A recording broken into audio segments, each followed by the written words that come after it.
Sorry, I burped right into the mic, and then I turned it off. I didn't realize it was on. Alright, so, hello everyone, welcome. I'm sure there's gonna be people showing up at some point. Welcome everyone. Let me turn on the sound. Whoa, I'm right on a dig spot. Yeah, it's crazy. What's going on here? Oh, someone's in here.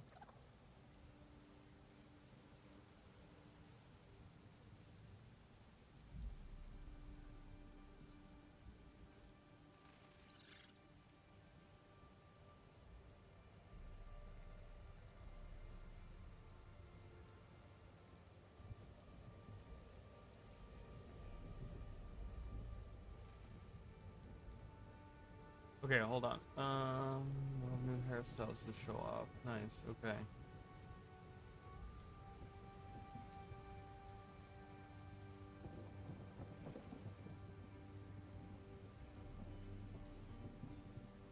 Sorry, I'm just looking.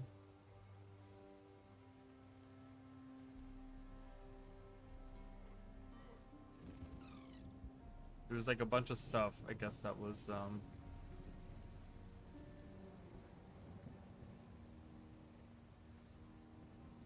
okay. I didn't even see any of that. Alright, hello everyone, welcome. Let me dig.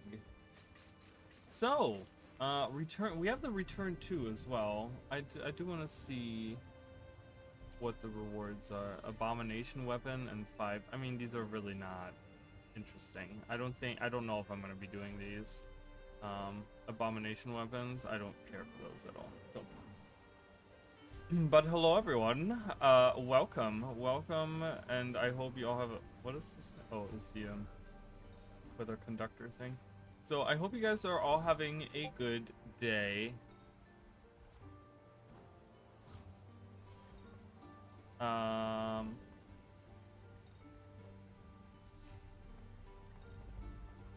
Yeah, welcome everyone. So let's talk expansion 6, right? Like, I know, so first of all, I do want to say that I know there was a lot of people that were upset that we didn't get the reveal of the names and the icons of the elite specializations, right? Oh, break time. Well, perfect time. Welcome, Zenmas. How are you? How are you? So, the thing about that, right, about the icons and stuff is, and I don't even know what I'm doing right now in game. I'm just thinking and like running around in a circle. The thing about that icon situation is that I do agree that it's kind of weird that they had the bingo and then they were like, oh yeah, but we're not gonna give you anything to fill out the bingo sheet. Like, why did you give us the bingo sheet if you're not even gonna like reveal anything? But then they did reveal. I mean, technically we got confirmation on 4 of them. Okay, I will say that we did get confirmation on 4 of the elite specializations and we know where they're going. Whoa. We got a hat, you guys. Anyone want a hat? There you go. You can have a cool boatsman hat. Ooh, look at that. Stylish. You can look like Luffy like that.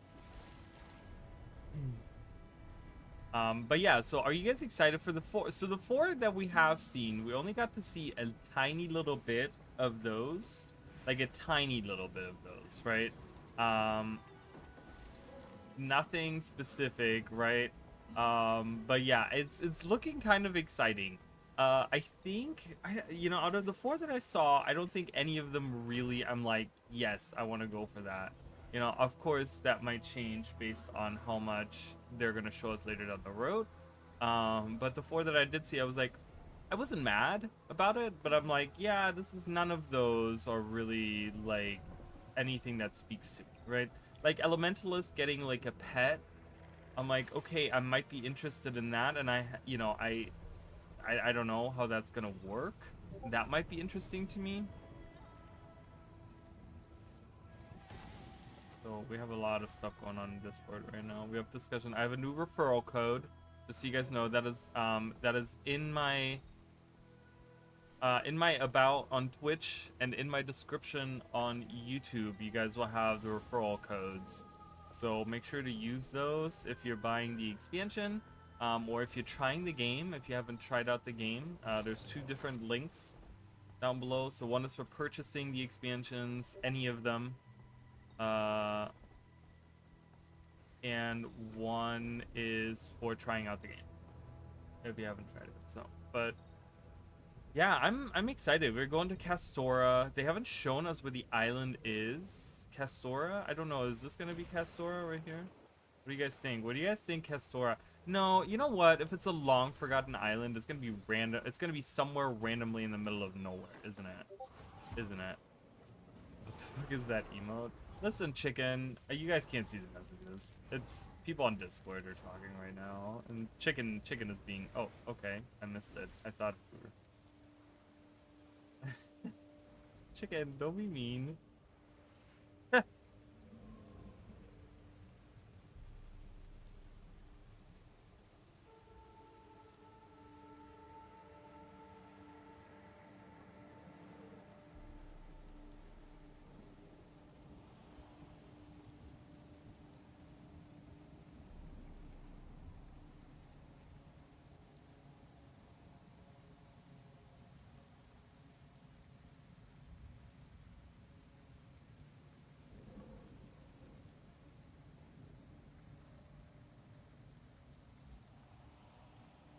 We're gonna delete specs not being revealed. I know it's silly. It is very silly. We did so. I will tell you guys. We did get there was a leak. There was a leak on the icons. Okay, so we have the confirmation on what gets what. If you guys are interested, you can find it online. There is it's up. It's on the Reddit. They posted it. So I know what gets what, and I was pretty spot on except for two. I want to say two of them I was wrong on.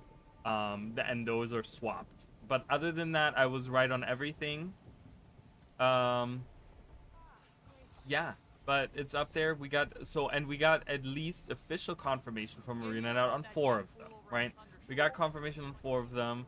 That's terrifying. Shut up. Taking this so rude. Yeah, really, were you correct? Yeah, I think a lot of people were leaning towards that. I don't know. I'm gonna have to see some of them in action. Like the Ranger one, I'm still confused on. I mean, is it like a bird?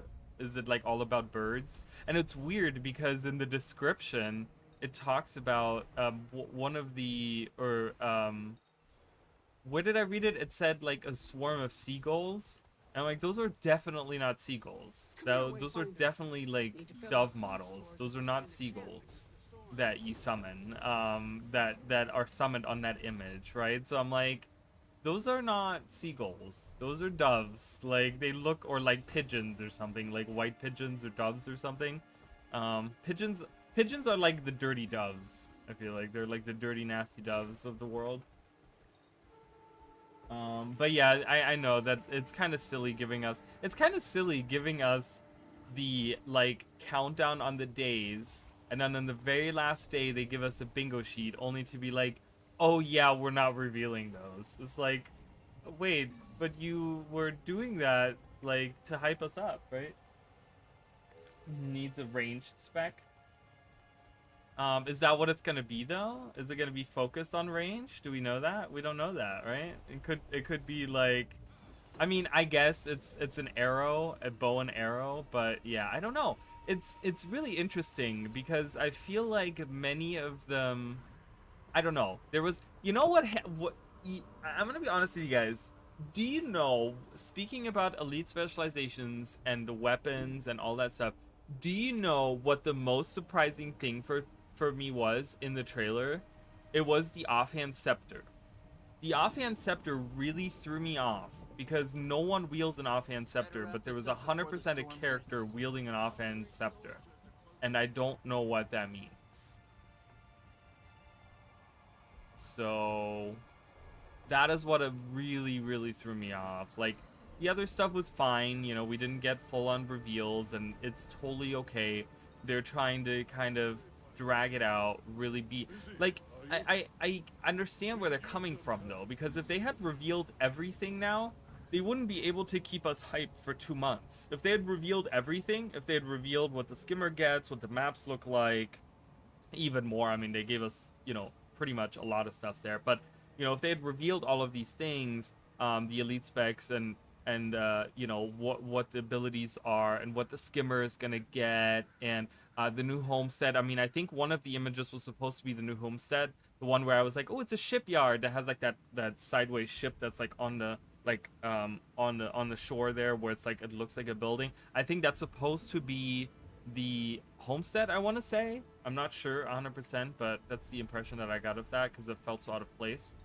Um, but I get it, right? Like, if they had revealed all of that to us, then a lot of people would have been like, all right, see you in 2 months, and no one would have engaged with anything Guild Wars 2, right? Like, they would have just come back then. So I understand that they're trying to keep the hype going a little bit, and they can't reveal everything if that's what they're doing, right? Like, I get it, for sure. Oh my god, hold on. The fox was Guardian, Shrine Guardian, but with Shield, yeah, that's Guardian. Yeah, it is. And it's really crazy to see two of the elite specs that are pretty much just a renewed core icon, right? Like I said in my video the other day, it's like it's kind of weird for me, but it was pretty apparent to me by the end once that shield came out. I was like, that has to be Guardian. There's no other way. You know, so I already did my daily, so they're gonna pop again in like in an hour, in 51 minutes. I think the Guardian and the Ranger Elite specs will come with revamps to old weapons, doesn't mean you have to use them. I could see it, right? Like, I think, hi, ArenaNet partner. I know. Hi, I'm so excited. I am ArenaNet partner, you guys. I don't have any of the fun stuff that I can post on my video, on my stream. I don't have, like, the logo or anything, but I'm sure I'm going to get that at some point from them. But yes, I'm an official ArenaNet partner, you guys. It has happened after 7 years of hundreds of thousands of hours of spending on this franchise. I'm finally there, which is super exciting. I'm very excited.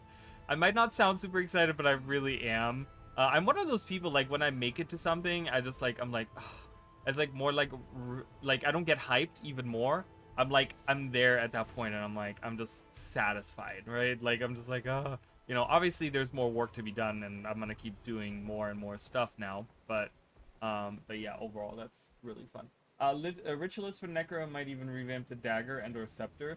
Yeah, it's weird because they were using the scepter in the video, right? It was an interesting choice because, like we said, right? Like they got the, like you just said, they got the dagger, right? So are we gonna get like some focus on the dagger in some shape or form, or is it like scepter focused in some shape or form? I don't know. The scepter does really good on Necro.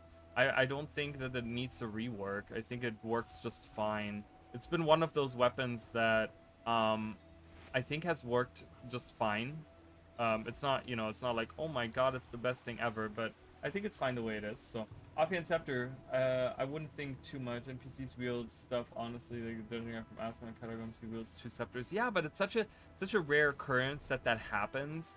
And then right when they're talking about, like, you know, I don't know, there was like such a close-up to this person wielding that scepter in the offhand, it just really threw me off. I was like, that's kind of strange to me.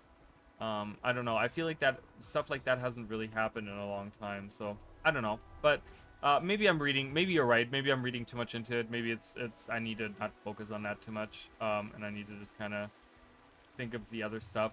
Yeah, I don't know, we haven't seen enough from me to really really get that excited about Elite Special. Like, I'm still excited, but I'm not like, oh my god, that looks so cool. Like, we haven't seen enough for me to get to that point, you know. It's really interesting. I don't know if you guys have played it or not. So there was a game that recently came out that I started playing called Crystal of Adlin. I don't know if anyone has heard of it. It's like a pretty recent, it's like Genshin Impact style game or whatever, but it's like a dungeon crawler. And yeah, I started playing that, and it's really cool because the mage class there, it can actually like specialize in becoming like a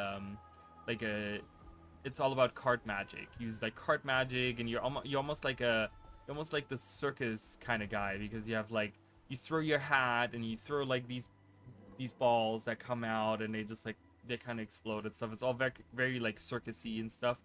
And I very much was thinking of the like thief, in that sense where it's getting that, and I'm like, man, it would be kind of cool if it felt like that. You know, I don't think it's gonna be quite that eccentric in the way that it performs that.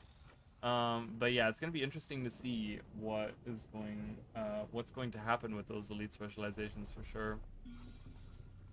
Oop. Let's see. So weapons just normally through balance, and then see where they can just toss it in for the expansion. Yeah, I mean, I don't know. I feel like I don't know. I don't see why not either. I don't really have like a counter argument for that. So I guess I agree on it. I guess that would be fine. You know, I don't know if that's really their focus on doing that, right? Like it kind of. I guess my only counter argument is that I feel like people would then think they have to use that weapon because it comes with a new look at, like, you know, revamp of the old weapons, and people are like, oh, I gotta use that weapon now because that's kind of, it came with that, right? Like, I don't know how people feel that way. I don't know. But yeah, I don't think that that's like a proper counter argument. So I agree with you on that. I think that it's very much, I've been thinking about the color on this tiger, and technically tigers don't have a black spot. So I've been trying to think of like changing that. I just went through the other day and I figured out some new combo. So if I get that color, I put that on top. So that's more what a tiger looks like. It's more realistic. Or tiger-like. Like, yeah, speaking of cards, looking forward to the thief being shadow magic focused and illusions. I don't think it's shadow magic focused because that's the specter. So the specter has the shadow magic, right? Like that full on is like the shadow mage is the specter. So I don't know if we're gonna get like shadow magic, but it's definitely gonna be like and illusions. I don't know about illusions. We can also speculate on what utility skills. Is it gonna be illusions? It's weird because we had that script digging up treasure, and then there was like the sacks of money coming out and like coins flying everywhere. It was really strange. I don't know what that was supposed to do.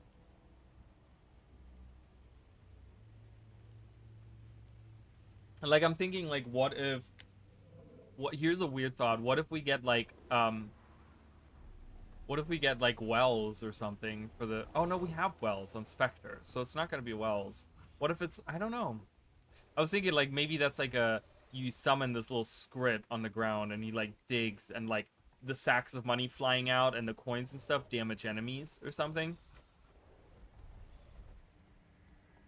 Like that's kind of where I was going with my thought process there, but obviously we already have wells on the Spectres, so I don't know.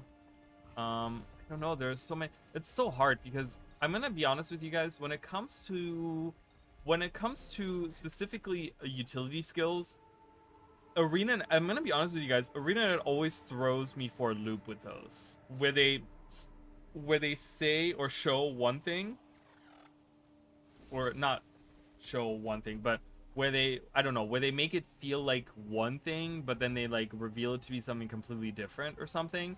Like I always get like a different impression of what it's gonna be, and I'm like, oh, okay, I guess that kind of works. Like if I were to like look at some of the elite specializations, I wouldn't pick those to be the utility skills or whatever that I guessed. So I don't know if you guys have thoughts. Like I don't know if it's gonna be illusions, because it didn't look like illusions would be what we get on the thief, right? Like having that squid hang out, I don't know, or that I think that was a squid, right? Like I'm pretty sure that was a squid digging on the ground.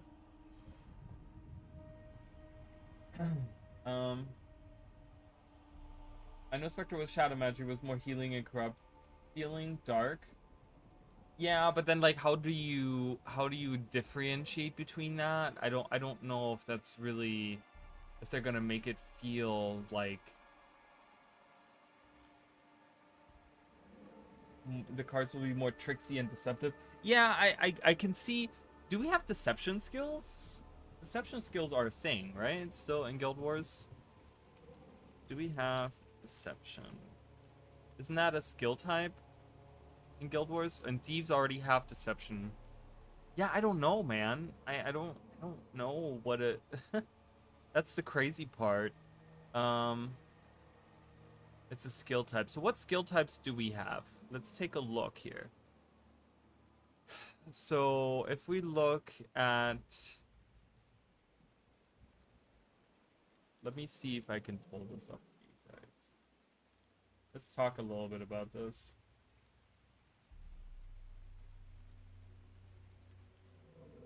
I had like a cat hair in my mouth. Okay, let's pull that up. Minstrel shouts. Minstrel could be shouts. That would work, right? Tiger much better, maybe too orange for my liking. Yeah, it's weird. I was trying to get like a perfect color on the tiger. It's super like Tony the tiger. Like he looks like he came out of a cartoon. But I can't get a proper like orange color on this guy. I'm telling you, it's really rough. It's really crazy. Like the enameled is too red, right? Like the apricot, that is what I'm using. I'm using apricot. So if we go by like hue, for example, and we go to like where the oranges are here, right? Like it's so tough to find like a proper color. So if we go with something more like this, but that's so yellow looking. But if I leave the main maybe orange, maybe that looks good enough. Pure orange. See how red that orange is? Like orange is so orange. That's super red. Old pumpkin was really dark and kind of brown actually, so I was like, that doesn't work. Copper is just darker of what I have. Terracotta is like brown. Like, do you guys see my issue that I have with it? Maybe maybe this, but that makes it almost yellow looking, doesn't it? Like when you look in the face, it looks yellow. That doesn't look, see what I mean? Like it's so hard to get a proper color. Like if I do this, that's just, he looks like he's like a shining ball of orange. So I don't know, it's really tough to get like a proper color on this. Adobe is like brown. Sunset is too red. Enameled and Blaze is too red. Like, do you guys see my struggle that I have with this? I was trying to do this, but it's like I can't get a proper old penny. I guess apricot. Wait, that's the one I've been using? Apricot is the one I've been using. I don't... That's what I'm saying. Do you guys see my problem with this? Honey butter. Honey butter is so yellow, though. That doesn't look orange to me, but I guess maybe it does when you... Is that better? Do you guys like that better? Does that look better? I think that looks better, right? It's a little bit more on the yellow side, but tigers, I feel like that's more of a tiger color. Yeah, he looks like Tony the tiger with that other color. So that looks better. I like the texture on the hair. It looks really cool. He looks like he needs to be combed. He looks like he just woke up from a nap. Okay. When I say shadow magic, I mean the theme of Thief. They already tap into shadow magic since the beginning of Thieves. Or Thief uses shadow magic. Yeah, even Deadeye uses shadow magic. Daredevil is the other outlier using physicality. Card tricks are elusive, illusionary, but something like that. Yeah, Thieves and Mesmers have deception. Thieves can have glamour skills. I mean, might have glamour. That's interesting. I'm gonna pull that up in a second. Mesmers have illusions. Thieves don't. Tigers in Love are kind of yellow in the face. Okay, is this better then? Do you guys like this more? I think this looks pretty good, right? It's animal. Our beards tend to be lighter in color to our hair on our head. White grace related than our hair. Yeah, I already have gray hairs everywhere, so I don't even want to talk about it. I don't even want to talk about getting old. All right, let's look at this. So, cantrips. So if we're looking at just Thief, right? Like, you know, obviously we can't. Legendary stanzas, order, Citadel, order, consume, facet, legend. Like all of these are reserved for the Revenant, right? Armament, banner, burst, primal burst. Like there are certain ones that are dual wield, kneel, preparation, stealth attack, stolen, trick. We already have tricks too, and then venom, right? There's certain ones. It's really cool to see it laid out like this, where you can see every class has like a every profession has like a specific set. But if we look at something that's only, so we could have, you know, that are not available to. So we would have elixirs. I don't think it's gonna be elixir. I don't think at all. I don't think it's glyphs. I don't think it's gonna be mantras. I don't think it's gonna be meditation. I don't think it's gonna be shouts. I don't think it's gonna be stances. I mean, it could be. I don't know about that. Traps. So we don't have traps. So it could be traps. It could be some traps is pretty good, but if we go with something, so again, I kind of go back to the idea of my dual classing, right? If ArenaNet is kind of taking that route of dual classing, I think that whatever the thief is gonna get, right? We talk about shadow magic, just pick a color that you like. Well, I just did. I hope you're okay with it. So you know, if we go with the dual classing, I think whatever the thief is gonna get is gonna be a thief slash mesmer doing dual class, right? Like I think that's what we're going for, right? So it's gonna be kind of probably maybe illusions, maybe glamour. It could be manipulation, like manipulation skills that mislead your opponents, right? Like that could be that could be definitely right, like that could be a thing, you know, where manipulation, that could be a one that they get maybe. Glamour, they could get glamour. Ethereal fields that have special manipulative effects with 2 periods. Someone go on the wiki and fix this. There's 2 periods right there. Traps are weird because thieves have preparations, which are similar. That's true too. Yeah, that's gonna be. And weren't they originally traps, and then they changed them to preparations? Wasn't that the thing? Wasn't that how that worked? They had originally them as traps or something. I think Ellie Spec is gonna get elixirs to toss onto and buff the elemental spirit fox. Elixirs. I don't know about that. I don't know. I don't know if elixir really fits with that. Deception, elixir, mantra, meditation. I feel like it's maybe going to be like something meditation. It feels like having a spiritual fox is kind of leaning a little bit in the like little bit of the ritualist, the world of the ritualist, right? Like we're conjuring a spiritual fox. Right, there's some kind of like spiritualism going on a little bit, right? Like we already conjure minions, right? We already like summon minions or whatever. So we have that. So I don't know if it's going to be mantra, chargeable skills that can be instantly released, beneficial effects, meditations. There could be, I mean, they could take one of the old ones and kind of make it fit into, I don't know, it could be spirit weapons. We could get spirit weapons on the ritual list or something.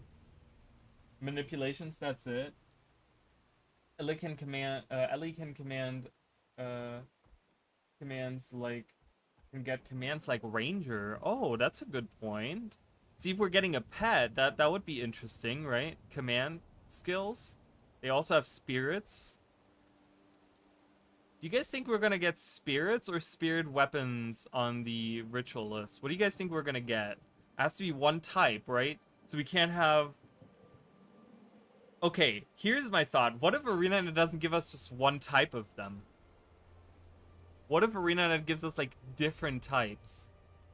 So one is like a spirit weapon, one's a spirit, one's a mantra, one's a well, one's a manipulation, one's a glamour. That would be kind of crazy. That would be insane. Ritualist, I'm thinking spirit weapons.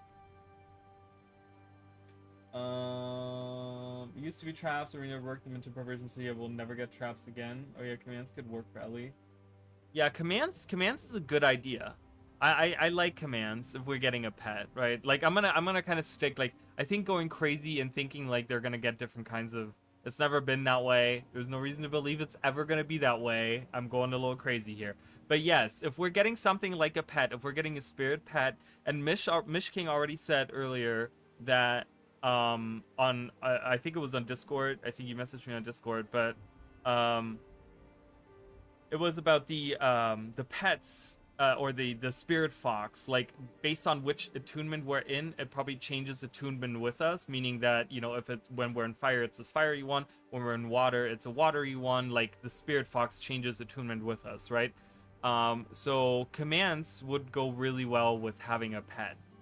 I think that would be that's great. So so I think I want to say, I'm trying to read through the other ones and see if there's maybe something else that I could see for that, but no. So okay, so thief, I'm gonna go with manipulations personally. I think manipulations fits perfectly for this. I think that fits right into the theme of what's happening, right? So manipulations is great. For the elementalist, it's gonna be commands. Okay.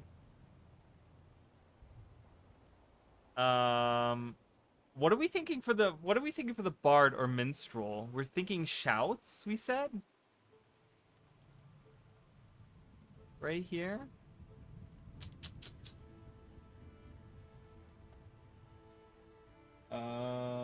Elementals getting mantras could work as well. Mantras could work as well. Chargeable skills that can be instantly released. Yeah.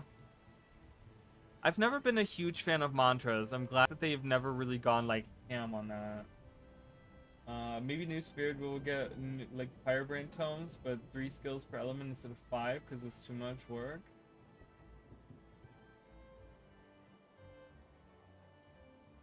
So how would that work? How would that work? We press, because before the attunements. Yeah, I don't know how that would work, like functionality wise. So we press like F2 to go into water attunement, and what happens then? We don't get our water attunement weapons. We then get like skills to use that we are forced to use at that point, because we, like, how do we access those skills?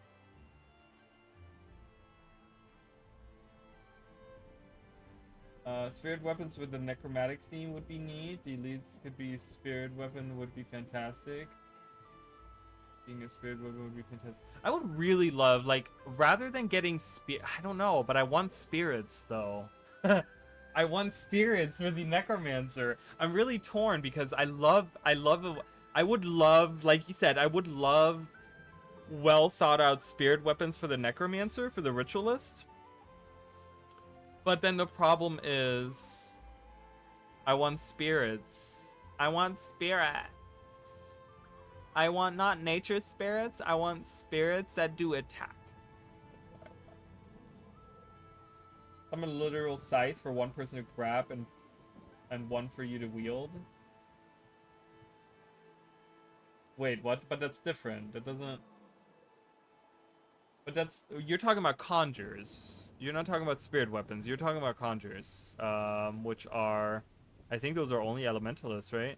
Conjure, that's what you're talking about, right? A bundle, summons for yourself and allies. That's what yours mean. Spirits would work well. Spirit weapons are ritualists, are very ritualist in Guild 1. However, think the spirit is tied to the shroud. And lore-wise, the guardian spirit weapons are technically ritualist magic, according to Sea of Sorrows. Maybe I think we'll get mantras and we'll get command. Ritualist mantra for ritualists though, that doesn't really shouts or new arias like Paragon. Oh, we could get a new elite special, a new elite type. That's also a good thought. We could get arias. I want anthems.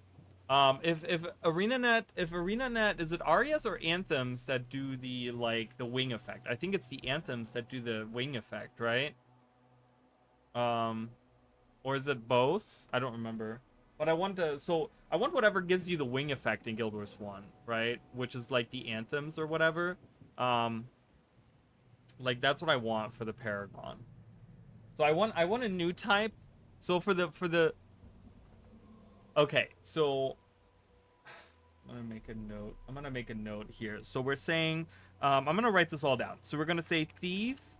We're gonna get manipulations. Okay.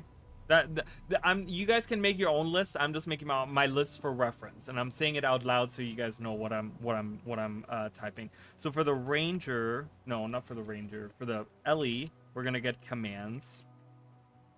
For the see, I already forgot half of the crap that we talked about because I don't have a memory. What was the other stuff that we said? Oh, spirit or spirit weapons. I'm gonna go with spirits. I'm gonna say that the Necro is gonna get spirits. Spirit weapons would be cool. I have a feeling that maybe the shroud is gonna work. So I have a feeling that whatever ArenaNet does, it's gonna be one or the other. I'm thinking. Here's what I'm thinking. Okay, ArenaNet is gonna have the F abilities for the Necromancer either be the spirit weapons or the spirit or the spirits. So we're not going in a shroud. There's not going to be a shroud, but it's going to be like summonable spirits. But that's almost close to how the Scourge works. So I'm thinking maybe if we do on the F abilities, we do the spirit weapons, and then the utility skills are going to be the actual spirits that we summon. I'm thinking that's what I'm thinking. Aria's anthems. Didn't they have both though? Wasn't that the same thing? Wasn't that, or different things? Wasn't that like two different things that they had? I don't remember what it was. I do remember that I use a lot of anthems on my Paragon and Guild Wars 1, and I know that I like them because they had the golden wings come out. So I'm gonna say Necro's spirits for the utility skills. These are utility skills. I'm gonna write that down. Utility. I misspelled that. I did not. I spelled that correct. Okay. So Paragon Warrior is going to get anthems. So it's going to be a new type. Anthems. What else did we say? Sorry for everyone. No, it's okay. No worries. I love the interaction. I'm totally fine with you guys saying whatever. It's going to take me a minute to catch up. Oh yeah, conjure weapons would be fun. Yeah, I don't think the ritualist is gonna get. I like the idea of conjure weapons. I do like them. They just, I mean, the ones on elementalist don't really they're not good, right? Like we all know that they're not very good, right? So, but I still like the idea of them conjuring a weapon that someone else can pick up and you can use as well. It would be nice if they could get another run through those and like maybe get another. Aria is a class type. Anthem is a type of Aria. What? Aria is a class type? What do you mean Aria is a class type? Aria, Anthem, Chorus, same thing.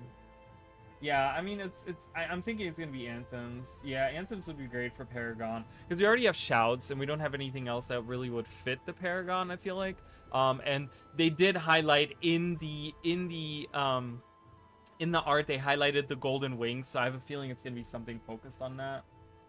Again, it could also be. Remember, the F abilities are also a possibility, right? The profession mechanic, right? Like that is also a thing. Anthem of Flame, iconic Guild Wars 1 skill is an Aria. Okay. I still don't understand the difference between them, but I guess it's fine. Whichever. I mean, Aria, Anthem, whatever. We all know what we're talking about, right? Like, we all know what we mean. I think the Elenecra is going to be the one that gets a peck mechanic like the Mechanist. Having a spirit pet. Huh. It's a thought that I didn't have before. Now I have that thought and I don't know how I feel about it. So having like instead of having a shroud, you now have a pet spirit that hangs out with you.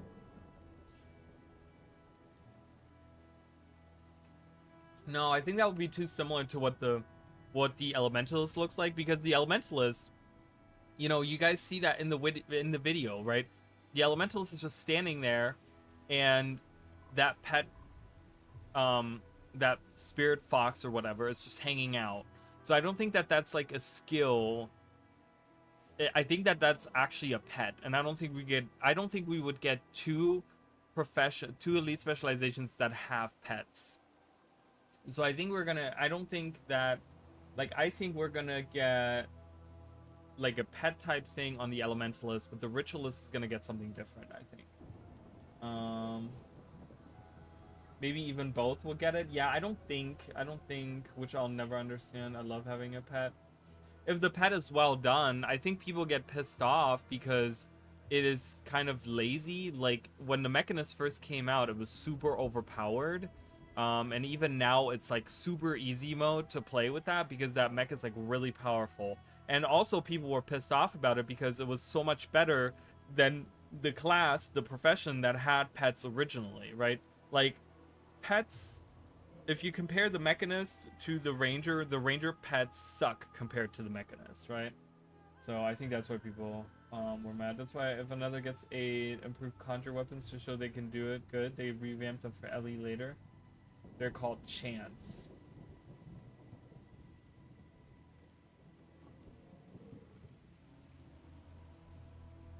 So wait, what? We have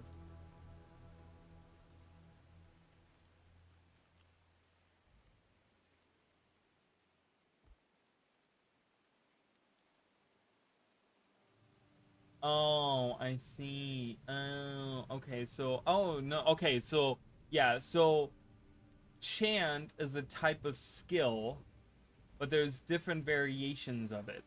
There is anthems, arias, ballads, choruses,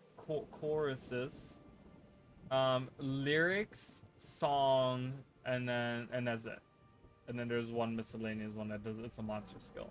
So that's what they have. They have anthems, arias, ballads, chorus, lyrics. So it's probably gonna be chants. I have a feeling it's gonna be chants. This is the utility type anthem song. Got it. Yes, right. So it's probably gonna be chants. So I'm not gonna. So let me write down instead of anthems, it's gonna be chants.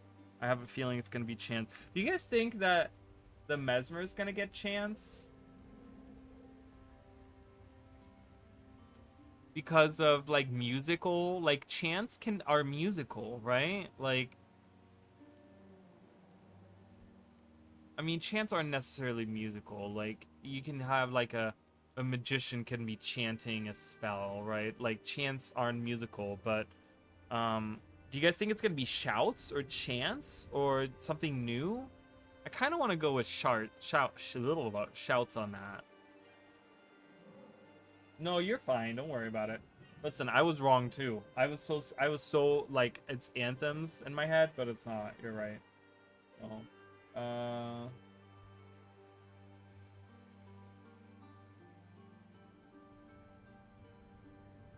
permanent like it would be around. Yeah, but I don't know if I like that, Mish. I don't know if I would like that having them be around temporarily. Then they feel like utility skills if they're only around temporarily. I mean, if they're doing it through the... That's the thing, though. If they're doing it... The problem is, if they're doing it through the F abilities and they summon them temporarily, then it's very close to what the Scourge did. And we did talk about that before, Mish, where we said, you know, it almost feels like if they summon little spirits, because that's what the Scourge does, right? The Scourge summons these little almost spirits, right? These little spirits that are hanging out on the field. So I don't know if that's going to be the profession mechanic. I have a feeling they want to do something different for the profession mechanic and have the utility skills just be these spirits that you summon that attack the enemy. I feel like maybe poems, it's something new, like limericks.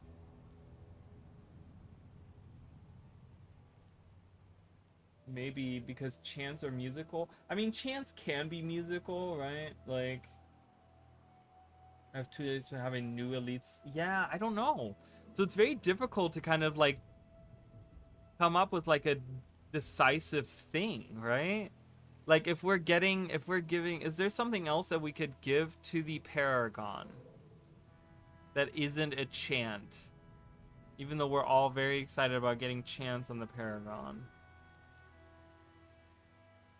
Something that we already have. But nothing really fits. I mean, they could get commands.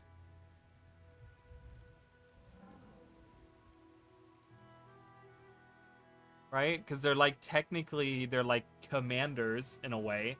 That's what they were kind of supposed to represent. They could get commands, but we don't have necessarily a pet to do, but they could like work in a different way. Maybe they're like ground targeted commands. So we in an area we command a set of allies to do something, and they then get an extra effect, right?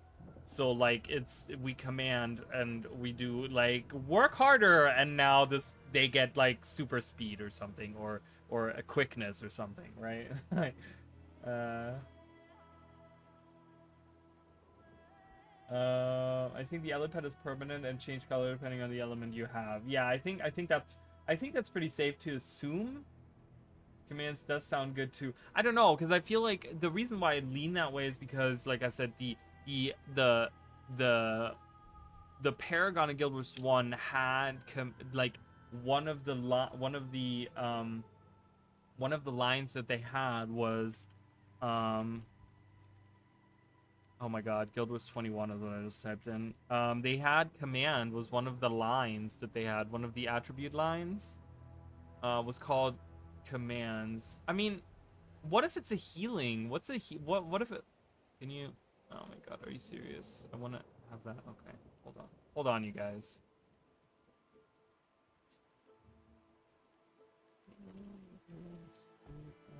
Not Guild Wars 2, Guild Wars 1. That's how I got to Guild Wars 21 earlier. Really? Stop it. It's opening 25,000 windows. I'm overwhelmed. Alright, so we had leadership, and then we had command, we had motivation, and we had spear mastery. What if this spec, Chant of Cormier, himself comes in and does damage? Oh, that would be cool. I would love that. So what if we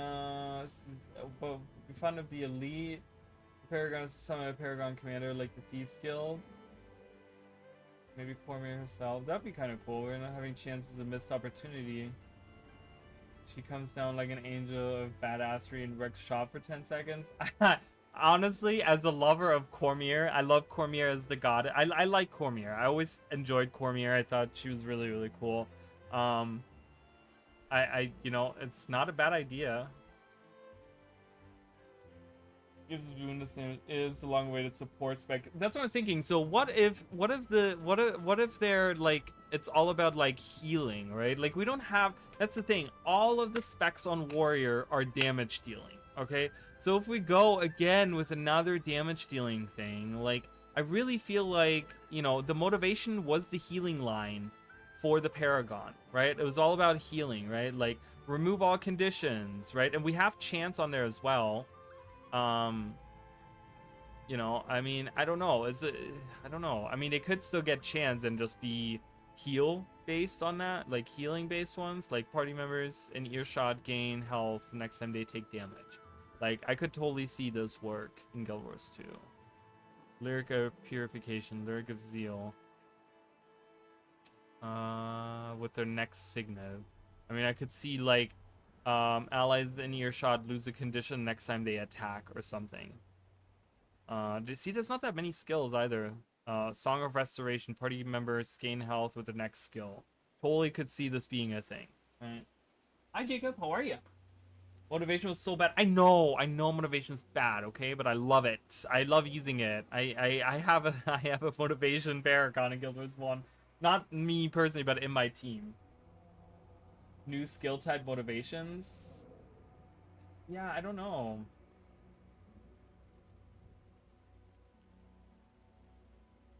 Sicily does get entirely new skill types. I mean, do they? Is that true?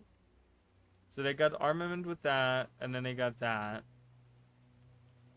I mean, I don't know what I would say that they're the only ones that got it. Like, if you look at this chart, you can definitely tell that the Ranger got the least amount of them. Of new, like, brand new skills that are only to them. Oh, Thief didn't get it a lot either. Augment, dual attack, overload. I mean, these are profession mechanics. I do know that as well, so I don't know. But yeah, you're right. I guess Well, I don't know. These are all profession mechanics. I don't know. I don't know. Really tough. So, Warrior Chance. I have Chance written down. I think still I want to go with Chance. I think on the Paragon I want to go with Chance because even if we're saying like I don't think motivations would make for a good skill type. I think it's going to be supportive Chance, but I think they want to keep it with Chance. I think they are going to get Chance. I have a feeling. They always got a new type that never existed before. But that's not true. Like Spellbreaker got meditations and those existed before. So that's not true. You can see it right here. So that's not always true. They did get armament skills and rage skills here. So I will say you're almost correct.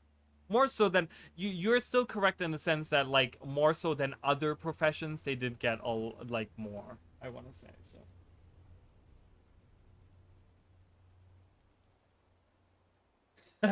I'm sorry, I forgot. Yeah, okay, so let's continue on with, so I'm gonna go Chance. So what were we talking about before? Oh, Mesmer. I'm gonna go Mesmer. I'm just gonna say Shouts. I think it still fits, and I don't think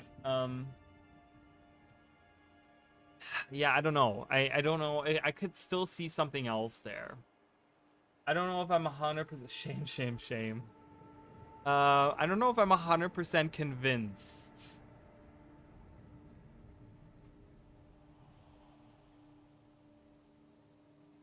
on that. On getting Shouts. But I don't know what else could fit.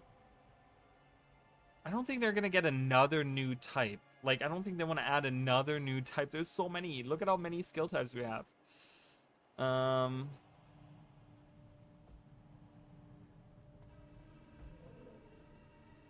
Symbol, Tome, Virtue, Ward.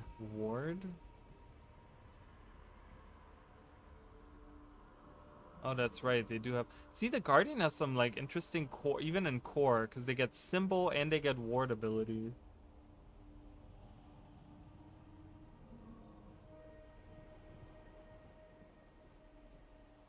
Yeah, I think Shouts with the Shatters being Overload Shatters.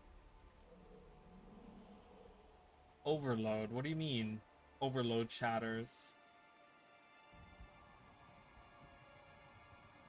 With Illusion Shatters. Yeah, it's interesting. So do you guys think, so in the on the image, I'm gonna have to pull it up again. I have to pull up all this stuff today.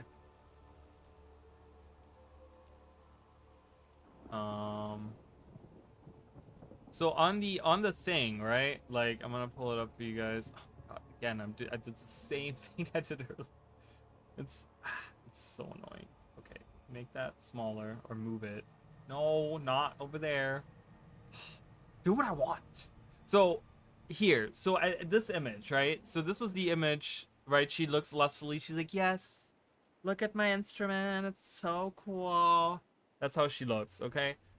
There's an illusionary mandolin in the back. Do you guys think that that's what illusions are gonna become? Like, what does that represent in the back? This is obviously behind her. You can tell that that's something behind her. So do you guys think they summon the instruments that they're playing? Do you guys think we're gonna get spirit weapons? Do you guys... Here's a crazy thought. What if it's spirit weapons? What if it's spirit weapons and we summon the instruments that we use as utility skills?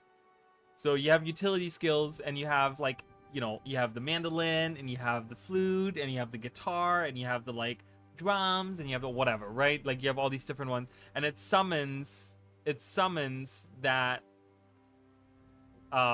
that instrument as like an illusionary, like an ethereal, like spirit weapon or something. She's just super into the song she's playing for us, yo. Tempest overload mechanic. Shatters being overload shatters. But how would they be different? I know what you mean by overload mechanic, but like how functionality wise are these overload shatters overload? Jesus, I can't even say it. Overload shatters. Just when you say a word over and over again, it's just like rah. Mesmer, Necro, and Guardian always the most hype when it comes to lead spec changes for me. Ranger as well. Well, that's like half of the specs. Tempest mechanic really, but Mesmer will now get an overload shatter mechanic. But what does that mean? What do you guys mean by that? Just the shatters, you just click the button. What is different now that we have them as overload? I don't know what that means. It'll get conjure weapons. That'll get conjure weapons? Oh, maybe. That's different stuff. Yeah, I don't know. It's just very strange, but I'm interested to hear what this like overload shatters is gonna be. I don't know. Where did we get this from? Did we just come up with this, or is that like set somewhere?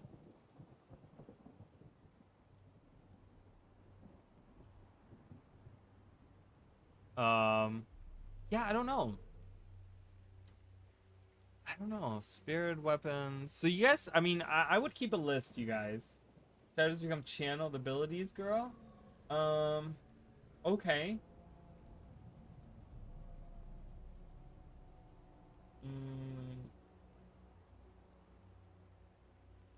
But how does it function? So you click the button and you channel it like an overload, right? But what is the effect of it? Is it like do the illusions start dancing around you, like, or what's the idea here? Because usually you click the button and all of your clones run to the enemy and explode and do whatever effect you want it to do, right? Like, so what the difference here being you channel it, right? And it does, but what is the effect of it? Do they start dancing to music or something and they do like an effect around them, or like that's what I'm trying to get to, right? Like,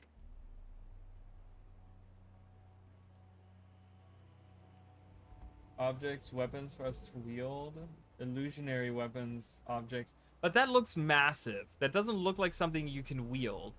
That is like that's like a huge mandolin that no one can wield. But so you're saying that people can run up to it and it's not just one person can get it, but like anyone can go there and interact with this illusionary mandolin or lute or whatever, and they can interact with it and get it, and then can use it.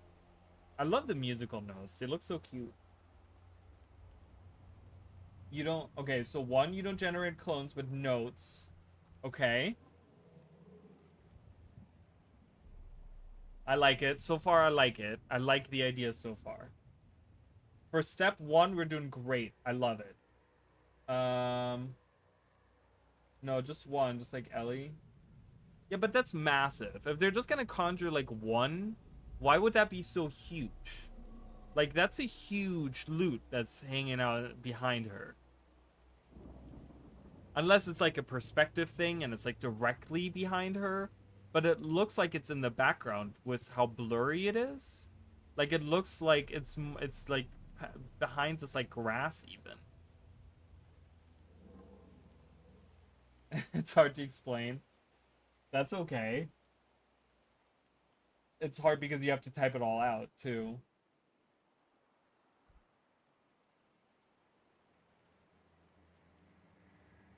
The utilities mechanic certainly weren't for Chronomancer, not really. She's wielding it already, creating effect as it does, like all mesmers, butterflies, and... Well, yeah, but I'm saying...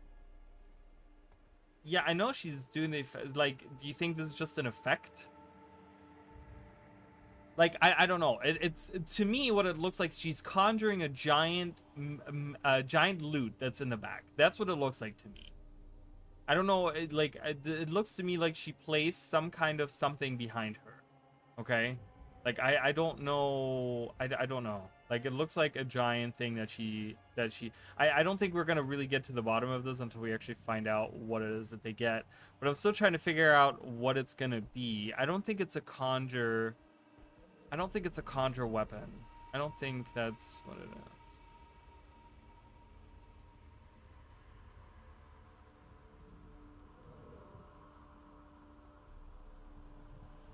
I'm thinking, what am I thinking? Shouts, really? No. I'm gonna go like left field and say spirit weapons. I'm gonna be special. I'm gonna be saying, okay, I'm gonna say shouts / spirit weapons. I'm thinking they're gonna, like, that's my thought. I think they're gonna go really simple. They're gonna say, the utility skills are gonna be these, you know, you cause like an effect around you where you pull out this instrument, you play it, right? And but it's a ground target, so you do it around you, and you do it, you know, around like you know, wherever you place it, and it summons this musical thing, right? Kind of crazy that we don't see an illusion playing the instrument, but it's just the instrument itself. Lute song. Play a song on the lute, dealing pulsing damage depending on your notes shattered.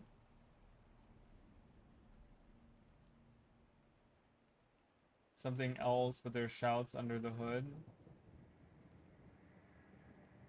It's a temporary effect. It's a screenshot. Yeah, I don't know.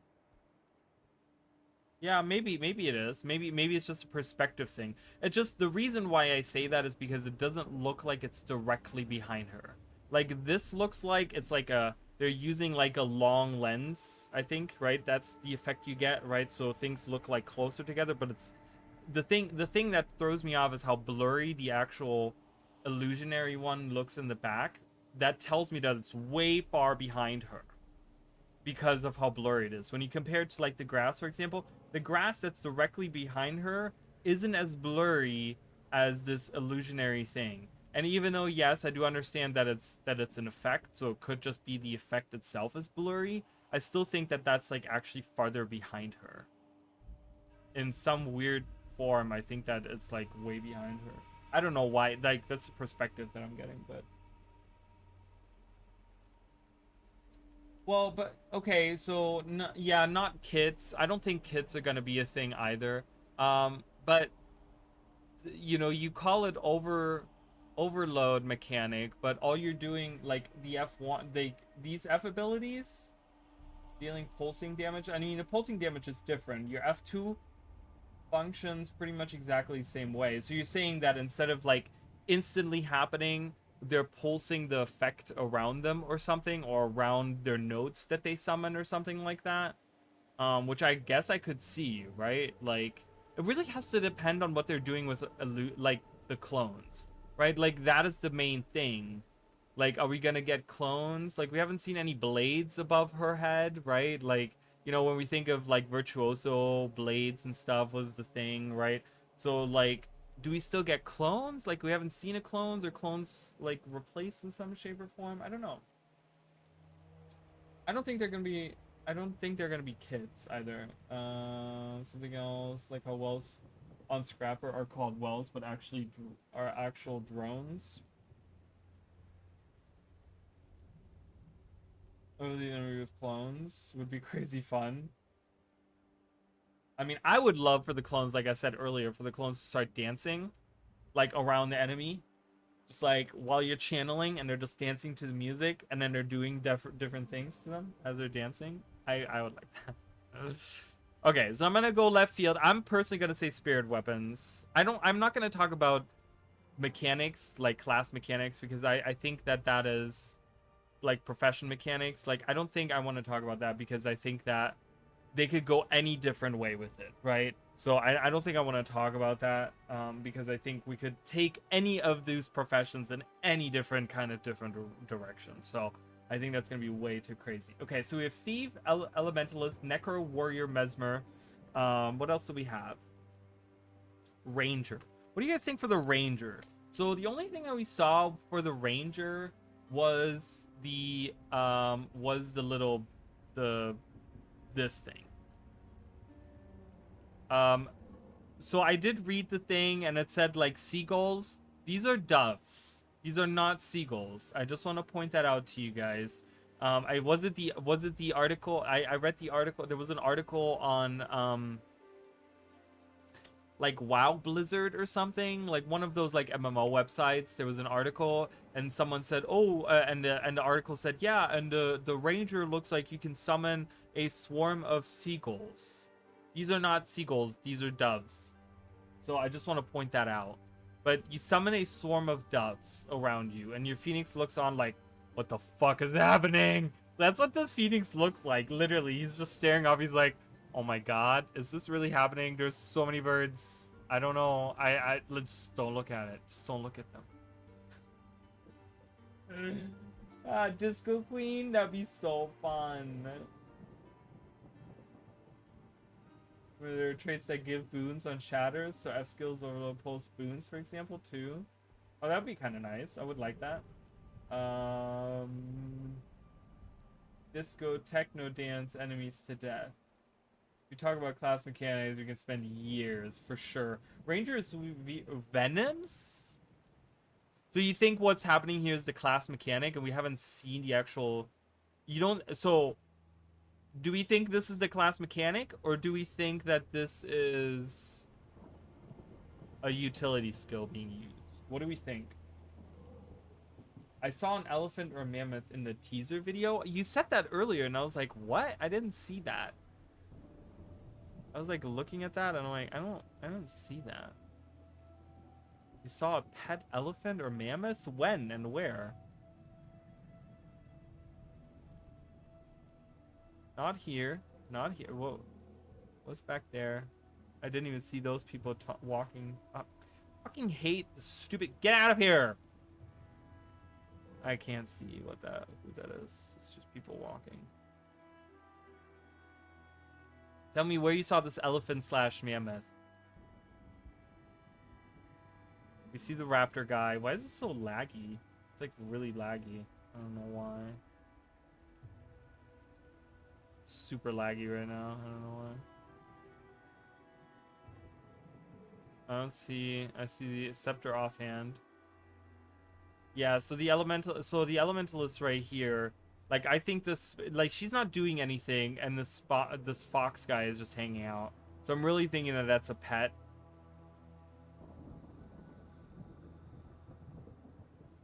Here she's playing the she's playing the flute, and it has like an effect coming out, like a. Not much to say about that, really. There's a small creature was in the happens so far. So the freeze frame on it. That's after the hot chick. Which hot chick? There's so many hot chicks in this. Are you kidding? After the hot chick. Which one? You mean Saida? After Saida is the...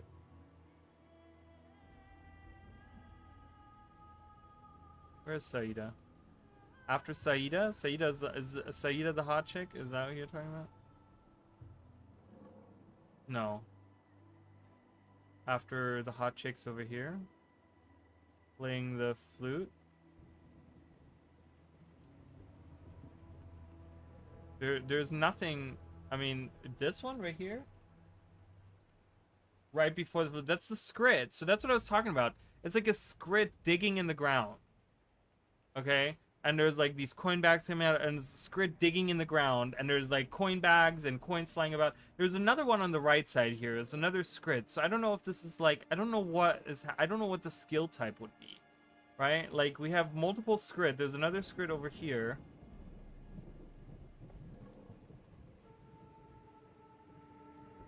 What is happening behind the scrid? Do you guys see? Watch that area right there. Do you guys see that? What is that? What is this part? Oh my god, is there a way to go frame by frame? There is a way. I don't remember how it goes, how it works, so.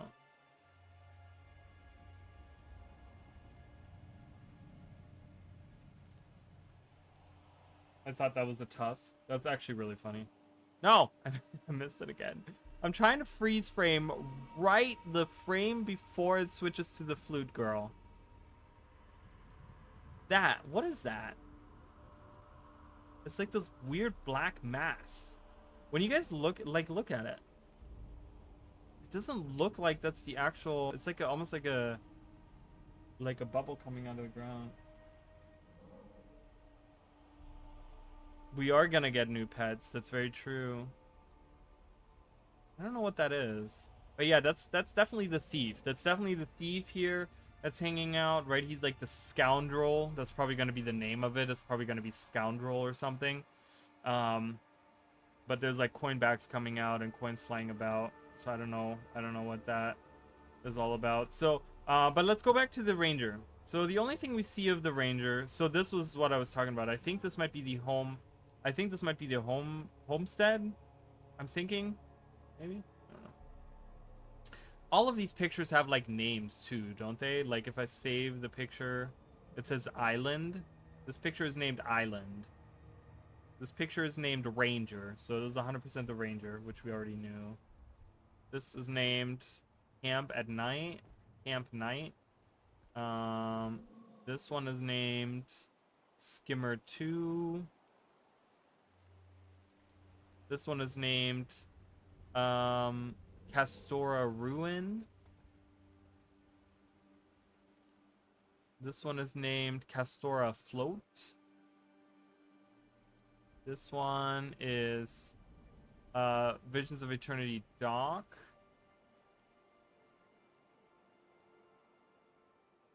Visions of Eternity Asura. Castora Tree Knight. Does this guy have a name?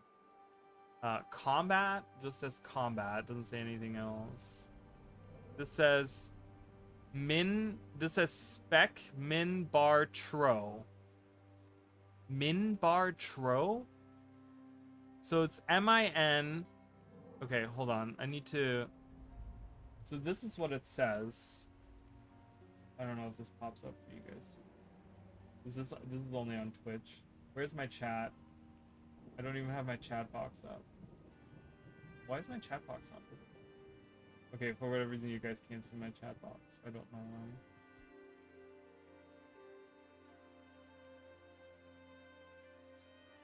why. You can see the garden plot. Oh, I didn't even see that. Really? There was a garden plot? Where? Oh, yeah, right there. You're right.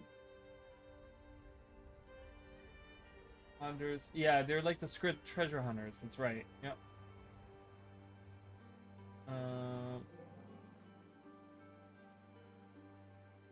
Minstrel Bard Trooper. Minstrel Bard Trooper. Min Bar Tro. But Trooper? Why Trooper? Minstrel Bard Trooper. That's interesting. What is that referring to? Min Bar Tro. Minstrel Bard Troop? Maybe like a musical troupe, right? You have like a musical troupe. Minstrel Bard Troupe.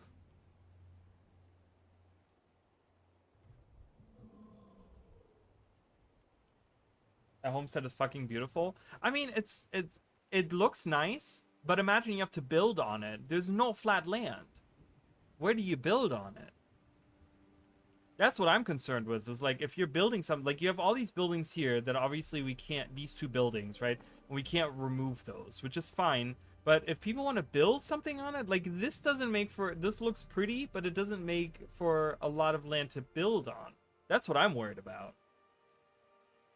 Right? People want to have, like, people don't want to just have shit to look at. They want to have space to build. That's the whole idea.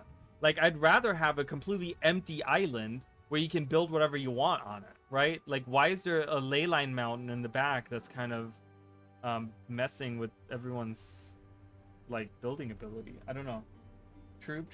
Yeah, that's what I'm thinking, right? Like, troop. Like a T-R-O-U-P-E. So, I'm guessing Minstrel is going to be the name of it. This one is named Castora Tree. And that's it. Wait, does the website has more stuff, doesn't it?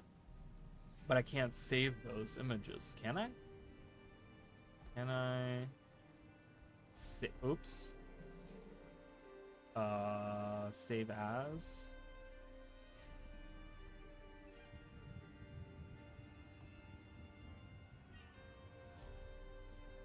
Dude, I love this guy. Can I just talk about how much I love this guy? I hope he appears not just in the raid, but in a regular, like he's an encounter in the regular one. Like, he fucking looks so cool.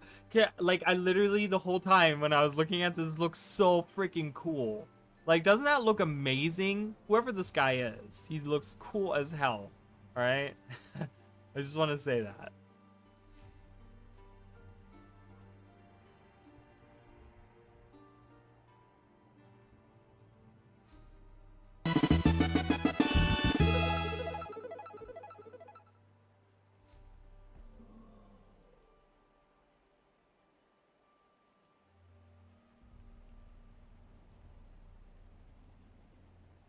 Doesn't he look? You could use the snipping tool to do what? Oh, well, no. Oh, no. I'm looking for the actual names of it, right? It's not really about the like image. I want the image name. That's what I'm looking for. And the snipping tool isn't gonna give me the image name. I was looking to see. Ew, what is that? I was looking for the actual like image name, but it won't let me. Like on the other website, it will let me.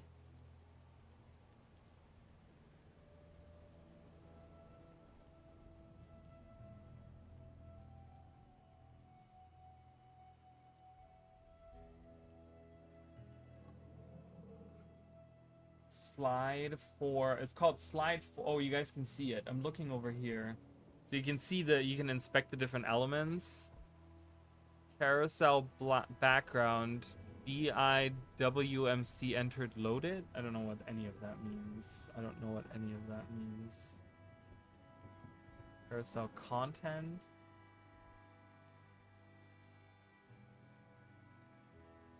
Thumbnail. It doesn't give us actual, like, names of anything. Like, usually when I hover over something. Okay. I don't know anything about coding, so I don't understand what any of that means. I'm gonna be honest with you guys. Yeah, he looks really cool though, doesn't he? He looks so badass. I cannot wait. I hope we encounter him in the open world, not just raiding. But I'm also excited to see what ArenaNet does with the like looking for group tool, because I might actually do raiding if we get like some proper work on. God damn it! I dropped my lid. Sorry guys, I dropped my lid to my bottle.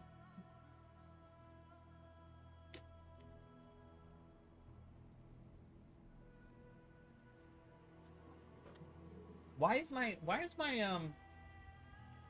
chat box? Why is this not working?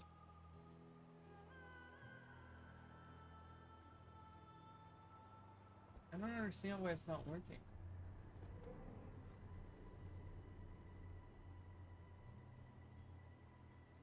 It's so weird. Oh, there it is. It just appeared. Okay. Fantastic. We have a chat. I had recently, like, completely redone the whole chat thing, so I was like, why is this not working? I'm sure the raid bosses are repurposed. I'm hoping this guy appears. I don't know who the hell he is, but he doesn't look. I mean, he looks like, to me, like, if I look, like I said, he looks a little bit Tengu-ish. He has like these long ears. He has like horns in the front, but then he has these long, like, orange ears. I don't know if those are ears, but he has like this bird-like face. He looks like an owl, and I love him. I need him. For the thing that makes me think of Vogue. I don't know, to make a meme video. If I was talented enough, I would make a meme video. Maybe I'll just expansion. Be like, and bow, and bow, and pose, and bow. I don't know what that means. I'm so out of the loop on things that are cool that I don't know what that means. As a raider, it kind of annoys me because that was the beauty of raids. But hey, raids are coming back. It's a char. No! Don't let it be a char. He doesn't look like a char. We have a chart to compare. We have Ridlock to compare, alright? Ridlock is right underneath him. But he looks so freaking cool. Are you kidding? Looks amazing.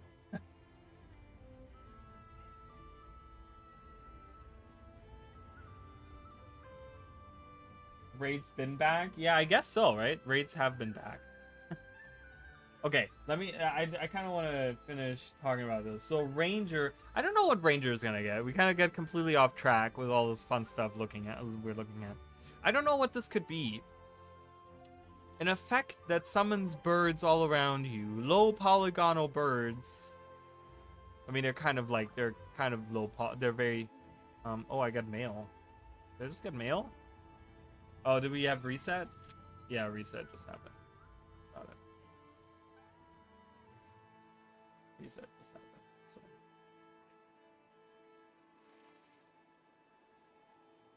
So, oh, you're not gay enough to know about Vogue? Apparently not. You can revoke my gay card. It's fine. I don't care. You can have it. I'm not doing anything with it anyways. So there you go. Not served me well at all. I don't know, man. What could we get for Ranger?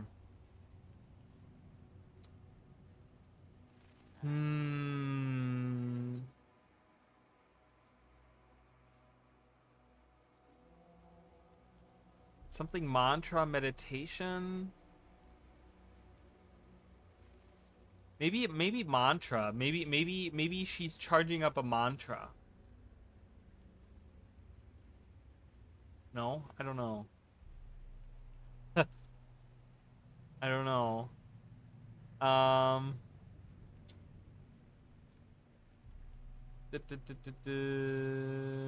Gadget, no.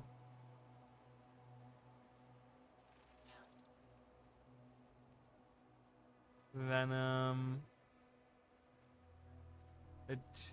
Augment.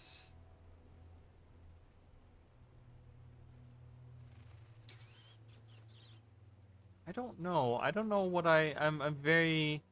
I want to kind of just say something, but I couldn't tell you. I'm just gonna go with mantras. Yeah, I'm just gonna go for Ranger. I'm gonna say mantra. I don't know why. It looks like she's charging mantra. I don't know. Whatever. I'm gonna put like giant question marks behind that. Yeah, I think the birds are a mechanic for the Ranger. Maybe get some like venoms for you and your pet. I would hate that. I don't know why. I wouldn't be a fan of that. Venoms are just very boring because there's nothing to them visually. You just apply this effect and then it does something, right? Like, I like the ones that are visually like impressive. You know, I like those. That's what I'm looking for. That's just me being weird, but whatever. Okay, so that. Who's next? Who do we not have right now? I just want to make some random predictions on the other ones. Not that we get to see any of them. Steve, Elementalist, Necro, Warrior, Mesmer, Ranger. We have Engineer. No idea, right? Engineer. What am I missing? 2, 4, 6, 7. I'm missing 2. Revenant. No idea either. We can't fill anything in there. And... what am I missing?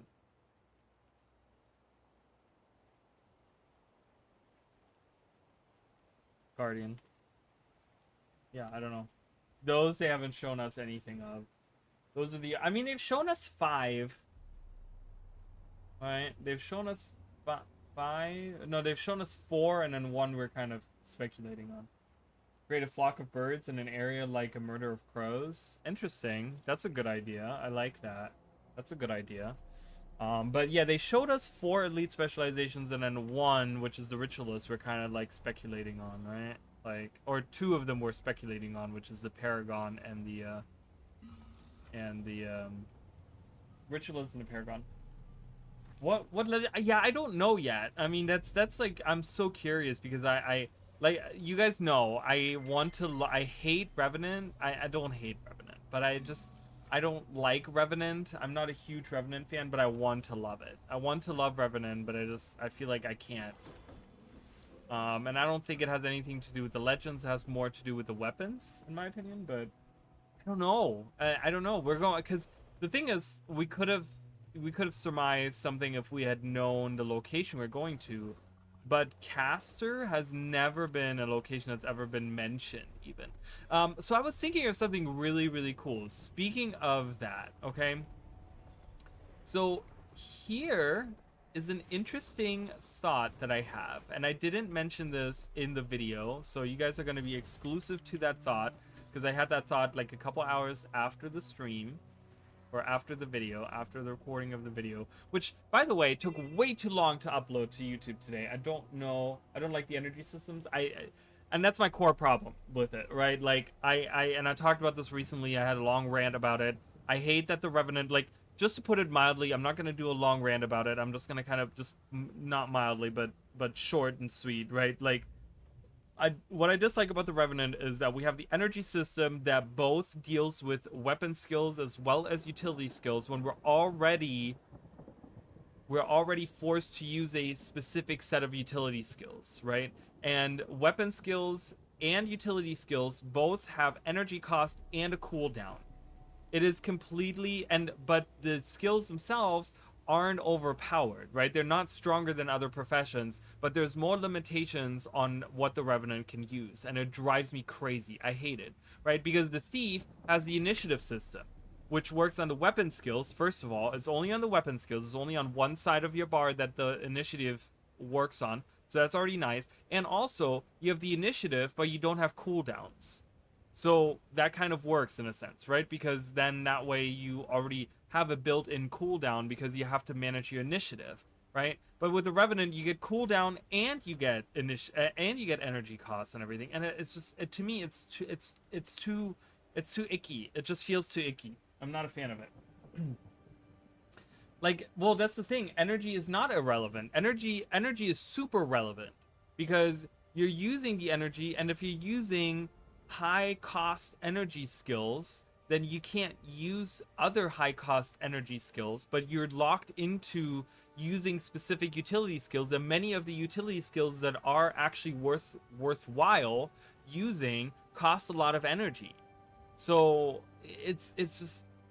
there's something really, it's kind of a mess, and I really wish they would do, in my opinion, what they need to do is they need to have weapon skills not cost energy, have utility skills be the only ones that cost energy, and take the cooldowns off of utility skills. Okay, so you have the opposite to the Thief. The Thief having the initiative where weapon skills cost initiative, and you have to manage that. And then for the Revenant, you have the utility skills that cost energy, and that's what you use. Like, that's how they need to design it, in my opinion.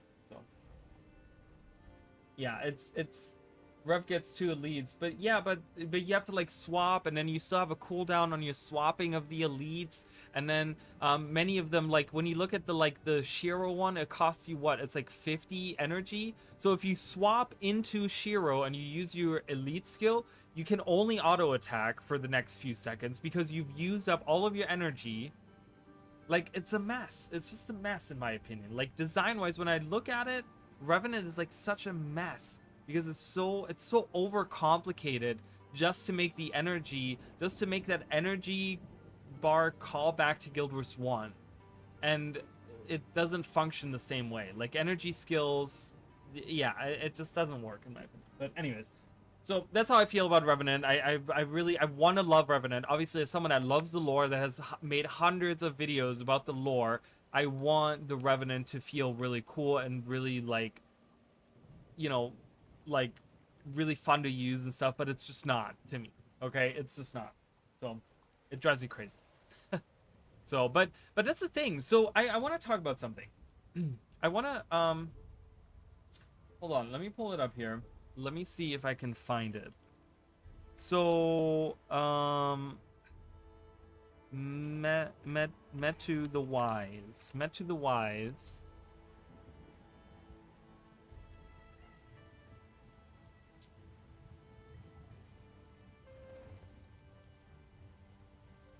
No.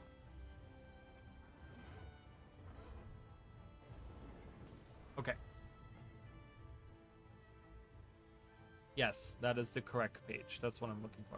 All right. So this is Metu the Wise. Who's Metu the Wise? If you guys didn't play Guild Wars 1, this is a character from Guild Wars 1, from the Nightfall expansion out in Elona. I'm sorry, out in Elona. He's one of the 3 princes of Vavi. Okay, he is called Metu the Wise because he's the scholar prince. I think they call him. He has a great library. He's all about learning, research, extremely logical, meticulous, right? You guys can see it right here, like all the stuff that I'm highlighting, right? It's really hard to see because of chat, I'm sorry. But yeah, anyways, so he is one of the 3 princes, okay? But he has a really interesting dialogue that I've been trying to make sense of for a very, very long time, okay? The prince, yes, the prince, Metu the Wise. So there is, when you ask him about his library, he says, "My library is a wonder of the world, young one. Ancient scrolls, texts from Tyria, ancient ore, Istan and Korna, and all the strange places throughout the world can be found within its halls. I even have stone tablets that were found on an island far off the coast. An island that mysteriously disappeared thereafter. Ha, I see I have your attention. Yes, my library is magnificent. I encourage you to come and see for yourself." So, I've been trying to make this make sense for a long time, right? Like, an island off of the coast of Elona? Where could this place be, right? Like, what could this place possibly be? Like, and he says he got these stone tablets off of an island, off of the coast of Elona, right? Like, Elona being down here, right? So this is Vavi. Imagine 250 years ago, right? But they're saying a mysterious island off of the coast that thereafter, like, you know, I don't think it's going to be something like that. I mean, we could be going here, like Castor could be here, like this could be the island of Castor. Like, you guys don't, we don't know. Like, maybe this is Castor, you guys. Does that look like the starting area? Does that look like the starting area in the trailer that we kind of get to see? Does that look like it? Do you guys think this is Castor, the island of Castor? I don't think we're going to an island that's this close, right? Why do I have to listen to Barbed Vale? Barbed Vale has like the worst dialogue on the planet. Get ready. Shut up. That is really some obscure lore. If that is the island they're talking about, if this is the island, I want there to be some kind of, like, you know, some we don't know if it's inhabited by anything, by people other than, obviously there's houses, so there's people living there, but if it's just it could be just be pirates or corsairs or something like that. So I feel like if this is just, ooh, there's a major code and cache right there. I saw it with my eyeballs. We can hang out right here. If that is the island that we're talking about, I have a feeling that we're not going here. It's gonna be like, I have a feeling it's gonna be like an island here, right? Like, I feel like it's gonna be like a random island. I don't know. I don't think it's gonna be here. I don't think it's going to be any of these, because these are too close, right? We're talking about a mysterious island that people thought never existed. So I have a feeling we're going to get an island like way out here somewhere, right? That's like far away from like land or whatever. If it's so mysterious and people thought it didn't exist, it's probably going to be far away from the mainland, right? Because if we have something that we could potentially see, right? Like across, like, technically we could see across from here. Like, this is not a long span. Obviously we can't do that in game, but, you know, technically in the world that is very close by, you know what I mean? So I don't think an island would be charted if they thought it didn't exist. So I have a feeling it's going to be like, we're going to get an island somewhere like out here. It's going to be like this, where Dragonfall, you know, where like it's not shown yet, and then once we go there it's going to be popping up. It's probably going to be out here somewhere, right? Like, I have a feeling it's going to be somewhere, like an island somewhere out here. Look at that one speck right here. Doesn't that look weird? I kind of noticed it. It's like the one speck that kind of stands out. You know, it could be even like over here or something. I don't know. Wherever this Castor Island is. But, you know, if this is the island that Prince Metu went to, I really want there to be some kind of dialogue where they say, oh yeah, even the princes of Vabi visited this island a long time ago or something. right? Like I want there to be like some kind of throwaway line that just hints at like the confirmation of, yeah, this is the island that they're talking about, right? But there is a parallel, right? Like we have an island that he got stone tablets from and then shortly thereafter disappeared, and then now we're going to an island that people thought never even existed, and it's very tough to even get to, and like all this stuff, right? So there's a little bit of a close to the coast of the western continent. We want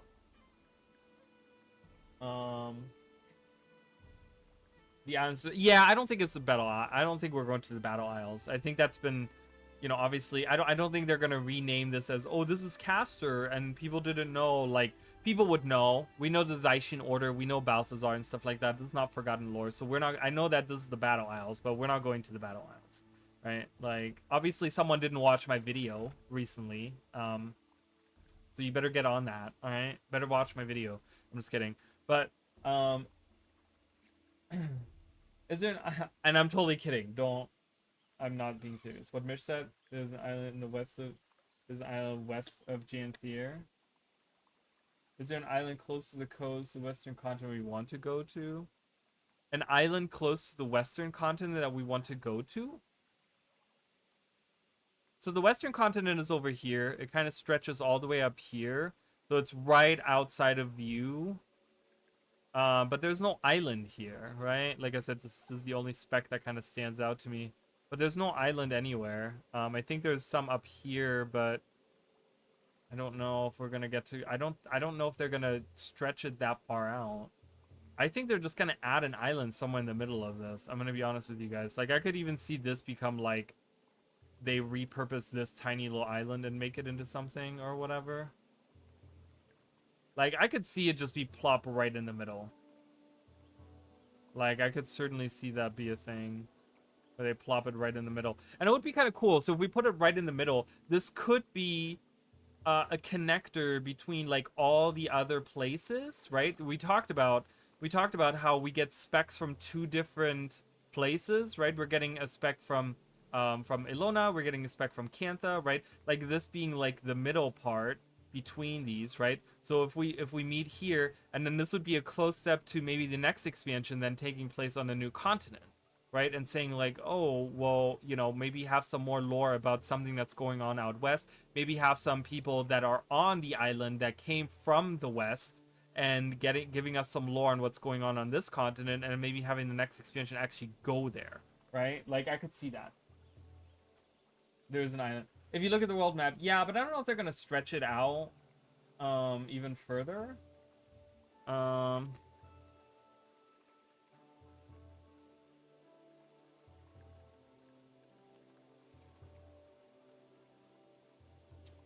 Hold on. I will pull up.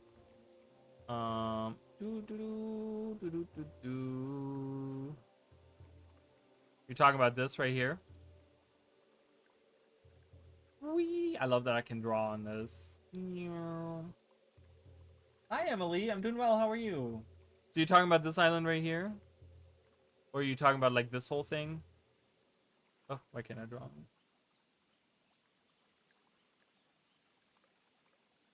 Yeah, I don't know. I mean, you know, it could be this too. Could be this. The island of Castor. I have a feeling they're gonna give us something like in the middle somewhere. I don't think that this is Castor. This is too small to be Castor.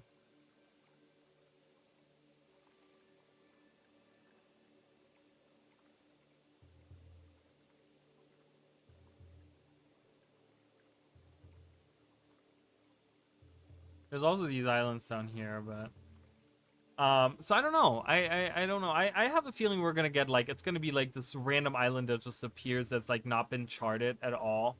I don't think it's gonna be on the world map. I think it's gonna be like how this didn't exist, and all of a sudden they have this stuff. Like I feel like that's what it's gonna be. It's gonna be something completely new. I do want to go to these places. Like what is this? What is all this, right? Like I was thinking like what's out here too? Like so many places that I want to know what's going on there, you know? Top left corner is an island. I mean, it might be an island. This could be a bottom of a whole continent. You don't know that. Woo! I love drawing with this. I don't have to press another button. In Guild Wars 2, I have to press a button.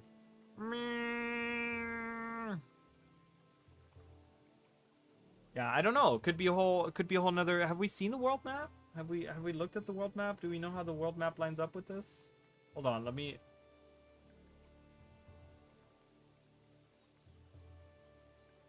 How does the world map line up with all of this stuff? Let me pull it up here. Here we go. Oh, you're right. Maybe this is an island. I guess we could consider this an island. Here we go. So Isle of Dawn. Do we have anywhere that says CORSAIR on this? Do you guys remember this? This was like a long time ago. A long time ago. This has been ages since this map appeared in game.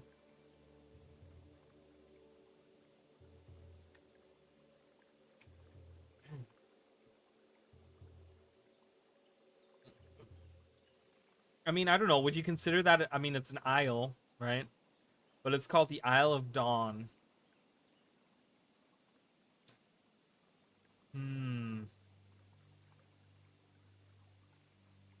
When, yeah. Sunken Islands. I would, if the Sunken Islands were like over here or like over here or something, I could totally see them being that. I don't know if we're gonna get. I mean, maybe we're gonna go here. That could be. I mean, that would be kind of cool. I would like that. I like that. I like the river that gets highlighted that goes all the way in. It's like the only river that they show. Like they show some, but this is the only river that goes like way far inland. I really love that. It's kind of cool, right? Olympus, Thunder Cove, Forsaken Cliffs.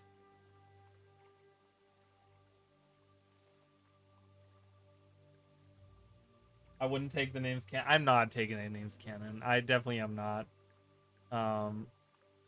Furious Stretch, Icy Tundra. Yeah, I don't know, but yeah, it could be this. It could be this part over here. I mean, I don't think that we're gonna get any of this part. I don't think we're gonna get this. I don't think it's gonna be this too far over here. Like any of these are too far. I don't think we're gonna go to the right yet. I feel like we're gonna get at some point we're gonna get an expansion in like Desolana or something. And that's gonna kind of they're gonna stretch the map a little bit further out, and then maybe we're gonna get like, you know, home like Char Homelands, like something like that over here or something. Maybe this area or something. I mean, I don't know. I'm thinking, you know, this is like 20 years in the future. I'm thinking like we're still expanding on Guild Wars 2. But yeah, I don't know. It could be the Isle of Dawn. You know, what is marked here as the Isle of Dawn. You know, this is the Isle of Dawn on the on this thing right here. So we see the this river.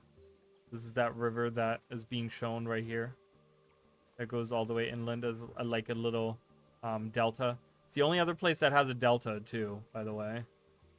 We finally got our delta. I mean, this was a mystery for a long time. We haven't been able to go to delta forever, and people have been wanting to go there for a long time. And now that Janthia Wilds is over, like, it's so surreal to think that for 20 years we are all like, what's at the delta? Oh my god. And then now we have it, you know. It's so weird to me. So weird. Oh my god. It's so weird when you like realize all the places we've been, right? Like we went to Janthia, you guys.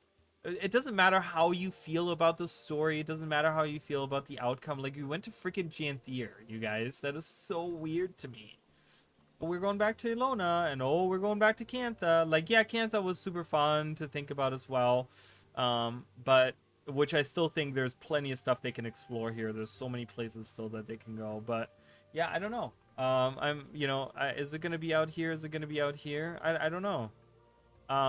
They make Castor seem like this smaller place, this smaller island chain. That's what it kind of feels like. Adventure on an unknown island. Tis most tenacious. Castora. I don't know why I keep saying Castor. Castora. I don't know why that is. I keep saying Castor in my head, and I know it's Castora.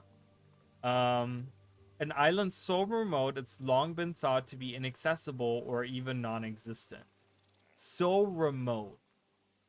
right? Like that makes me think that it's smaller than this.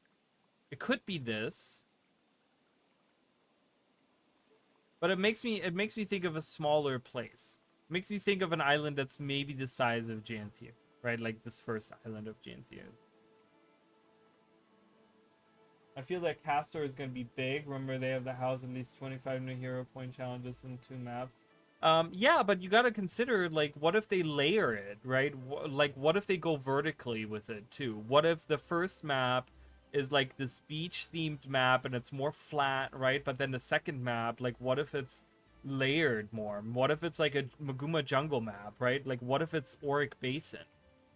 And it has just like multiple layers or like tangled depths or something, right? These aren't massive maps, right? Like the biggest maps they ever added, I want to say, were like the Path of Fire maps. Like look at Crystal Oasis. Crystal Oasis is a massive map. Same with Desert Highlands. It's a huge map, right? But even if we get 2 of those maps, I don't know. Like I feel like it's going to be an island of this size. I think it's going to be an island of this size. That's gonna be, maybe it's this? I don't know. We do see caves. Well, that's true. We do see caves, yeah. So, you know, and I'm thinking, because we have those big trees and stuff, like, I would love to, you know, now that, like, sky scales are more accessible, and it looks like they're gonna make, like, when looking at the art, too, it kind of looks like they're making the sky scale kind of like fly almost. Like this looks like you're like kind of floating more with the, like you're higher up in the sky. It kind of feels like that.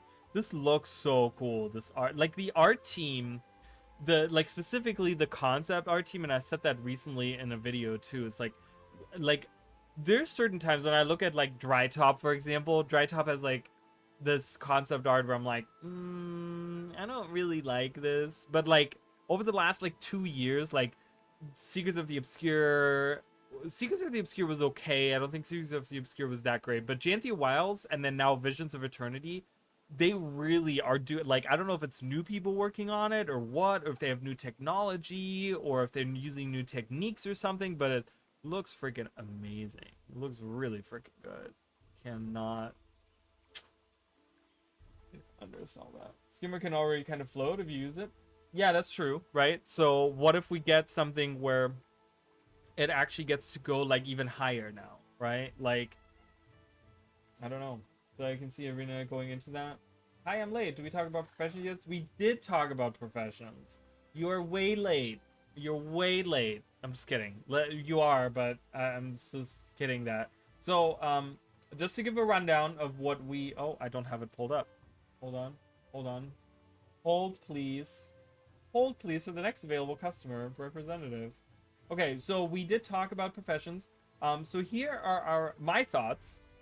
Other people might have had others, but I'm going to kind of do a review of what we've said so far. So, utility skills. All we did, really, we talked about utility skills. So, in my opinion, what I have written down so far is Thief will get manipulations.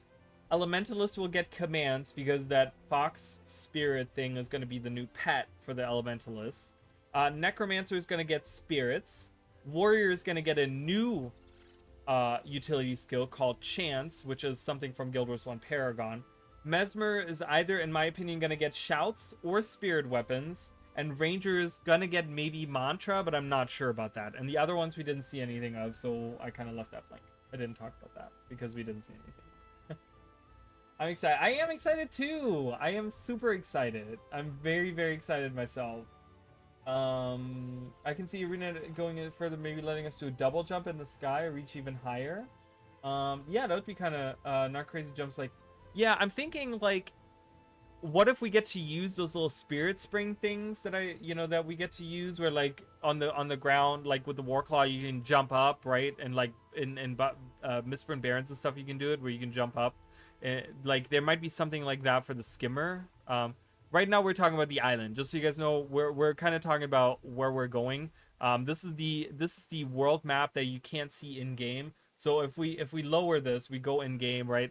Like, and we go to like the top left corner, you can kind of see that there is something there. You can kind of see that there's something there, but you can't actually see it, right? You can see that there's something here, and that there's like this part here, but the actual map outside, like you can see that there's a little bit here, like the actual map outside of the game is much larger, and that's what we're looking at right now, right? Which is, this is the actual map, so you can actually see this. It kind of cuts off like right here, so you get to see like the few islands here, but it actually goes way further in.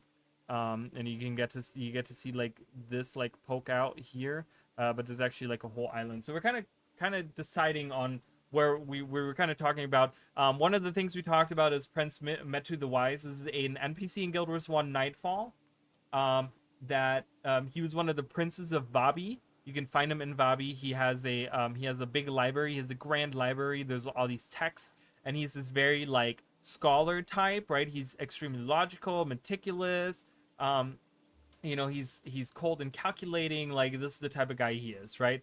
And in one of the texts, you can ask him about his library, and this is kind of what we were talking about earlier. So in one part about it here, and I kind of wanted to point that out, was he talks about, my library is wonderful, blah blah blah, but he says, I even have stone tablets that were found on an island far off the coast, an island that mysteriously disappeared thereafter, right? And then we kind of looked at like how they were talking about an island so remote that it's long been thought to be inaccessible or even non-existent, right? So is this the same island that they're talking about? So we talked about that a little bit. Yeah. So we also went off topic like 75 times. We always go off topic. Probably getting underwater content.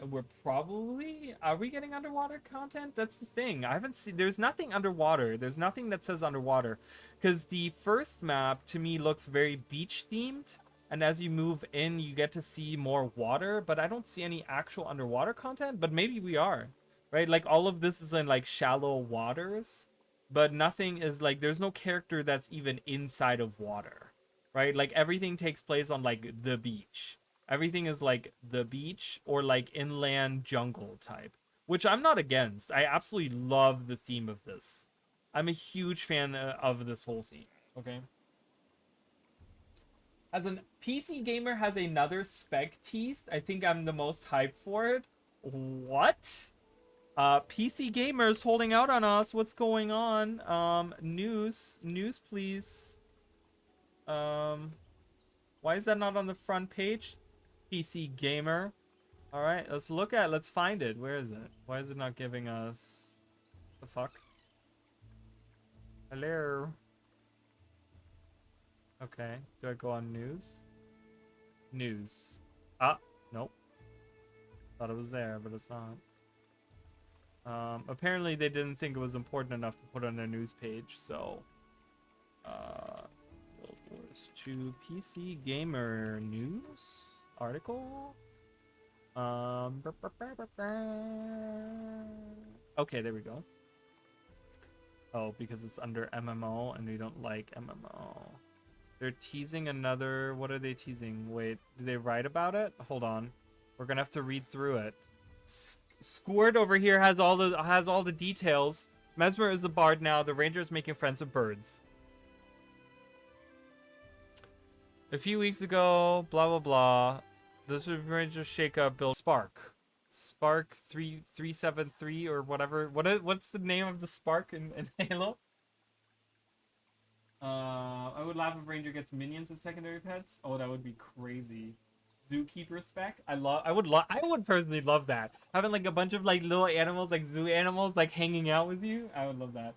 I think it gives them area to expand on whichever direction they want. I know people still don't really like underwater, so I think, yeah, I don't. Yeah, but do you think people like? But do you think people would get more pissed if they had underwater content that they didn't show? Like they have this expansion coming and they're like, oh yeah, it's all on land, and then all of a sudden there's underwater content. Like, I think people would be more pissed about that, right? I found out I was searching Guild Wars 2 in the bar and sorting by newest. For real, go look. Yes, we're looking at it right now, guys. Guardian right here. Guardian. This is obviously Guardian with a what is that? What are we looking at, guys? I need thoughts. Everyone, give me thoughts. I'm very excited. So, what could this mean?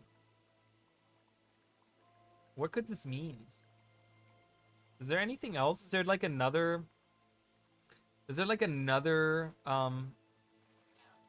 Is there like anything else out there? Is there like something else that we haven't talked about yet? That we haven't seen? I wanna hear your guys' thoughts on that. So I'm gonna keep this pulled up while I'm in the other tab.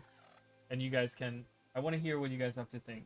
Guardian, Virtue Breaker, like an Oathbreaker paladin. If you see the shield is without the symbol. Okay. I can see a connection. I like it. I like it. Okay. Guild Wars 3 is the first thing that I find. That's not what I want.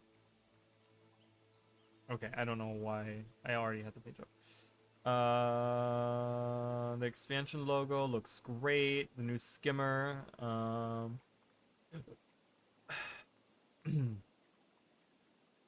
We're getting new hairstyles. It's been confirmed, just so you guys know.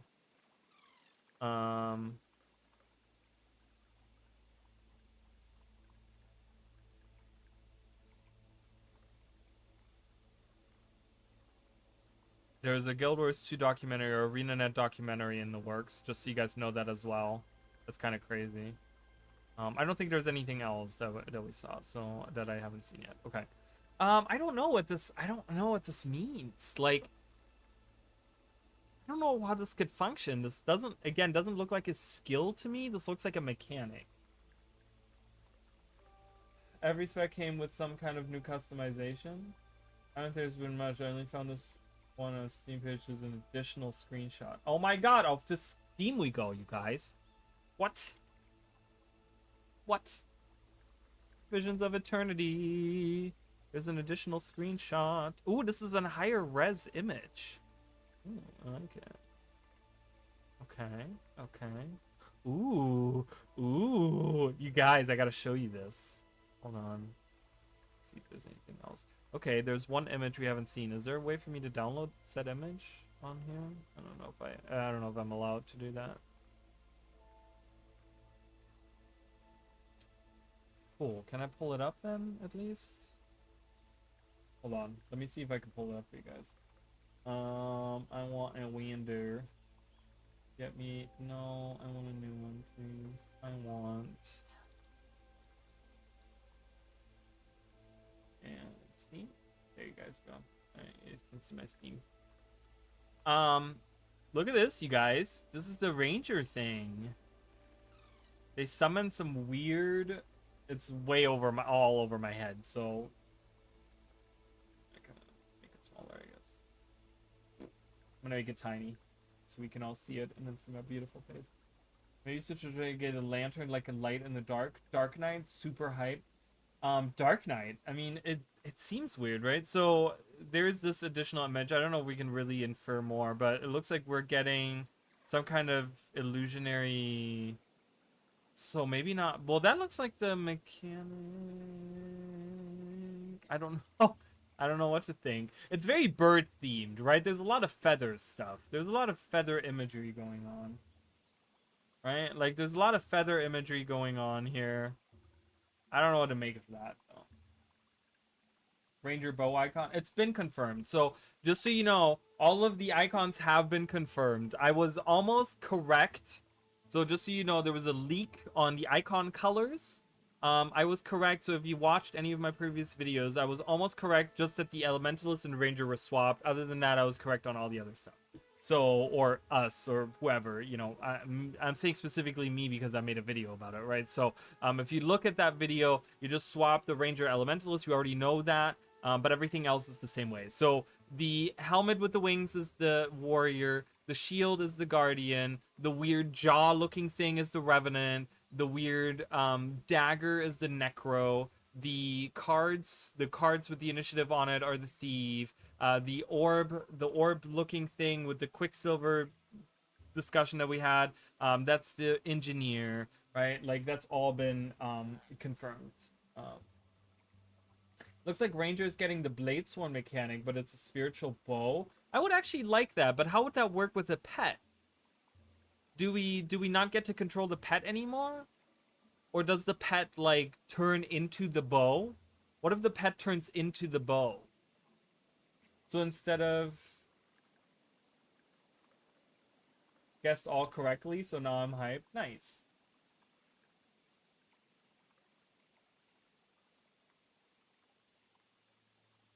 Don't know why that's always a surprise for people. We'll focus on Asura stuff. Yeah, we're definitely gonna get a lot of Asura stuff, which is cool. I'm very happy. Yeah, I don't know. Ranger with a spirit bow. At first I thought it was a legendary weapon, but now it seems like a kit specifically. Ranger Sentinel. Very curious about the NG then. Ranger getting kits would be interesting, but I think it's the mechanic. Yeah, that's what I'm thinking too. I'm thinking that this is like a, like you said, like a blade sworn. I have like, what do we think? What if we get like a new F button that turns our pet into a spiritual bow? So now we lose the pet. We don't have the pet anymore, but now we get the bow instead. And then we have like the F abilities or like different things we can do with the bow or something. I don't know. Maybe you give up pet control for conjured bow. Yeah, that's what I'm thinking. We can talk all day about mechanics. I know. I just need to know. So yeah, I don't know. I don't know, you guys.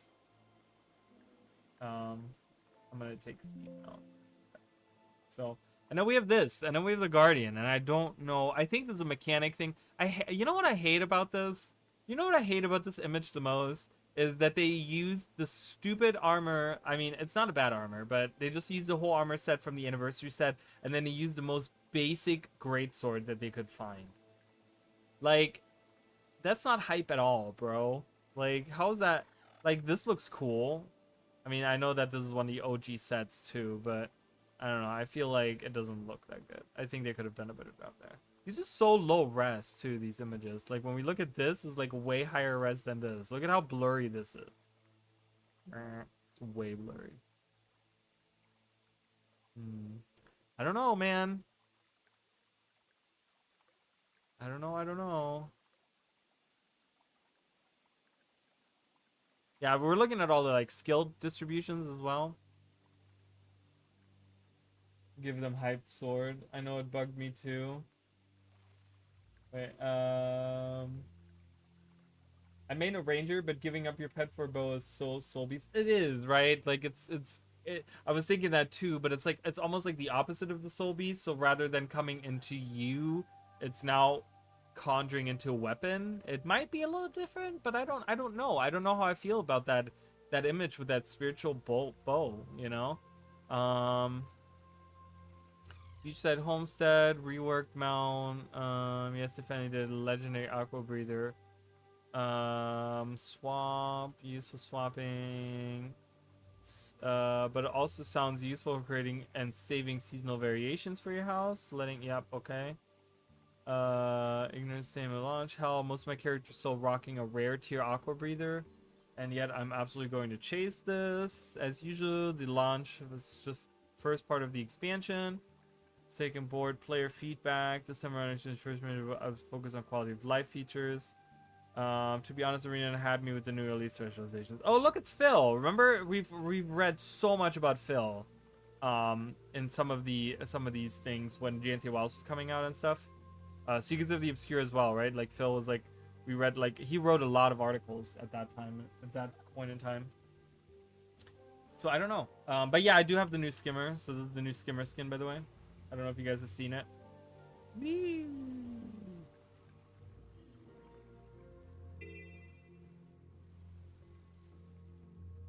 looks really cool. I actually like the skin a lot. But the tentacles are really weird. So if you like just kind of stand for a little bit, it's hold on. I gotta scroll down and chat. So no, I don't want to partake. Look, they kind of go nuts. The tentacles go nuts. ArenaNet are not fashionistas. Like, use Cobalt ArenaNet. Yeah, at least, right? Like, use one of the other skins. Why use a basic greatsword skin?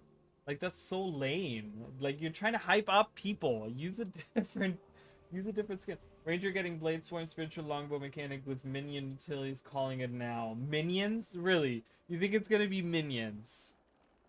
You think it's gonna be like different bird minions? This is all like bird focus. It's so bird focused because there's feathers everywhere, and then you summon these birds. right? Like, I don't know. It's so weird. I forgot you get to pre-order stuff immediately. Yeah. Not giving up the pet. Maybe give us weapon swap. I need to dye it, right? What do you mean? What do I need to dye it like? This is my favorite color combination. What are you talking about? Black and orange is my favorite color combination. That's what I use it. I use it for everything. What's the correct dye job? I need to dye it correctly? You Hayden? I'm just kidding. Should I go back to the regular color that it has? That's the regular color it has. It looks really cool. I can tell. I mean, it looks kind of weird with the black. I'm gonna be honest. From all the discussions, everyone is getting minions. Wouldn't that be slap in the face if everyone got minions?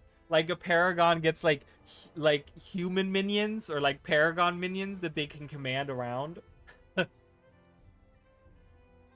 And like Necromancer gets minions in the sense of like spirits that they get command around, and then Rangers gets different birds that they get to command around, and then the Guardian gets like little like whatever, like fire lanterns or whatever the hell that's supposed to be.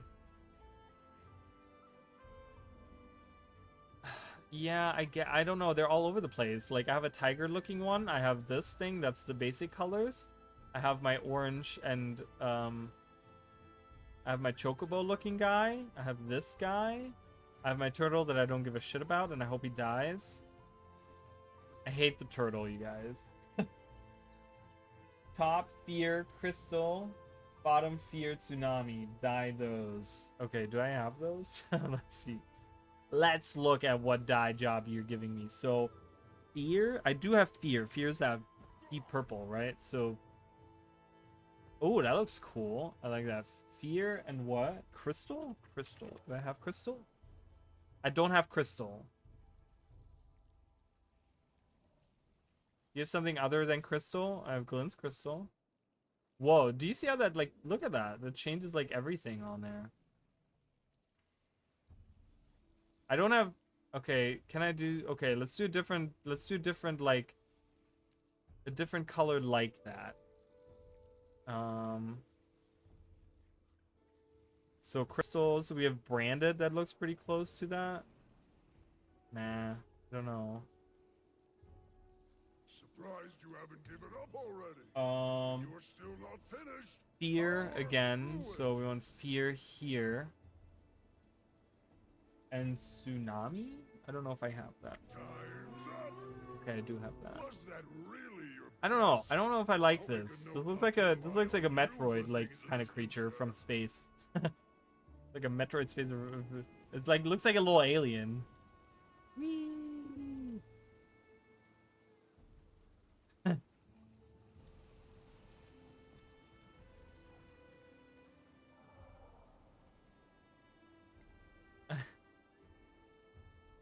What if we...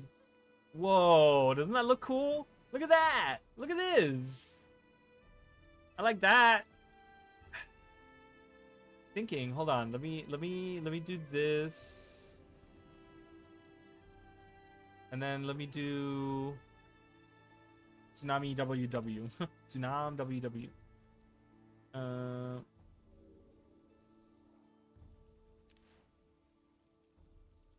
Doesn't that look cool? Look at that. That's cool. All right, come on, guys. Doesn't that look cool? That's a cool color combo. It's a rave skimmer. Doesn't that look awesome? I love this. That looks really, really cool. I want to go to an area that's like super oversaturated. We're gonna go to Cantha. Cantha. Oh, I don't have Cantha. Oh my god. Why? I don't have Cantha on this character. I do know the bandit cave in. I do know one area that I go to when I want to see oversaturated colors. Purple, orange, Path of Fire. No, purple. Well, purple, I guess purple. Well, purple, orange is the new expansion colors too. This cave right here, when you go inside here, actually it gets very saturated. All the colors get very saturated here. Usually they do. Like like in here, don't they get like really? Doesn't it get like super saturated in here? I always thought it does, but dude, look at that. That is so, dude. All All right, we're gonna hang out with this. Isn't that cool as hell? Oh my god, I'm stuck. I'm stuck. It's too big. I can't. I'm falling. Help.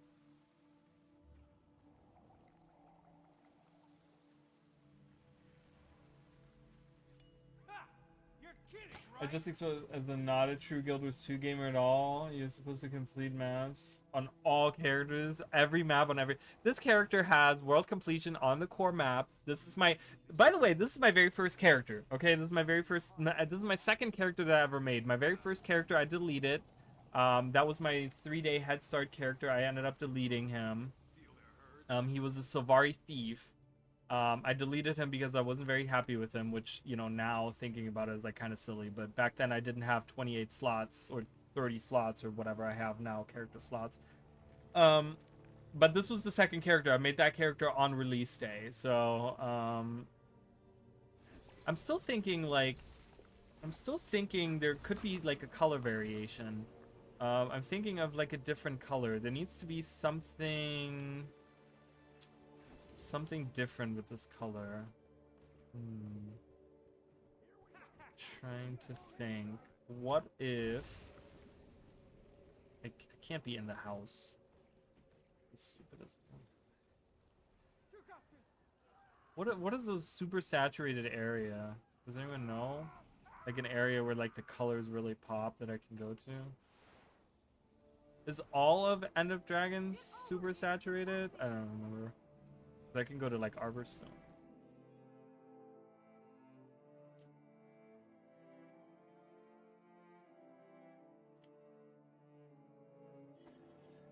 Do you have any characters part of Vigil Whispers? Yeah.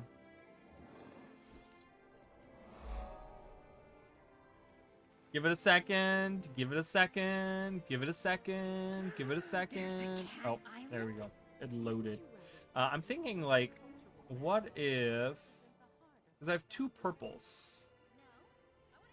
What if I do like a green? What if we do a bright green, like a electro line? Whoa! Do you guys see that? That's such a weird effect. Look at it. And if I do like this, it's so weird. Whoa! What if we do like a dark color? Whoa! What about a blue? Ooh, blue's kind of cool, right? I don't know. I like that kind of weird green that it has going on. What about the enameled skins? The enameled skins are really, really cool because they have like usually like a. Okay. Do we have like a? We have an enameled legacy. No. Oxen. Ooh. Whoa. This mount is very unique. It looks really, really cool. I actually like. I'm usually not huge on the skins that they give you with the pre-orders and stuff, but I love this fucker. Fucking awesome. Scorched. Oof, God. So bad. Ruby red. No, I don't think red would work. Green. Green. White. Ooh. Frost. But what if we do celestial? Whoa, look at that. Celestial has such a weird effect on it. I kind of like the green that we get, though, because it's like this weird sheen that it has. It has like a purple sheen, but it's like green underneath it. It's very unique, and it's very strange how Fear manages to do that to the thing, right? Like, what about Arcane? See, Arcane doesn't have that same effect. 4 eyes. So weird. I can't wait to see all the different colors that people come up with. Whoa, look at that. Jesus. That's a little on the crazy side there.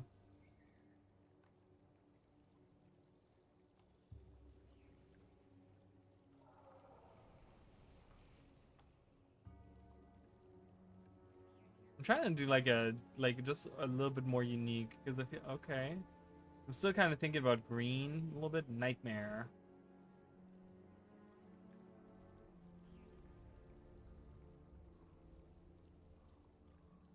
Almost looks the same as to what I have right now. It looks very similar. I actually like that a little bit more.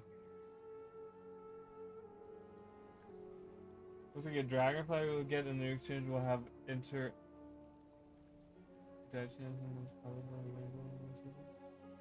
The dragonfly? You mean the skimmer skin? The skimmer skin was weird looking. It was like a weird, like, yeah, I guess dragonfly, right? Yeah, I guess so. This makes like the details pop more.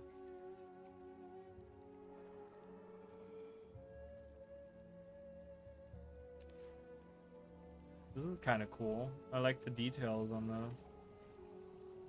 It like makes all the details inside like pop a lot more than having it all one color. We're going to the beach. We're going to the beach each right? That's the song. Isn't that how it goes? Something like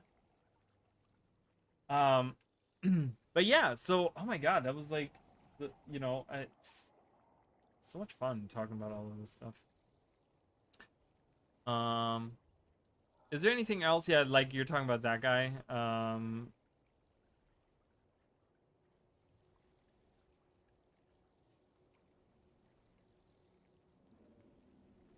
See, this guy has like really cool colors too.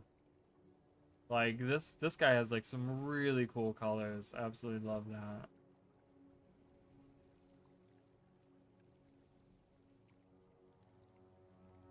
I already went past that. There it is. You're talking about this guy right there? He does look really cool. We're gonna get to see a little bit more. I do like that they're going really unique with some of these mount skins. But he shoots like these cool little lasers out. Like just the sound effect, by the way. Okay. They remind me of something. So you guys hear the sound effect where it's like pew pew pew pew pew. I don't know if anyone else feels the same way.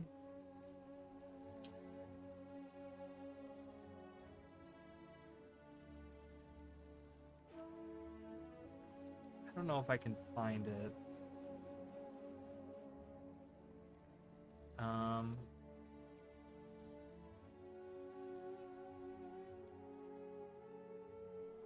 Okay, I'm gonna go on. Wonder if this. Eat any.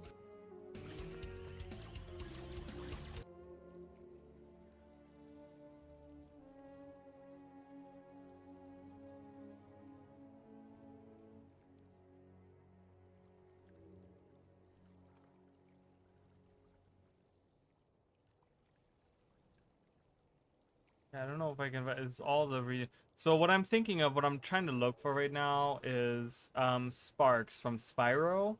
Spyro 3, you get the sparks levels, and I remember back in the day, the original before the reignited, there was. Is that the OG? No, this is reignited. It's all reignited. I want the original one. Is this the original? This looks like the original one. Let me see. If I can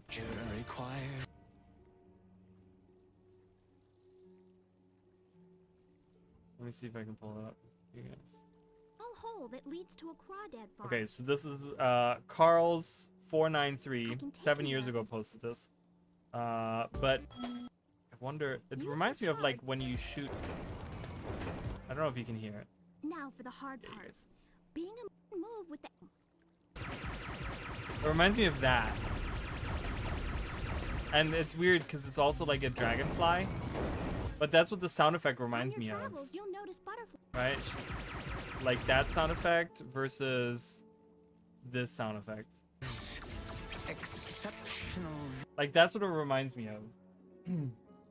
It reminds me of Sparks from the original. Like the new one still has kind of that sound effect, but it's not as like arcadey sounding in a weird way, but that's what it reminds me of. So it's weird that they have like a dragonfly that has that same kind of sound effect. You know, in the trailer, like that you like close to what the dragonfly from Spyro has, right? Kind of crazy. I just hope the Synergetics one shoots laser. I mean, they will all shoot lasers. Like they will all shoot. Oh, you mean like shoot laser, like a certain laser type of lasers. Oh yeah, I don't know. That'll be interesting to. Yeah, I don't know. Are they gonna have like different colors things or something? It's probably gonna be different colors. I don't know if it's gonna look different. It's a good question. Like, is the dragonfly somewhat related to skimmers, or is it really? It's just the skin, I'm pretty sure.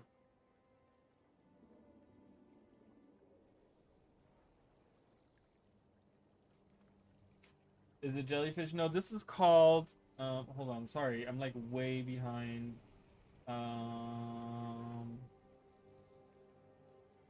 So this one was called.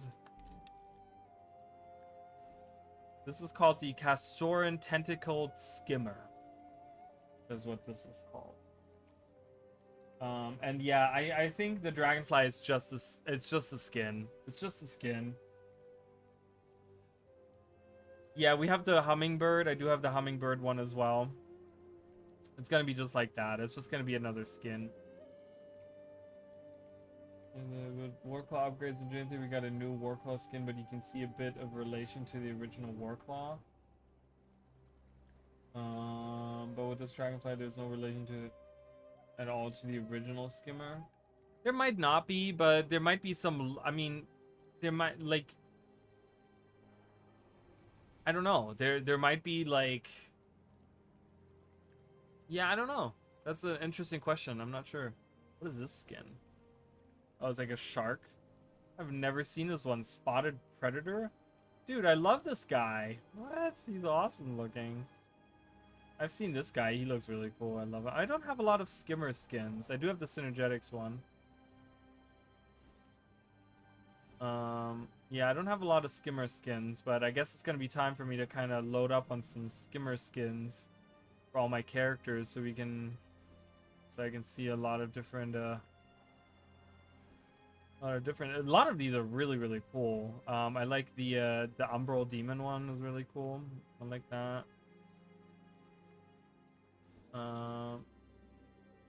What is it? Frigate Skimmer.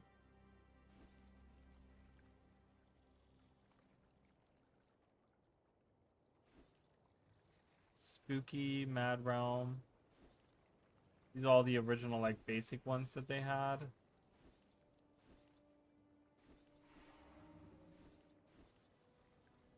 This one was always the cutest one with the little face. I mean, this one is super cute too. It has like a little heart. That looks really cool. That looks very Astral Wardy with the color choices there. This is still like the coolest looking with like a shark face like that. The teeth and stuff is really cool, but I'm happy with this little guy right now. How will the skimmer being a dragonfly dive? The hummingbird the hummingbird dives too, right? That's the crazy part. So, you know, you can literally have the hummingbird and you could be underwater. You could be underwater with the hummingbird. But I don't think we're gonna really see any underwater stuff, right? But you could also make the argument, right? You can do the counter argument. How does a jellyfish live on land? Right? I can see it underwater. It makes sense underwater. But how does it come on land? Why does it survive here? I'm just gonna have to ignore that. Underwater ship came out of nowhere as it is. Surprising update. We're getting legendary aqua breather. Makes no sense lore-wise, and that bothers me. I don't know. I mean, we'll have to see. Maybe there's some kind of explanation. We don't know. Maybe ArenaNet is gonna pull some kind of weird BS out of their hat. It's a floating jellyfish, but yeah, but what if I get it's a floating jellyfish, but jellyfish live underwater. You know, So I mean many that doesn't really explain anything. You could say, well, it's an underwater hummingbird. Okay, that doesn't explain anything. Like a hummingbird doesn't live underwater, even if you just say it lives underwater. You know, magic. Well, there you go. That's a great explanation there. It's magic. You know, magic exists on Tyria. Explains everything. There you go.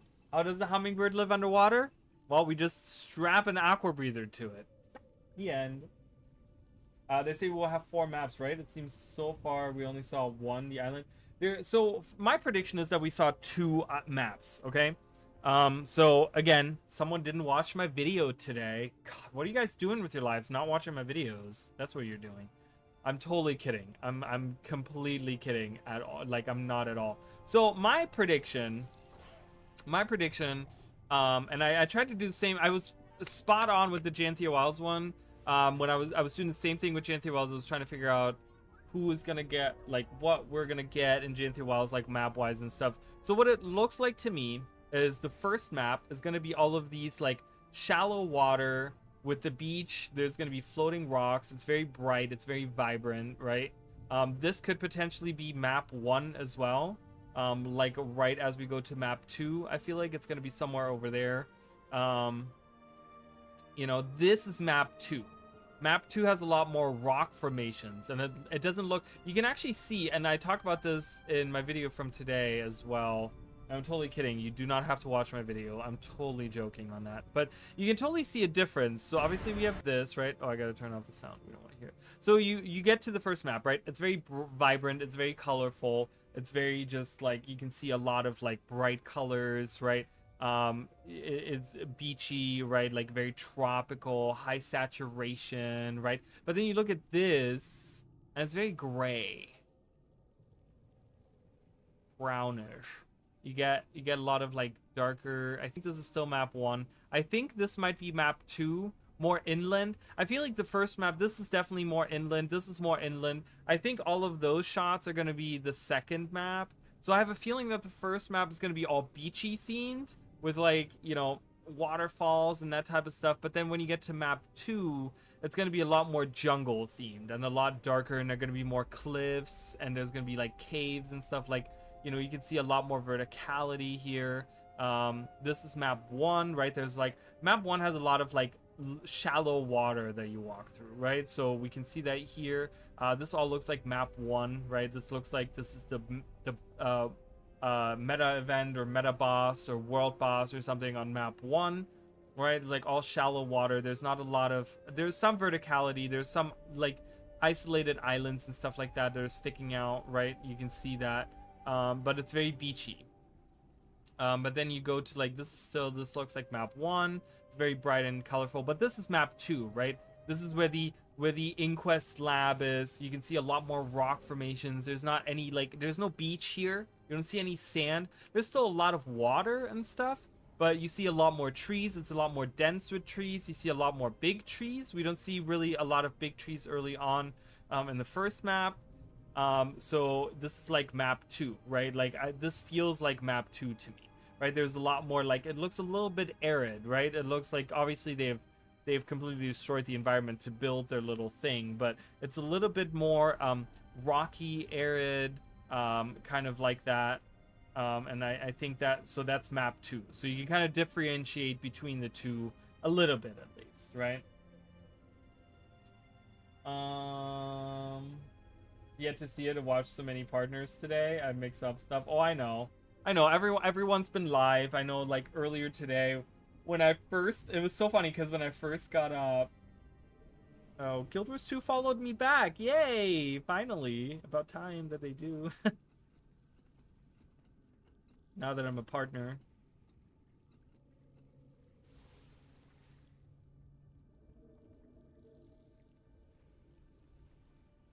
Hold on, gotta reply to ArenaNet.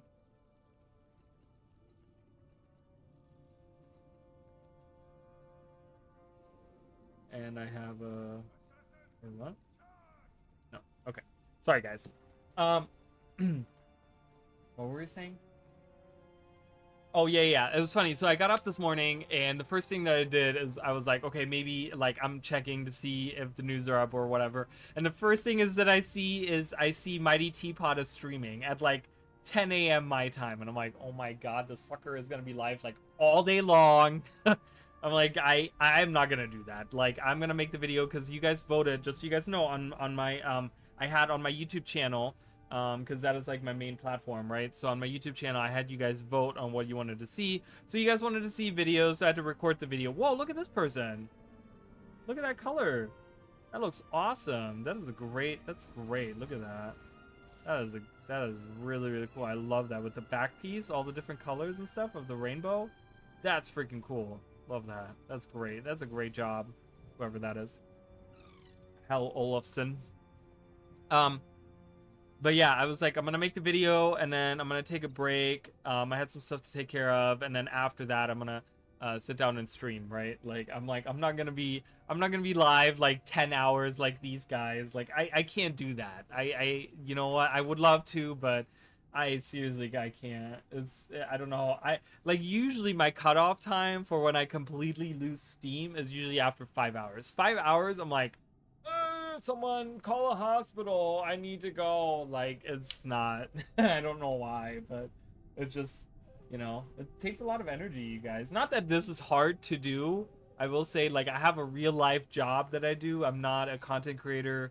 I would love to do this for a living, you know, obviously, but I don't do this for a living. But this is not as hard as a regular job, but it still can be exhausting at times. So.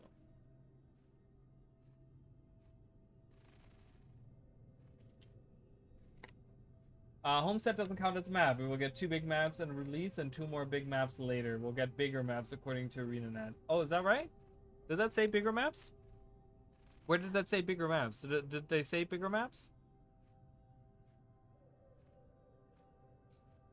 Because you quoted it. So is it actually like, did they say specifically we're going to get bigger maps? 2 new open world, each filled with magical energies and strange creatures. That's fine. Was it in the last blog post? Did they say something there?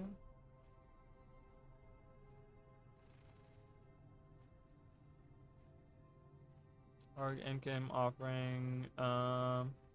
Finding a rhythm. For our next review, we're finding to give first quarter update will not include new story or map content. Instead, focus on updates approach movement long term. By focusing on story map development, second, third quarterly episodes will make those more robust and satisfying. Each will introduce a larger, more content-rich map and longer, more fully developed stories. So you are correct. Yes, so we're gonna get larger maps. Larger. Gilligan's Island reference for us old hats, or I'll be disappointed. There probably will be. I have a feeling there will be. It's so pretty. I think, yeah, it is super pretty. This whole expansion is looking amazing so far. I think map 2 will have the Inquest base. Map 1, Coast Forest. Map 2, Forest Inquest base. Yeah, so that's exactly what I'm saying. So you're exactly right on that. That's exactly, it reminds me of Sandswept Isles. Yeah, it's gonna be, I think we're gonna get kind of like a flashback to that a little bit. It kind of feels like a little bit, you know, it's cool. It's interesting that the Inquest chooses islands to put their bases on, right? Like, so we have these like bases that they build, the bases that they build on different islands. Reveal a more scary foe, true foe. I think it's gonna be just Inquest. I want them to kind of, like I said in my review of Jantia Wilds. If you guys haven't watched my review of Jantia Wilds, I want them to focus on like, don't introduce one bad guy and then halfway through the expansion say, oh, well, that isn't really the bad guy. Like, now there's another bad guy, right? Like, pick a bad guy, have the Asura, the Inquest be the bad guys, and focus on them. Develop them, develop whoever this bad guy is that we see in the trailer, right? Like this guy that we see at the end, the random looking Inquest guy. Develop him, give us background story to him, blah, blah, blah, all this stuff, right? Like Anka, right? Like that. You know, develop that character as you go on. Give them a backstory. You know, the ties, the ideas, the whatever, dreams, parents, pets, whatever. Give us info on them, right? And like move on from that, and then just like, or not move on from that, but like stick with that, and then, you know, finish the expansion with having that be the bad guy. I don't want them to do all these different, on halfway through the expansion, well, this wasn't truly the bad guy of the expansion. There's now like a magical creature that's awakened from underneath the island because the Asura were fucking around, and then now we have this random creature that we're gonna fight, and that's the actual bad guy. Like, I don't want that. I don't want that. I hate that. If Inquest base is so early, what would map 3 and 4 have? More bases, more Inquest bases. This is just a small base, okay? It doesn't look like a massive base, and it looks like we're destroying it. It looks like we're destroying that Inquest base. You know, at the end of the trailer, you can kind of see it. It looks like we're destroying the Inquest base already in the story there, right? Like we're running away, everything exploding. There's some weird elemental thing going on in the background. But I have a feeling, because when we look in the background here, it looks like there's more going on. Maybe he's hiding out in like some other like it looks weird because I didn't even notice this, but it looks like there's a weird magic going on here. You guys see this weird magic everywhere? There's like a weird magic signature that's like kind of imbued in the environment. So it probably is like more evil experiments, but might go deeper into the facility. I love the Inquest goal through dealing with the internal alchemy. They're trying to create their own techno dragon to bring back dragons. Fuck with the balance so Arene comes back. No, absolutely not. I don't want Arene back, and don't bring dragons back. We're done with dragons. Move on from dragons. We did 10 years of dragons. We don't need any more dragons. Nope, I don't want to see that. I would be very sad if that's hope the main Inquest is someone we dealt with before, like they remember us, but we don't remember them, especially Sir Commander. If Kuda not shown, she's the leader. She's one of the leaders. I don't think she's outright said to be the leader. I think she's one of the leaders of the Inquest. So I don't know if they have a specific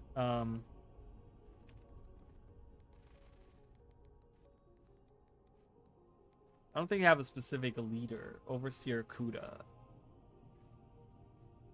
So this is who you're talking about right here. Is an usurper.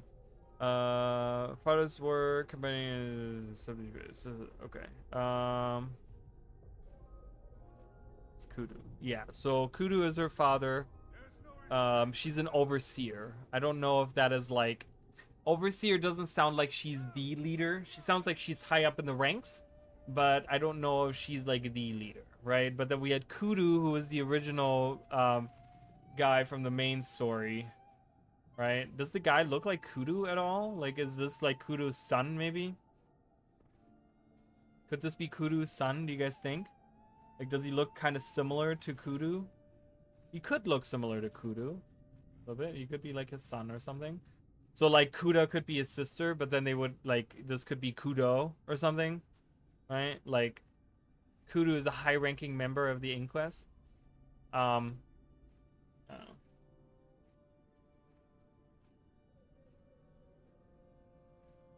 That sassy bitch. Of Kuda, and Kuda will be the main antagonist? I mean, it could be. That could be true. This guy could be, like, Maybe I would like this to be like the brother of Kuda, right? That would be a cool introduction to having Kuda come back, and then we can kind of resolve the Kudu situation, because Kudu does die, so Kudu is dead, right? What? Shut up, please. It drives you crazy when you get random dialogue in the background just because you want to hang out in the map somewhere. Like, let me just hang out in a map, bro.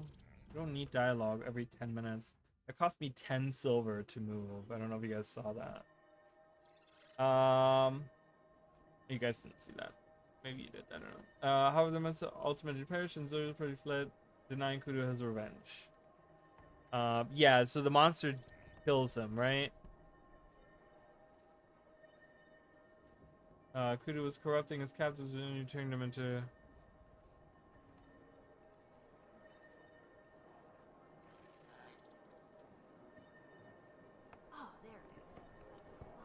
Got away as usual. Wait, what? Despite Kudu's demise? Oh, yeah. Kudu experimented himself, was killed after a fierce battle. Okay, so Kudu dies.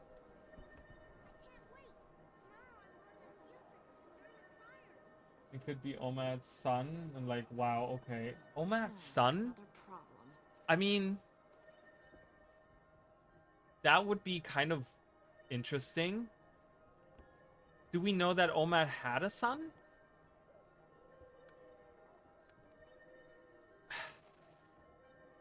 Did OMAD have a son? Do we know that? What do we know about OMAD? I mean, it would be interesting to bring OMAD back into the story, right? Headmaster OMAD.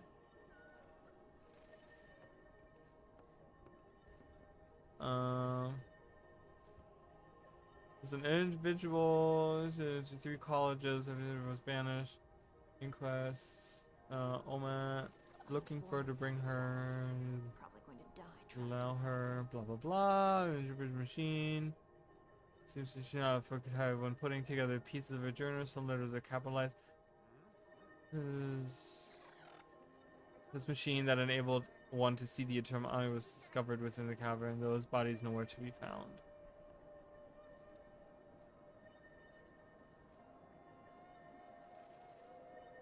Yeah, I don't know. It's an interesting thought. I mean, the reason why I'm kind of like thinking right now is because it's like, it would be nice to have a connecting thread, right? Like, the thing is, you want to, I talked about this before. It's like ArenaNet always introducing like new things and stuff like that. It would be nice to kind of have something that is not necessarily new, that already exists in the world, right? Like, so having OMAD in some kind of form be connected to this, right? Because he was researching, as we just found out, as I was just reading. So, he was doing the experiment on the eternal alchemy and stuff like that. So we're now, we're kind of dealing with visions of eternity, right? Which could connect to the eternal alchemy in a way, right? Like there's some name association, I guess you could say. So it wouldn't be too far-fetched to think that this is a person maybe connected to OMAD in some shape or form. Could it be his son? Maybe. Could be his son. So it could be, I mean, that's the thing. We don't know that many prominent Asura like that.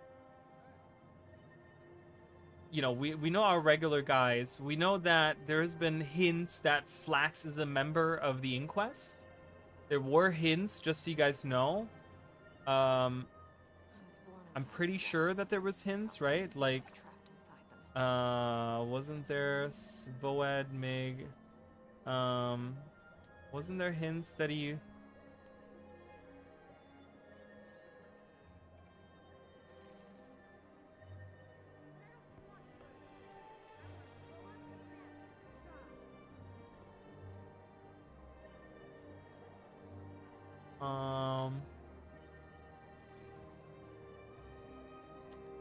I feel like there was like a hint that he might be like in cahoots with the Inquest or something, which that's why the Inquest gets to kind of do whatever they want, because he's the leader of the Arcane Council, so you can kind of manipulate the Arcane Council to let them do what they need to do. I think there's like some kind of hint somewhere. I don't remember exactly where that was. I want to say that was during the personal story somewhere, right? Let's read about him. The crew mainly consists of toadies and suck-ups.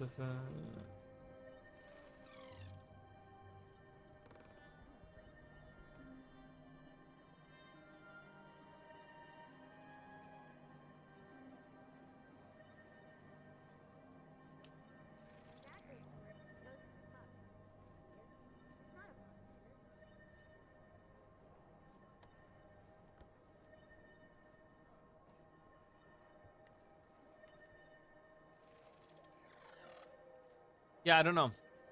I feel like there was like some kind of hint somewhere. That there was like something going on there.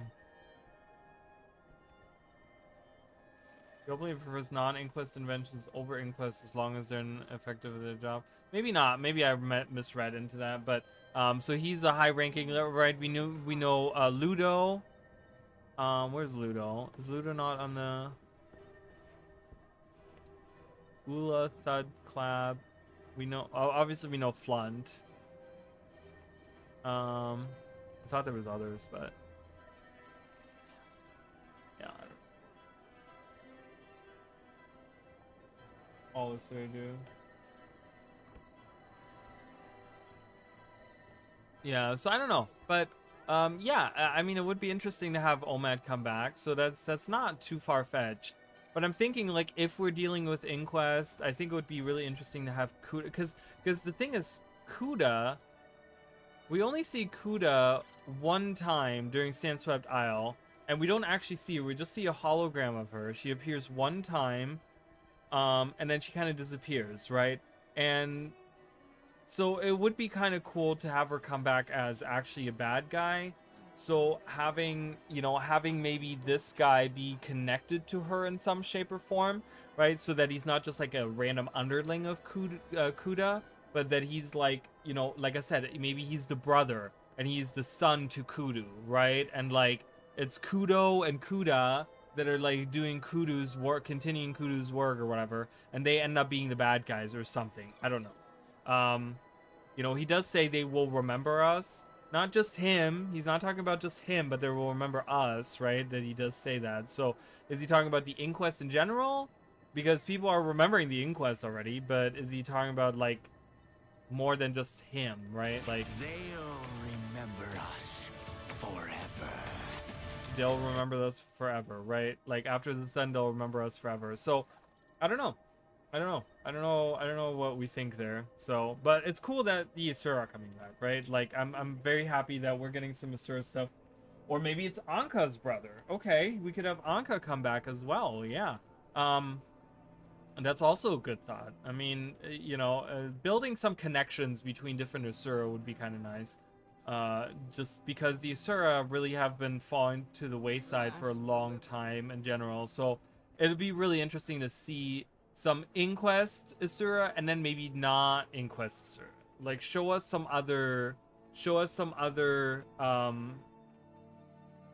Asura that maybe aren't Inquest related, you know? Do you guys think Zoja's gonna be back? Do you guys think Zoja's gonna get involved? I don't think we're ever gonna see Zoja again.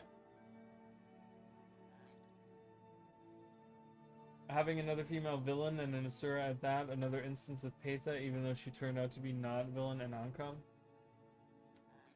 Maybe. Yeah, I mean that's a good thought. Like maybe too many. I mean, I don't know. I just think that is a character that was introduced one time and then never anything happened with it. So I feel like again to kind of build a connection to the little, because Sandswept Isle was like the one instance where we got to see a little bit more Asuran related stuff with like the Inquest, right? Like obviously we got a little bit more during season 4 here and there, but I feel like, you know, we got an actual outpost. We actually got to see like how they internally function. Like we've never really explored the Inquest, but then Sandswept Isle gave us a little bit more of like an in-depth look of how they like function internally and how they like how all of that, how their structure is a little bit and how they're like connected between these different like outposts through like teleporters and stuff. So it wouldn't be too far-fetched to think that she would make an appearance maybe as well. I don't know. I know, Zoja's VA. I know, I was totally kidding. I don't think she's coming back. I don't think we're ever gonna see Zoja come back ever.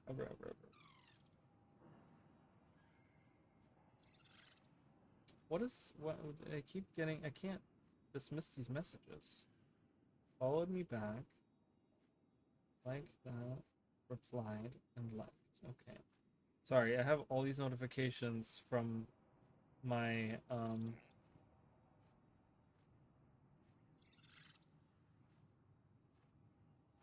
post today, which is nice. I'm not complaining about that at all. But yeah, I don't know. We could see. You know, I'm just happy to see Asura. Like I don't play Asura. I think I have one Asuran character on this whole on this whole account. I'm sorry, one Asuran character on this whole account, but I do like them in the story. I think I do miss Taimi. I do know that she was like a Deus Ex Machina and stuff like that. I do understand all that, but you know, so's the Astra Ward now, right? We're kind of like ArenaNet hasn't really figured out that having all of these characters that are super phenomenal and they're really great and they have all these amazing powers and knowledge and all this stuff makes it super easy to resolve a plot, right? Like that's why when I talked about the Janthia Wilds, in the Janthia Wilds review, I talked about how I wanted to see a smaller group of people, right? Like I wanted to see a smaller group of people. I wanted to go back to the idea of Dragon Swatch in Heart of Thorns, you know, this group of people that like didn't really have the resources and the armies and the things, and they were just kind of struggling going through the jungle, right? And it kind of really made it for like a bonding experience, right? Like to me, I feel like I bonded more with the characters in Heart of Thorns and stuff because you know, you only had like a few people to interact with, and we kind of had to like make of the situation like, you know, we're just like these powerful warriors or whatever, and we have to like kind of figure out what we're doing, right? Like, and we have to kind of figure it out from there. And there's not really anyone that can help us because the pack was the only thing that could help us, and they were just destroyed, you know. So now, you know, we went then to having like Timey be this like, oh, she knows everything about dragons and she can just figure it out, and you know, she knows all the stuff, to then Oreen taking that place where it's like, oh, Oreen is this all-powerful being now. She has all this magic. She's an elder dragon, one of the most powerful beings on Tyria, and she can just fix whatever because she can just like purify magic, and she can just like, oh, whatever, right? And it's just like, oh, okay, well, she can just absorb it. It's fine. Like, it'll be okay. She knows what she's doing. Like, she'll figure it out, you know? And like now we're doing like the Astral Wards, like, oh, the Astral Ward, like they have tools for everything, and they have like these powerful wizards from, you know, centuries ago that have lived for like hundreds of thousands of years or whatever, and they're kind of like these all-powerful beings. They know all of the stuff and they can figure it out, right? And they can pull the tool out of their butt, like the Heart of the Obscure, and just fix everything and just point that thing at everything and it'll fix it, right? Like, I want to step away from that. I want to have a smaller group of people that are still kind of like trying to figure it out on their own. And like the Astral Ward, like that's the one thing that I said earlier too. I do love Timey as well. That's what I was saying earlier too. Like, the thing with like the like the involvement of the Astral Ward is like Iskarin, right? I said this in today's video, right? But Iskarin was like, he didn't act in all of these mundane issues. Like, even when it came to the elder dragons that were actively destroying the world, Iskarin chose to not act. He was like, no, it's fine. It'll solve itself. It'll sort itself out. It's fine. We don't need to get involved, right? Like, he said that over and over and over again, right? He didn't want to get involved. He didn't want to get involved with Abaddon. When Abaddon was released, right? We saw this in Bavanisos. We saw a missive between him and Mabon, where Mabon says, hey, I've been watching these people, and they're fighting back against Nightfall and Abaddon, and they're like trying to like go into the realm of torment, like maybe we should do something. And Iskarin is like, nah, man, it's fine, it's cool, it's great, don't get involved, right? But now all of a sudden, for the last 3 expansions, Iskarin all of a sudden wants to get involved, right? He wasn't really on board with the Tyrian alliance thing in the first place, so I don't think that that's really a good reason to say like, well, it's the Tyrian alliance, so now he thinks he can be active because he's part of the... No, because he wasn't really he didn't really want to be part of it, but he was like, you know what?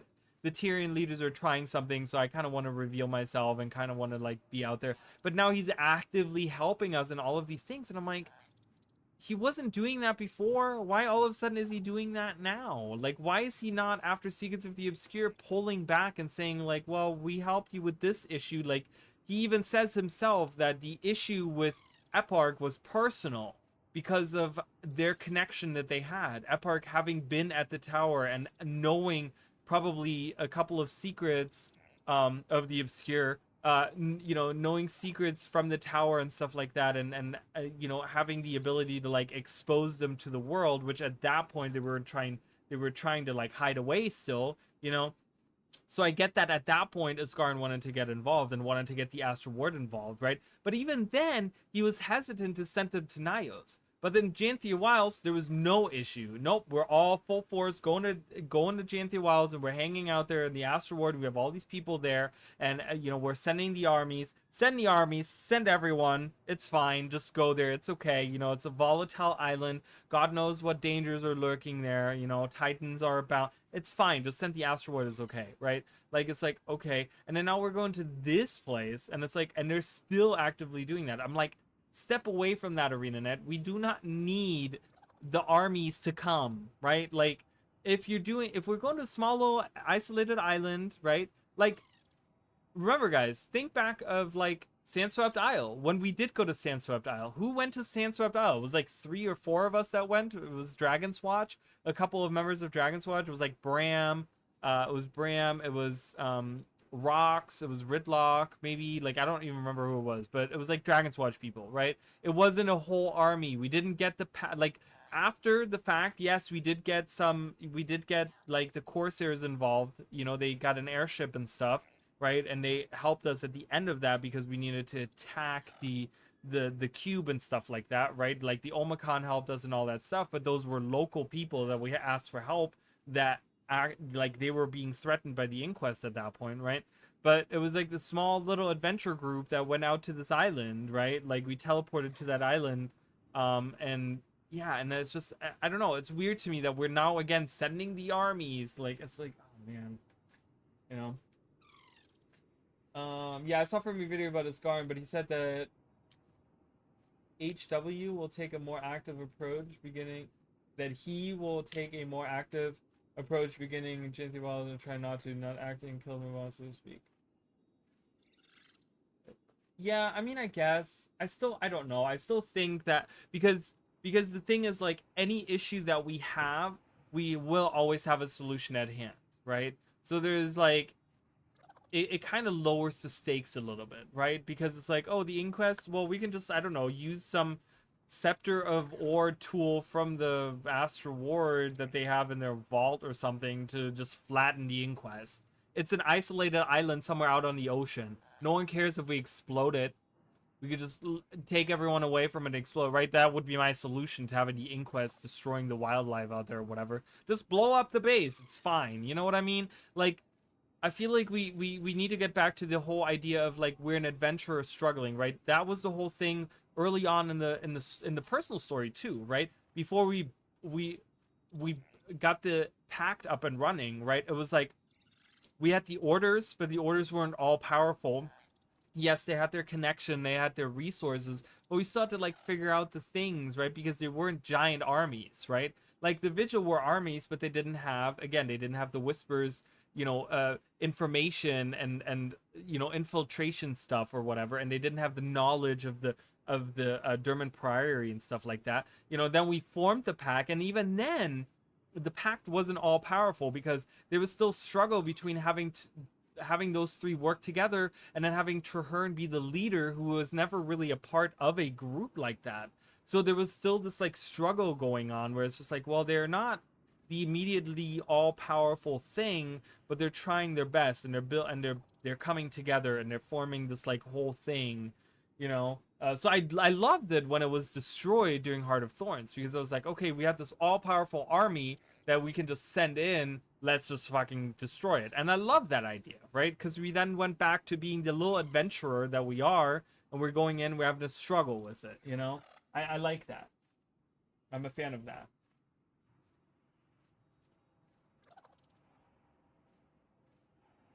I think Arena feels the need to have a set of characters, so it won't be blank slate. Every new expansion takes time and resources to make new Dragon's Edge.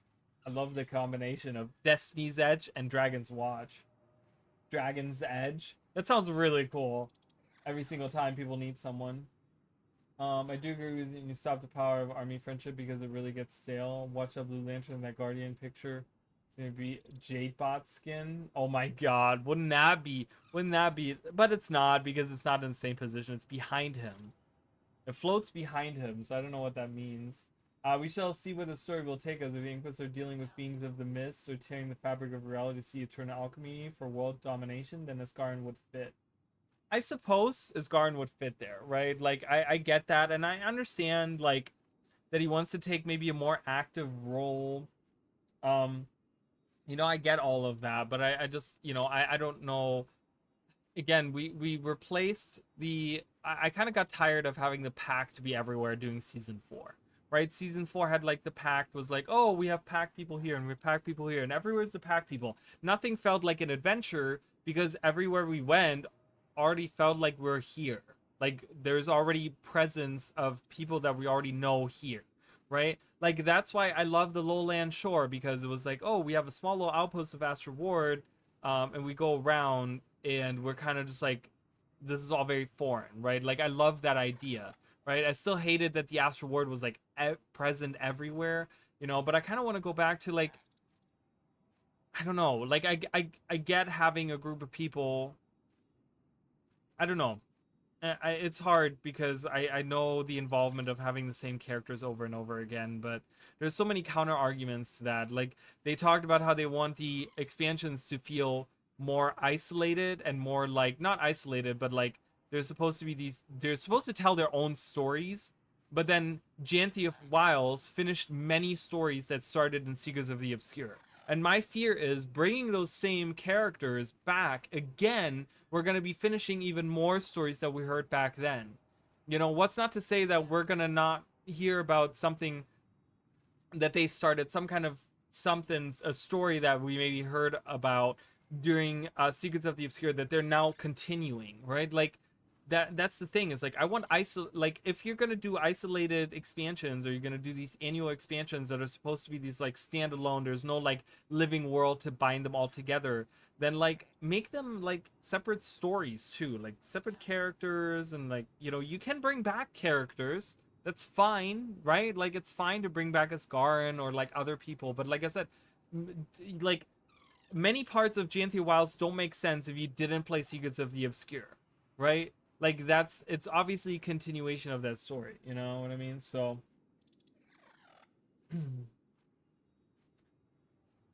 to take a screenshot with the Jane bot not moving. I mean, can I like move this way without this guy moving? I guess I could.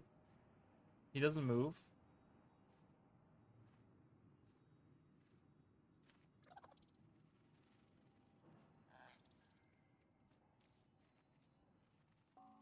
Yeah, but that lantern looks like it's right behind him. I don't think it's gonna be Jade. And any Jade bot skin will have a face on it too. The Jade bots always have a face. So I don't think, I know that you're probably just kidding, but I don't think it's a Jade bot skin. It would be crazy though. Isgarin almost lost his family, including himself, because of him setting in his old ways. It's a commander in Patha who turned the tides of battle. The name is Visions of Eternity, so I'm sure it has something to do with eternal alchemy and seeing the mist eventually. Would be fun if Dessa showed up. Would be interesting. The Inquest won't be tinkering with simple magic and modifying wildlife. I think they're cooking something big. Yeah, but we have issues of scope. Arena visibly cannot make a single expansion with isolated story with character arcs and deep involvement from the player base. They do great small quests, but alas, I wish we had a small attack team. Well, that's the thing though. We don't need character arcs on characters that we already like. Ridlock is coming back. Ridlock has had so much character development. He doesn't need any more character development, right? Like if we look back of all the story that Ridlock has been a part of, like he can be a part of the story, you know, and he can still be interesting because he's a friend, and you know there could still be like new things we learn about him, but he doesn't need to have that character development because he's always been he's a well-established character. So I love that he's coming back into the story because he's already well established, right? So we don't necessarily need new characters, but I'm saying we don't need to have the problem with having Ascarin is that he's the leader of a giant like covert army of all-powerful ancient race, like involving any races on the planet of Earth, including the elder races that have knowledge from like 10,000 years ago, right? Like that's where I'm kind of hung up on, right? It's like you have this thing in your back pocket where you can pull out any Deus Ex Machina and say, well, it wasn't the Astral Ward vault, we had it in the Wizard's vault hanging out, this tool that can now end whatever struggle we have, right? Like there's always this simple switch that they could press where they can get away with it, right? Like with anything, right?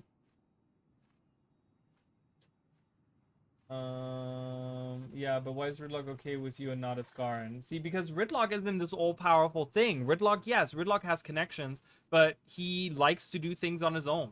Yes, he likes to hang out with, you know, with Logan and like Destiny's Edge friends and Dragon's Watch and stuff like that, but he doesn't have an army at his disposal, right? When he was always joining us, he didn't have Blood Legion soldiers follow him around, and he didn't command like armies, like legions of blood legion soldiers to go attack whatever, right? Like or he didn't call in favors with the Black Citadel or anything like that. He was just a random guy that was helping us, right? Like, and he was like hanging out with us, right? He didn't have the backing of like this super magical, like, you know, highly advanced, you know, technically army at his back, right? Like that, there's that. I always have that, like, I'm like, ugh, they could just pull something out of their ass and it would work, right? So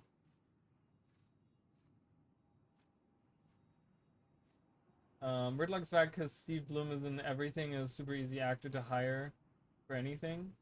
Ridlock seems odd. It does seem odd. Like, what is the connection here? Why is Ridlock back, right? We need more in the story. Like, why is Ridlock coming back? You know, it's interesting to see him come back. That's a legit honest reason. If Iskarin was alone, would that be okay? Looking at it from writing perspective.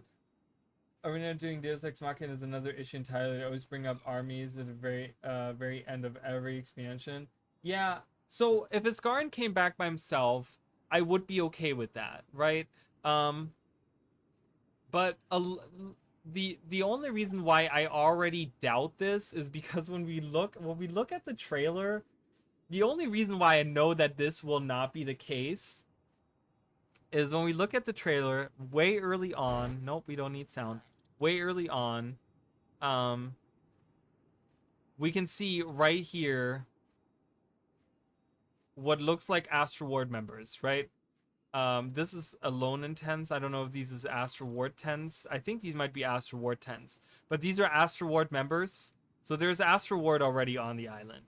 And there's an Astro Ward waypoint, right? So we not only have the Astro Ward that's involved, but we also have the Corsairs. So now we have two armies. We have a pirate army and we have a magical army that's at our back, okay? So we already have, like, way up on the odds, right? Like, you know, I want to go back to the adventure of, like, it's a small group of people that are kind of getting dropped off on this island and we kind of have to figure it out for ourselves, right? Like, I kind of want the stakes to not be... I don't want the stakes to be world ending, but I also want them to be a little bit more like on a smaller scale where we don't have all of these other characters. Like, as you can see, you know, Saida is there, right? She's like she's here with her Corsair army, and Iskarin seems to have brought a bunch of the Astro Ward with him, right? And that's kind of what I'm talking about. Like, you can already see that there's going to be a ton of these NPCs that are going to be all throughout the maps. That is back there. I'm pretty sure that's another Astro Ward member. We see that later in the clip as well. I forgot about that. We see the involvement there because they do stand in the background there. There's characters. They look like Corsairs. They don't look like Astro Ward. But, you know, so we already have like two armies that are kind of hanging out with us again, right? Not armies, but like we have a Corsair Armada, right? Like it looks like Saida has kind of stepped up and she's kind of unified like all these Corsairs to be like their leader or something. And then we have the Astro Ward kind of being involved. So it's already a little, like, I would have loved to have seen, like, you know, give us other things, like, give us other, like, Asura, for example. Like, I really want to see an Asura involvement. Like, the only NPCs we see is the main character and the Inquest, right? Like, I'm like, where the good Asura? Where the colleges? Like, why can't we go with, like, a small group from the colleges that are, like, they're like, hey, Commander, or Wayfinder, or whatever the fuck, right? We're asking for your help. We want to go to this island over here, and, you know, kind of have them, you know, maybe Timey be like, hey, I had friends ask me if you can join them because they heard that you're, like, you know, good at fighting off like fighting the Inquest or something, or they were asking for help and I'm busy with experiments and they need your help, so can you join them? Like, do you have time to help these guys out to go to this island? And you take the small expedition group of these college Asura, right? And you kind of learn about them a little bit, whatever, right? And you can have some return, like, yeah, we can call Ridlock. Maybe Ridlock wants to join us, you know, maybe have like someone else come with us or whatever. We go to this island, right? But no, instead we're going to the island with the Corsairs that are like, which is fine. I don't mind the Corsair involvement, but we also have the Astro Ward involved, right? Like, it's not a big deal. I make it sound like it's this giant deal. It's not that big of a deal, but like I said, I'd prefer something a little bit smaller, make me feel like I'm going on my own little expedition without having this wizard at my back that has existed for 10,000. Like, oh, by the way, have you met Ascarin? He's like, he's been to the demon realm and he's done all of these things. Like, I pretty much don't really need to be here, but he could do all of this by himself. But he's here. Say hi to him, right? Like, we kind of like, it kind of irks me a little bit. It's not a big deal. Like I said, I make it sound like it's this giant deal. It's not, but you know. We had Shadow Army in GNT's final instance and they did nothing with it. And now we're moving on to going to the Castora, right? I really hope the Shadow Army comes back in some way. Wet fart. What? Wet fart. True seeing those Shadow Army, I hope it would lead to Menzies. Yeah, I was hoping that too. Thing I always hate about Guild Wars 2 is places that are new to us, we get there and it's already scoped out. And that's exactly it, right? Like, I hate that we go out and we go to these places and people are already there. Like, that was the cool part about when we went, like, that was one of the cool parts that I really loved when we went to Dragonfall, right? Because they had to make it that we actually help them install the waypoints, right? We actually had to lead a group to the areas where they would install the waypoints because no one had been there. It's a brand new island, right? Like, why can't we have that? Why can't we have, like, going to the island and, hey, we need to help them establish waypoints here, right? Again, we could do old school waypoints with the college, with members from the colleges that left from the port, right? And they went to this island that's somewhere, you know, out here or whatever, right? And we help them, like, establish the network of waypoints out there, right? Or something like that. Or maybe help us, maybe the Inquest have their own waypoints that they put up, right? And these are now, like, red-looking waypoints instead of the regular blue ones because they're Inquests, and we take them over, right? And we kind of, like, that's part of the events, is kind of, like, going through the maps and having to establish these, you know, maybe we could do that in the story. Like, maybe the story is that we go through this island exploring, but it's also part of it that, like, these college Asuras, right, the Asuras from the colleges, you know, they have to establish the stuff, right? Why does everything already feel lived in and scouted out, like Mishking said? That's something that kind of, you know, I do agree with that, right? Like, I want something, I want to feel like an adventure. I'm going to this unknown land, right? It's this island that we've never seen before, and it's, people didn't think it existed, right? And it's like, boom, we're gonna magic some waypoints right there. It's already, it's scoped out. Everyone has already been here. You just need to go there, like someone's already there. It's like, takes away from that, right? I want Dry Top back, where nobody has scoped it out except, like, the Inquest, right? And then we find this, me dragged me here. Hi, Joe. Hi, NM. How are you? How hyped are you? 9.8. 11 for Raleigh being an ArenaNet partner. Yes, I am an ArenaNet partner. So I do have referral links. They're both in my about on Twitch and in my description on YouTube. Just so you guys know, there are referral links. So if you have not played Guild Wars 2 and you're registering for the first time, there's a link down below. And also, if you're buying the expansion, if you're pre-ordering the expansion, make sure to use my referral code because it would really help me. And it would make me look great in ArenaNet's eyes. And that's all I'm here for, okay? I'm just kidding. I'm not. And Centaurs. But yeah, but that's the thing is, like, we went to Dry Top and we found, like, Prosperity, right? Which was this little, this town of these people that had, like, escaped the law, right? And these exiles, right? That are kind of, like, living out there. And then the Centaurs, right? But it doesn't feel, it feels lived in the sense that we are meeting new cultures and people, right? Like, that don't care about, like, Prosperity didn't care about what race was, like, what race everyone was, right? Like, at that point in time, we still had to struggle with the Char not getting really along with the humans. But in Prosperity, people didn't give a shit, right? And it felt different. It was different. We hadn't seen friendly centaur. It felt centaurs, right? This was a new thing. So it kind of felt fresh. It kind of felt like, oh, okay, we're meeting civilizations and people and like cultures that we haven't really interacted with. And it feels fresh. It feels new, right? Like, they didn't have to go too deep, but it was just like, just felt enough like, oh, okay. Like, this isn't just like people that we've already met and interacted with already hanging out here, right? Like, it felt nice. I liked it.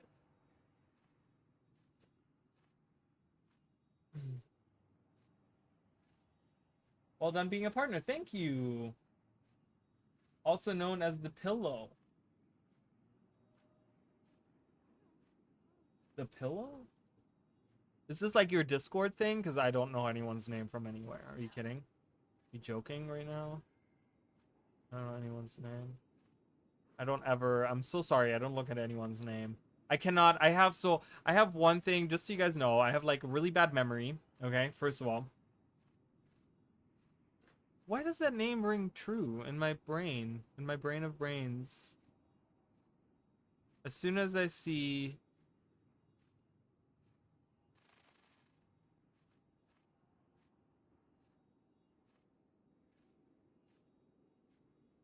Pillow, you're on the Discord? Not my Discord, but Emmy's Discord? What is your name in there? I'm trying to remember everyone's face. It's really hard for me to, like, remember everyone's name. I have really bad... So I have really bad... The Pillow. I do see the name there. I see Pillow. I don't see... Have we, like, had a conversation before? Has there been a conversation between us? Probably.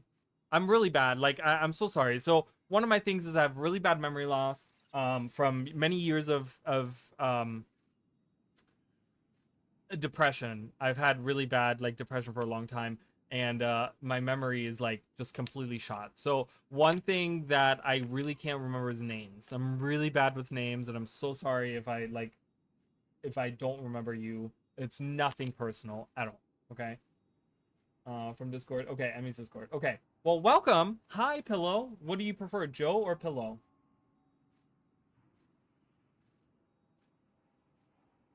I'm so excited for going somewhere completely new and unexplored. The sense of adventure was missing in last week's expansion. Even though GTA mods were decent, GTA Wild's maps were decent in that aspect. This really sounds going somewhere completely new is so amazing. No, it's not superficial at all. Like, I 100% agree. But we just did the argument of, like, having...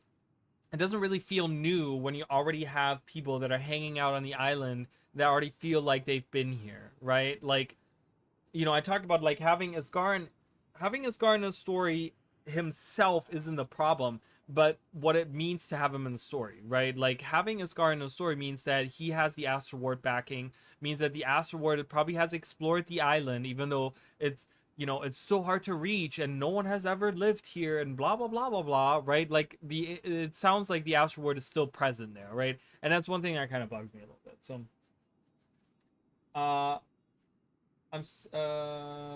on. It's okay. My first time tuning in. Excited to know more about the expansion. Might come back to Guild Wars 2. Yeah, why not? I mean, you know, you can always check out... obviously, we don't have too much about... We haven't heard too much information about the expansion yet, right? Like, they gave us bare bones stuff today. I made a video if you guys want to... You know, it's on my channel, so you guys can watch it. We kind of... Today, we went through... We kind of talked a little bit about what we have for... so, just so you guys know... for utility skills. We talked a little bit about utility skills early on. So for all the elite specializations, this is what I have. We kind of had big discussions. Again, this live stream, just so you guys are aware, will be on my live tab on YouTube. So anything that you missed from the first 2-3 hours or whatever, however long we've been live, you can always go back after the fact. They're all my live streams on the live tab on YouTube, and you can watch all the old ones. So you can always go back and watch whatever parts you want to watch or whatever, right?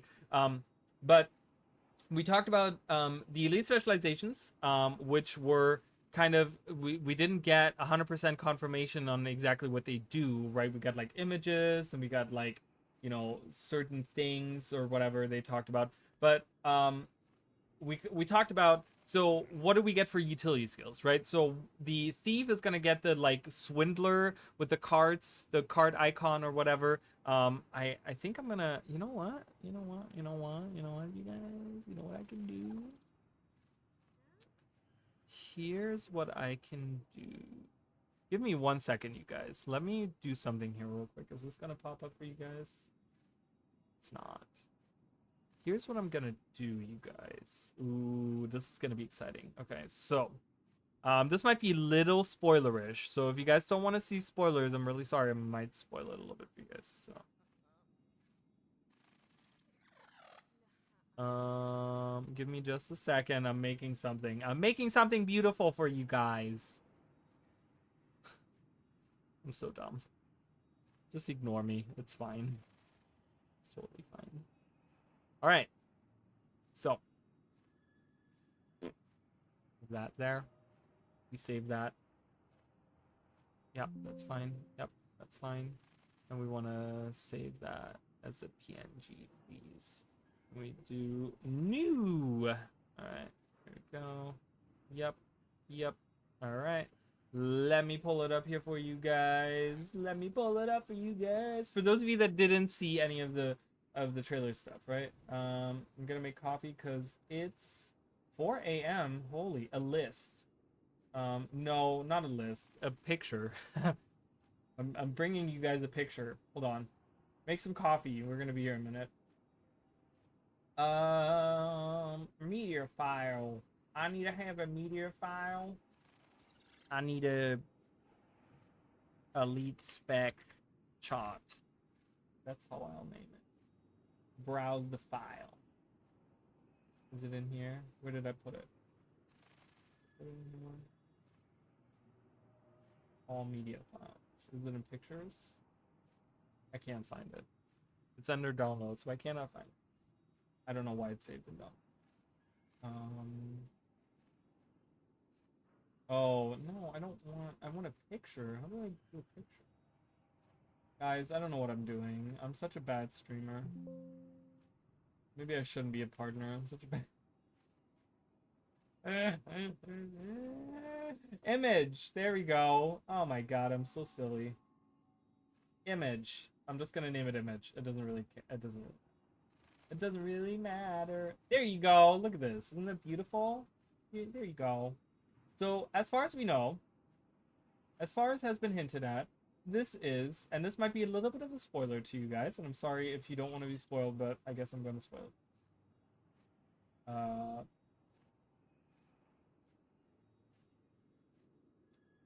Where is my camera? I don't know where my... Hello? There. Okay, hold on. Let me read all the stuff that you guys said. Oh my god, there's so much. I love you guys. I'm sorry to hear about your depression. Oh, thank you. Hope everything is going well now. Well, you know, it's one day at a time kind of thing. It's just something that I've never treated it. I've never gone to therapy. I've never taken any medication for it. I've never seen anyone for it. So it's a lingering thing that was always there, but you know, you kind of learn to live with it. I appreciate the thought though. I really do. But yeah, it just kind of, it impedes my life, specifically when it comes to my memory. Okay, so my memory is kind of really shot in a lot of ways, where like there's certain things where I can't remember, and names are like the worst. So I'm sorry for that, but I appreciate that. Thank you. You can guess that it was a bit of a re-exploration of old places with the first map, but Amnitas and Nios was quite new at the Pillar Joe Works. Okay. This expansion does feel quite different compared to all that. Lots of people in my life tell me I'm depressed or have depression because I don't like people. Well, liking people and having depression is, or disliking people and having depression is quite different things. Like, depression can be like, you know, there's different forms of depression, and there's different ways that depression like shows in people, right? Like, and people kind of deal with it in different ways too. So it could be a lot of different things, right? We're gonna make some coffee. We talked about that. I'm gonna head off the stream. Mish King, have a good evening. Thank you so much. Appreciate that. What do you think of the title Visions of Eternity? Eternity. Eternity. Connections to Crucible of Eternity. There's gonna be connections to the Eternal Alchemy. Crucibles of Eternity, I don't know if we're going to see anything dragon related. Crucible of Eternity was really dragon focused, right? Like, I don't think we're going to get anything like that. But yeah, it's definitely Eternal Alchemy. Edit and color them? No, absolutely not. It's already been done. If you guys want to see the colored versions of them, They are out on the wiki or something. I think they have them out on the wiki or something. But this is it. So the image, I don't have it pulled up. I don't have it pulled up, and I can't actually point at it with anything. Oops, and that is not the correct one. Finish new. There we go. But yeah, so as you guys can see, so the mandolin or lute or whatever is the Mesmer. The winged helmet is the Paragon. The weird swirly gig with the thing in the middle is the Engineer. The cards with the initiative symbol is the Thief. The weird jaw demon looking thing is the Revenant. The Chris dagger, ritualist dagger thing is the Necromancer. The Foxfire thing is the Elementalist. The bow, the feathery bow is the Ranger, and the shield is the Guardian. Okay, so there it is. This is how it is. This has been leaked that this is the correct way. The only thing that I got wrong were the Fox and the Ranger. I had those two mixed up. Other than that, I was on point with the rest of them. Makes sense. I think that was the most logical way of looking at it. So there you go. We're going to hide that again. So welcome back. Welcome back. Welcome back. So what else are we talking about? So yeah, so then we kind of talked about what that means, right? So the thief gets the and I guess I can bring that back up. So the thief gets the card icon with the thing there, right? Like you guys can kind of see that.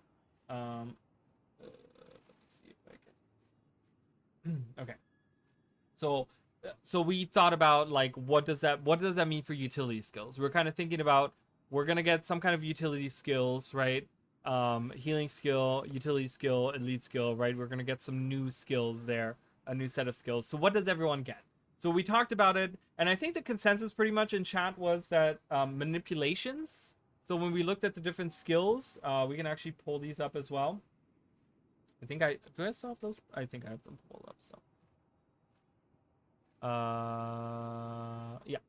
So we looked at the list. So there's a very comprehensive list. If you go under skill on the wiki, you can get this very comprehensive list that has all the different icons with all the different things, like every skill that everyone has, right? So we said that manipulations is something that the Mesmer gets, and skills that mislead your opponents, right? Which is pretty much, if we're going with the swindler type of, the cards kind of represent like a swindler type, that would really work, something that deals with like, a gambling man, like that kind of guy. Manipulations really, really work. So I think the consensus was that everyone kind of agrees on that.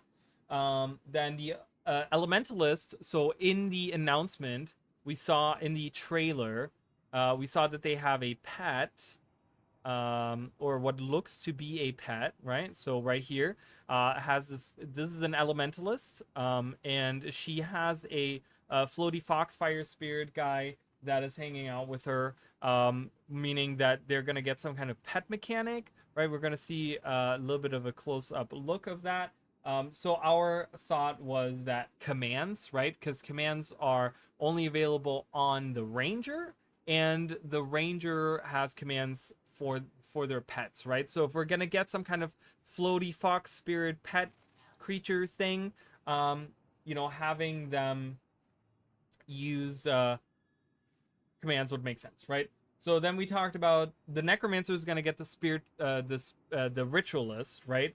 And we were kind of talking about what could the Ritualist get as utility skills. We don't have any images or anything like that, but we do know for a fact that they get the Ritualist. So what could that be? Well, I lean towards Spirits, right? Spirits as a skill is only available to the Ranger, right? They have spirits available. They have nature spirits specifically. But in Guild Wars 1, they had nature spirits as well. But then the Ritualists had spirits that were like regular spirits or whatever, right? That were like spirits that could attack or could heal or could do like different effects or whatever. They weren't bound to nature though. They were like people spirits, right? So that was my guess. Was I think we're gonna get spirits there. Some people were saying we're gonna get spirit weapons, which spirit weapons was a completely different mechanic in Guild Wars 1, where you would transform your allies' weapons and you know, you would get this effect on you that would do something with like a set amount of attacks or something that you use with your weapon, right? Like it deals with something with your weapon. If you you know, the next 10 attacks will do an AoE rather than just like attacking one person, right? They will now do an AoE effect or something, right? Those were speared weapons. Some people were saying that we're going to get those. Speared weapons in Guild Wars 2 were completely different in that way. They're more like these AoEs that you can kind of like summon, right? These speared, it's actual like spectral weapons that you summon and they kind of do an effect. But that is another thought that some people had. Then we talked about Warrior. Warrior is going to get the Paragon. And we thought about, like, they already have Shouts, right? Which is a very Paragon-y thing. But what's the other thing that they get? So we said that maybe they're going to get a new type. They're going to get, we talked about it over here, they're going to get these chants, right? So chants was one of the things that they could do, like arias, right? It's a chant. So chant was a type of thing that Paragon could use, and they do like large AoEs, and they usually affect all party members or people in earshot, right? And you had like different anthems, like Anthem of Flame, where like the next attack used by each party member within earshot also causes burning, right? So we said they're going to get a new type, and it's going to be called Chance. It's going to be these things. The interesting thing about these, you can kind of see that the icons are very like similar all to each other, right? They all look very similar in design. It's because all of these abilities would cause your Paragon to grow these wings, these illusionary wings, right? And we've seen the illusionary wings in the preview, so that would kind of make sense to bring that kind of as a skill into the game. So they're going to get a new type. That's what we're saying. It's kind of like a new type. Mesmer, where I was kind of like torn. We were saying kind of maybe Shouts, because it's a musical thing. They could get Chants as well, or they could get a completely new different type that has to do with like music. But since it's going to be like a bard type thing, right? Like we can kind of see it right here. They're playing like a musical instrument. We're thinking like maybe it's Shouts. I was thinking maybe spirit weapons, because what in the image to me behind her, it looks like she summons like a giant ethereal like lute or something. So maybe like she summons these spiritual instruments or something, and they're called just spirit weapons or something. That was kind of my thought. And then Ranger, we weren't really sure, because Ranger just had like one image right here where they summon these like doves. This flock of doves appears, and yeah, so it's just kind of like you know, what does that mean? I don't know. So I was saying mantras. I kind of have like a big question mark behind that. I was saying maybe it's gonna be mantras or something. I don't know. You know, I have no idea, but that's what we talked about early on. Then we kind of talked about the location as well. So just to catch up people that are kind of showing up now or that didn't watch that part. So we kind of we have an interactive map. So the actual world map, when we go in game, the actual world map is smaller than what we actually, we don't get to see all of it, right? Like you get to see that there's like something up there, right? You can see that there's something here. You can see that there's like a continent over here, right? You can see that there's like down here, there's like a little bit of something kind of like poking out a little bit, you know, and even down here and stuff like that. So if we go into the actual, there's an interactive map that you can pull up. The map actually is much larger. So it actually cuts, in game, it cuts off right here, right? Like it cuts off like right over here. So it's actually much larger. There's actually like a big continent like right behind here.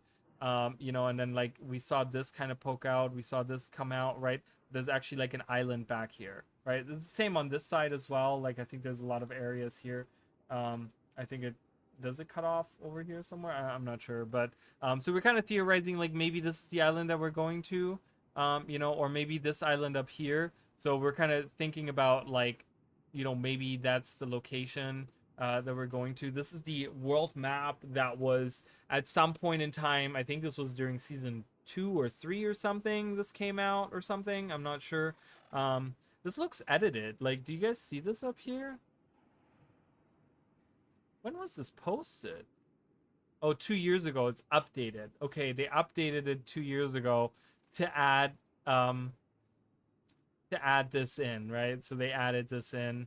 I was like, what the hell? How is Omnitaz and all that out here? Like, how did they know about that back then? But this is an old map that was taken off of like one of the globe like assets in the game, and eventually someone made, and there's actual names written out. If these names are true or not, we don't know, right? All these areas and stuff, whatever. But it looks like the Isle of Dawn is up here, right? Which is like, this is the start. You can kind of see there's the delta here, and then it has this river flowing, right? And we can kind of see that the delta up here, and then the river that's flowing inland with the little island set. So is that the island that we're going to? We're kind of theorizing on that. Like, is this the island? Is this part up here the island we're going to? Or is it just here? Or is it maybe going to be first map here, second map here or something, right? Like, we don't know. Are they connected with each other some way? Is there going to be some random island out here? We kind of talked about that. We have Guardian Engineer to speculate, but at this point they're vague. Well, we have Guardian Engineer. Oh, I already closed it. God damn it. Why do I keep doing that? Just leave it open. It doesn't bother anyone. It doesn't bother anyone. It doesn't bother me. So we have Engineer, Revenant, and Guardian. Revenant being a big one, right? Like, connected to the legend, right? It's going to be whatever it's connected to, whatever the legend is going to be, right? So we have that as well. Yeah, so could it be an island out here? We're kind of talking about, there was so Prince Metu the Wise, just to review once again for those that weren't here earlier. So Prince Metu the Wise was a prince of Vabi. He had a great library. He was the scholar type. He was extremely logical, meticulous with details. He is very cold and calculating. He was the scholar researcher. He had a grand library. The halls of Chokin were the grand library that he had. He kept all these texts there. He had all these things, all this information and stuff like that. But he had this very interesting piece of dialogue that I pointed out earlier. So he said, my library, so you can kind of, in Guild Wars 1, you can kind of talk to him. He's one of the princes of Vabi. And he says, my library is a wonder of the world, young one. Ancient scrolls, texts from Tyria, ancient ore, Istan, and Korna, and all the strange places throughout the world can be found within its walls. And then this is where the most interesting part comes out, right? I even have stone tablets that were found on an island far off the coast, an island that mysteriously disappeared thereafter, right? So for a long time, I've been kind of trying to make sense of what this could mean. You know, in the long run, in the scope, in the world of Tyria. You know, like, what could this be? Is this island that he's talking about, this mysterious island that disappeared, is this Castora, this new island that we're going to, right? Because we learn about Castora being right over here. Castora, an island so remote that it's long been thought to be inaccessible or even non-existent, right? Could this be our missing island that has so randomly just disappeared off of the coast of Ilona, right? Like Ilona being here, right? Prince of Vabi being out here. The halls of Chokin, I think were like, or Chokin, or however you would pronounce that. I think we're somewhere around, I want to say somewhere around here or whatever is where that was in Guild Wars 1. Yeah, like, could this island be one of those islands out there, like that could this island be that island that this prince saw, right? So that was kind of the stuff that we talked about pretty much so far. Then we talked about like Isgarin's involvement a little bit. We did a little bit on the new skimmer, the new skimmer skin. We did a little bit of dyeing of the new skimmer. This is the new skimmer skin. If you pre-order the game using my referral link preferably, right, you can get this cool skimmer skin that looks super ravey, right? We're looking like we're going to a raid. We were coloring because everyone was making fun of me. They were like, your coloring sucks, you're not a true Guild Wars 2 player. So we sat together and we came up with this cool color. It looks really badass now. It looks like a rainbow jellyfish, and I absolutely love it. So but that was pretty much it, right? Like, I think that was pretty much all the stuff we kind of talked about, like the Inquest a little bit. We talked about how this Inquest character in the trailer could potentially be, like, at the end of the trailer, we see this guy and he says they'll remember us, right? After this is done, they'll remember us forever. And we talked about how maybe he could be connected to Kudu, or how he could be connected to Kuda, right? Kudu being the original. Kudu was the Snaf's apprentice, right? One of Snaf's apprentice. He was pretty much the rival to Zoja, and then he was killed during the personal story. Was the personal story or during the dungeon? It was during the dungeon. Yeah, not the personal story, but it was during the dungeon Crucible of Eternity. He gets killed, and then we get introduced much later during season 4. We get introduced to who we believe, who we know, given her name and the topic of her research and her father's research. It is suspected by many players that said father is Kudu. So we get introduced to Kuda during season 4. We don't learn much about her, really anything, but it's suspected that. You know, my suspicion is that maybe she's connected to this guy in some way. Maybe that's you know, maybe he's the brother. He's in my theory, he's Kudo. He's the son of Kudu, and the brother to Kuda, and they're both working together, something like that. I guess Aurora Peachy today on her stream or whatever, she was theorizing that maybe she's connected to Omat. Or not she, but him. This random inquisitor is connected to Omad, who was looking into the Eternal Alchemy, right? He was researching the Eternal Alchemy. He created the Omad machine, right? Omad's machine or whatever that let Scarlet look into, like, see the Eternal Alchemy, and us as well. We got to see it, right? We got to see the machine, but we never got to see his body anywhere, even though she killed him. She was changed and killed Omad. But we never get to see his dead body, so I'm not sure what happened there. But yeah, so that's pretty much all the stuff we've talked about. Again, it's very interesting. I mean, there's some great subjects that we're talking about, some interesting things. I don't know how I feel about any of it. You know, I don't. I'm hyped for sure. I'm very excited, but I think I really need to see like where the story is going. I really need to see what the elite specializations are looking like that type of stuff, you know. I mean, I really want to see, you know, one thing I want to kind of look at something. Let's see if I can pull it up. So how do you guys feel about the expansion? Are you guys excited? What is it one of those situations where the most exciting part is like the elite specializations? Are you guys excited for like another homestead? I know many people are talking about the homestead too.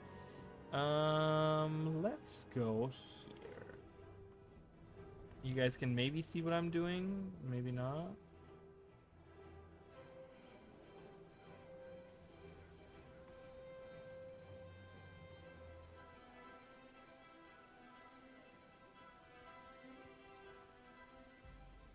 All right, let me like that. So this is the Guild Wars 1 map of Alona, just so you guys know. So when we go to the halls of Chokin, right here, we can actually go there. But if we look at the map, right, this is the map. So you know, is the island one of these like atolls or something over here that maybe disappeared? Like maybe he's talking about something like that. This island we kind of saw a little bit of. Like this area looks really cool to me. I kind of want to go there.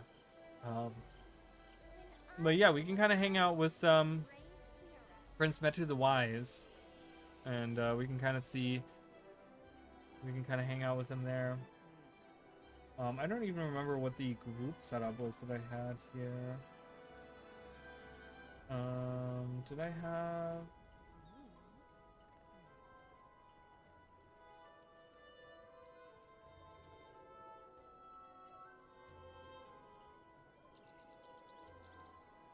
Had a bunch of pets, right?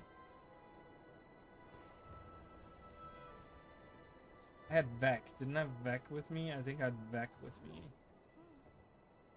Yeah, I think so. It doesn't really matter. This is not a tough area, so it doesn't really matter. So we're here. We're playing a Paragon.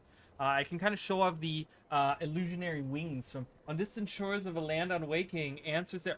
Dude, oh my god, dude, what? You cannot do this to me. Oh my god. And it was an Asura that had to do with the Eternal Alchemy. Oh my god. Oh, you can't do this to me, NM. Why would you bring this up right now?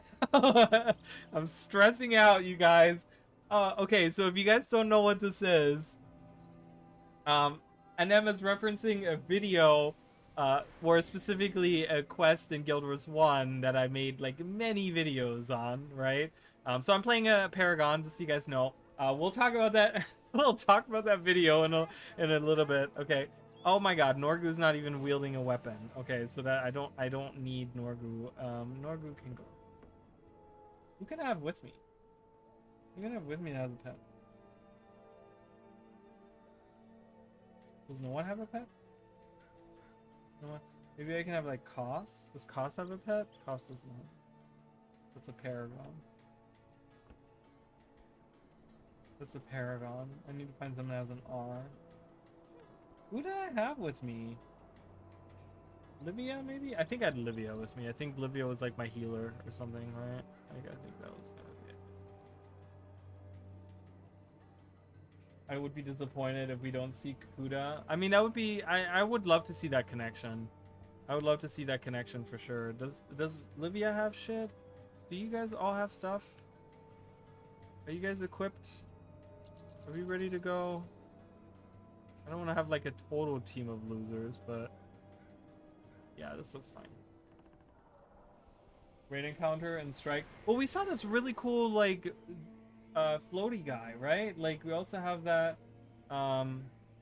Okay, so anyways, we'll talk about that as well. So so this is a Paragon, right? You can kind of see many of the Paragon are using the abilities. We also have a lot of pets. We have a pet army here. This is not a meta build whatsoever. It's just a lot of fun. But you can kind of see when I cast some stuff. Watch when I use the Anthem of Fury. You guys will see we're gonna go into battle, and you guys will kind of see the illusionary wings of the Paragon, right? So Paragon don't wear helmets, they wear crests. Okay, just so you guys are aware, they wear crests. I don't think any of the other, like, there's the illusionary wings. Morgan doesn't wear a crest, but yeah, so I wear like a little crest. It's the Centurion Exalted Vabian Crest of Superior Vigor, the longest name on the planet. But we're gonna fight these Bogas, and you see the illusionary wings coming, right? You can kind of see these illusionary wings. Kind of pay attention to those as we fight. I'm gonna try to get my my adrenaline up a little bit so that I can. Oh my God, my pet died. Really? I'm getting beaten up over here. This is not good.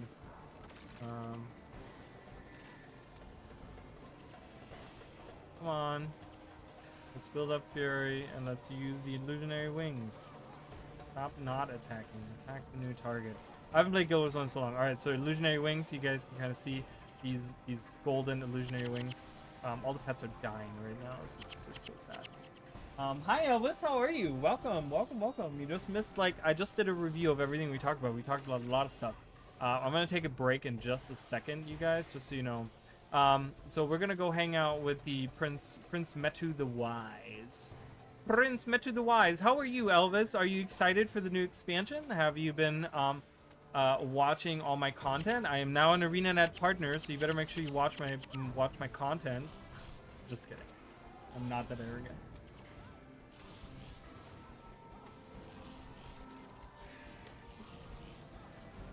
I really have to use the restroom, so I'm gonna just run through here. I don't really care if everyone dies. Run! Run, my friend!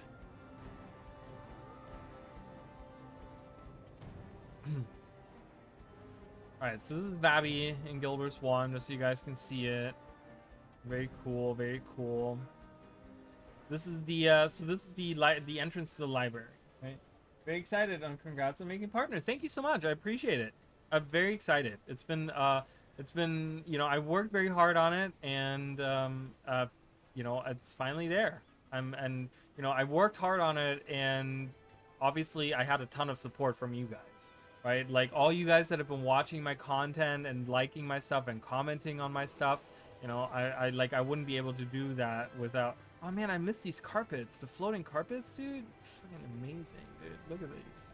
Look at these floaty carpets. Love it.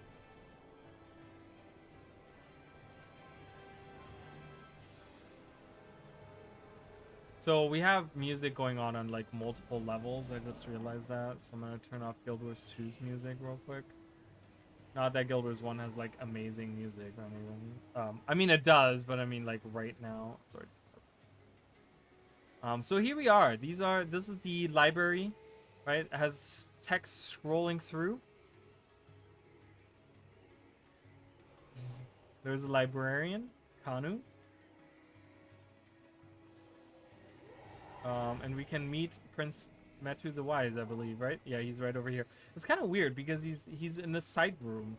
He's not even in like a throne room or anything like that. He's just in this little side room, which is kind of weird. But this is the prince that I was talking about, right? And you can tell me about your library, right?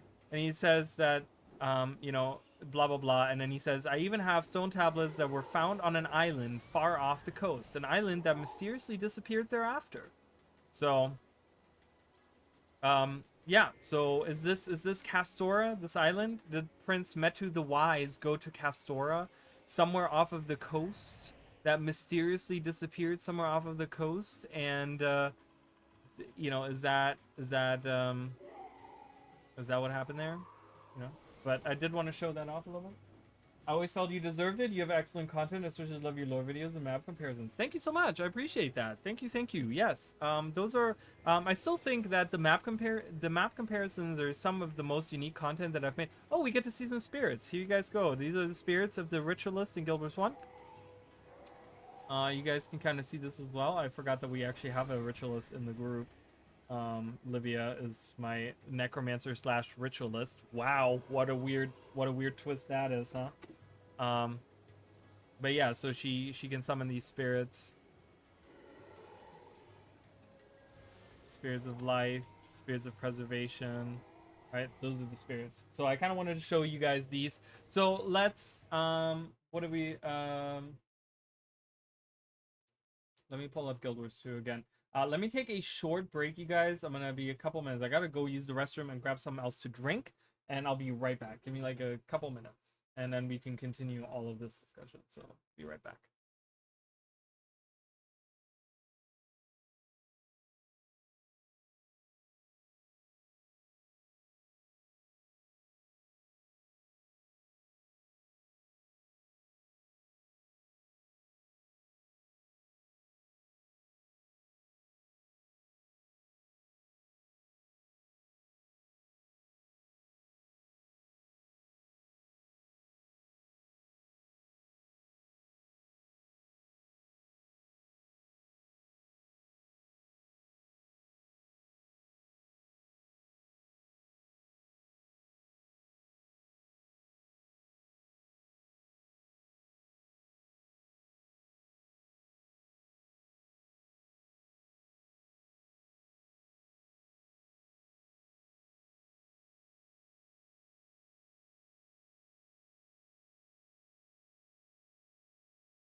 freezing in here. Oh my god, it's so cold. I didn't even realize how cold my room was because I had the AC. Like because I have a room AC in this room. And I just walked in here and I'm like, oh my god, I've been sitting in this. I don't know why it's so cold. The rest of my house is like kind of warm, but anyways, I brought some snacks. I brought some turkey sausage sticks. I ran up the stairs. I don't know why. I'm just super excited. All right, so shut on sound again. There's like no sound happening, so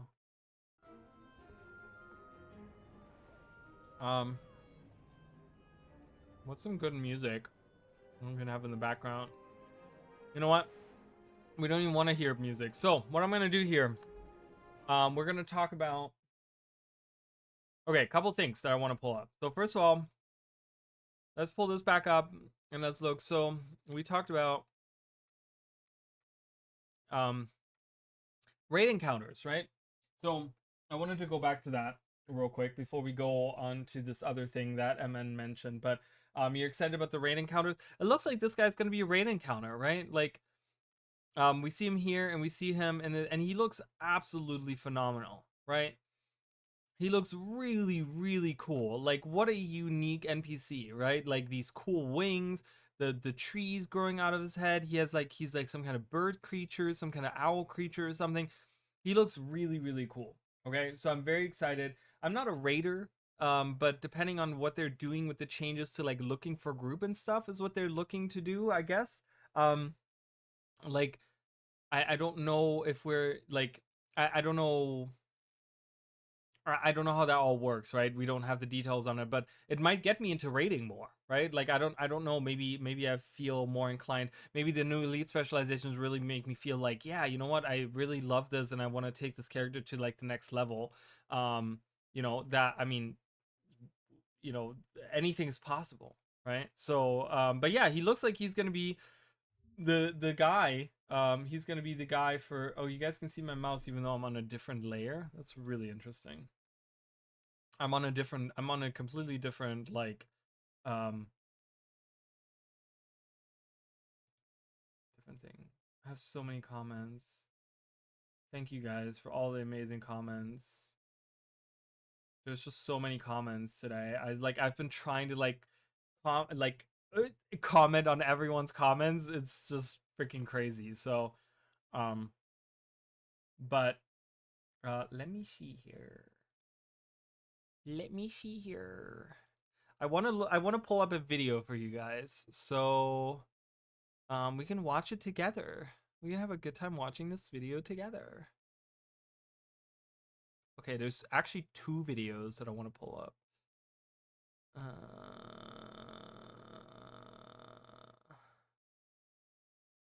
Okay, next page.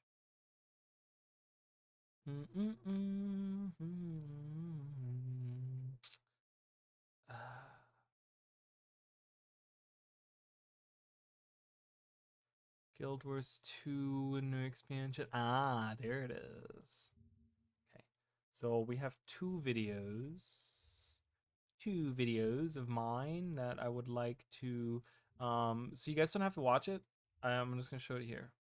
Okay, so I think I'm gonna show you guys this one video. I think this one video will be more than enough. All right, so this was before Secrets of the Obscure, or was it before Secrets of the Obscure? This was during Secrets of the Obscure, right? I made this video. By the way, your Gen 3 Wells review was great. Oh, thank you. I'm glad you enjoyed that. That was a lot of work. I put a lot of effort, a lot of time. 11 pages of a 11 pages I put into that script, right? It was a lot of writing. It was a lot of like, you know I didn't do visually like that much, but it was a lot of work. So I'm glad that you enjoyed it. I just want to let people know, like, I know it was a little bit on the more negative side, but I will say that, you know, I feel like I didn't highlight it enough. But I did enjoy like each of the individual parts of J&T Wilds. I really did enjoy.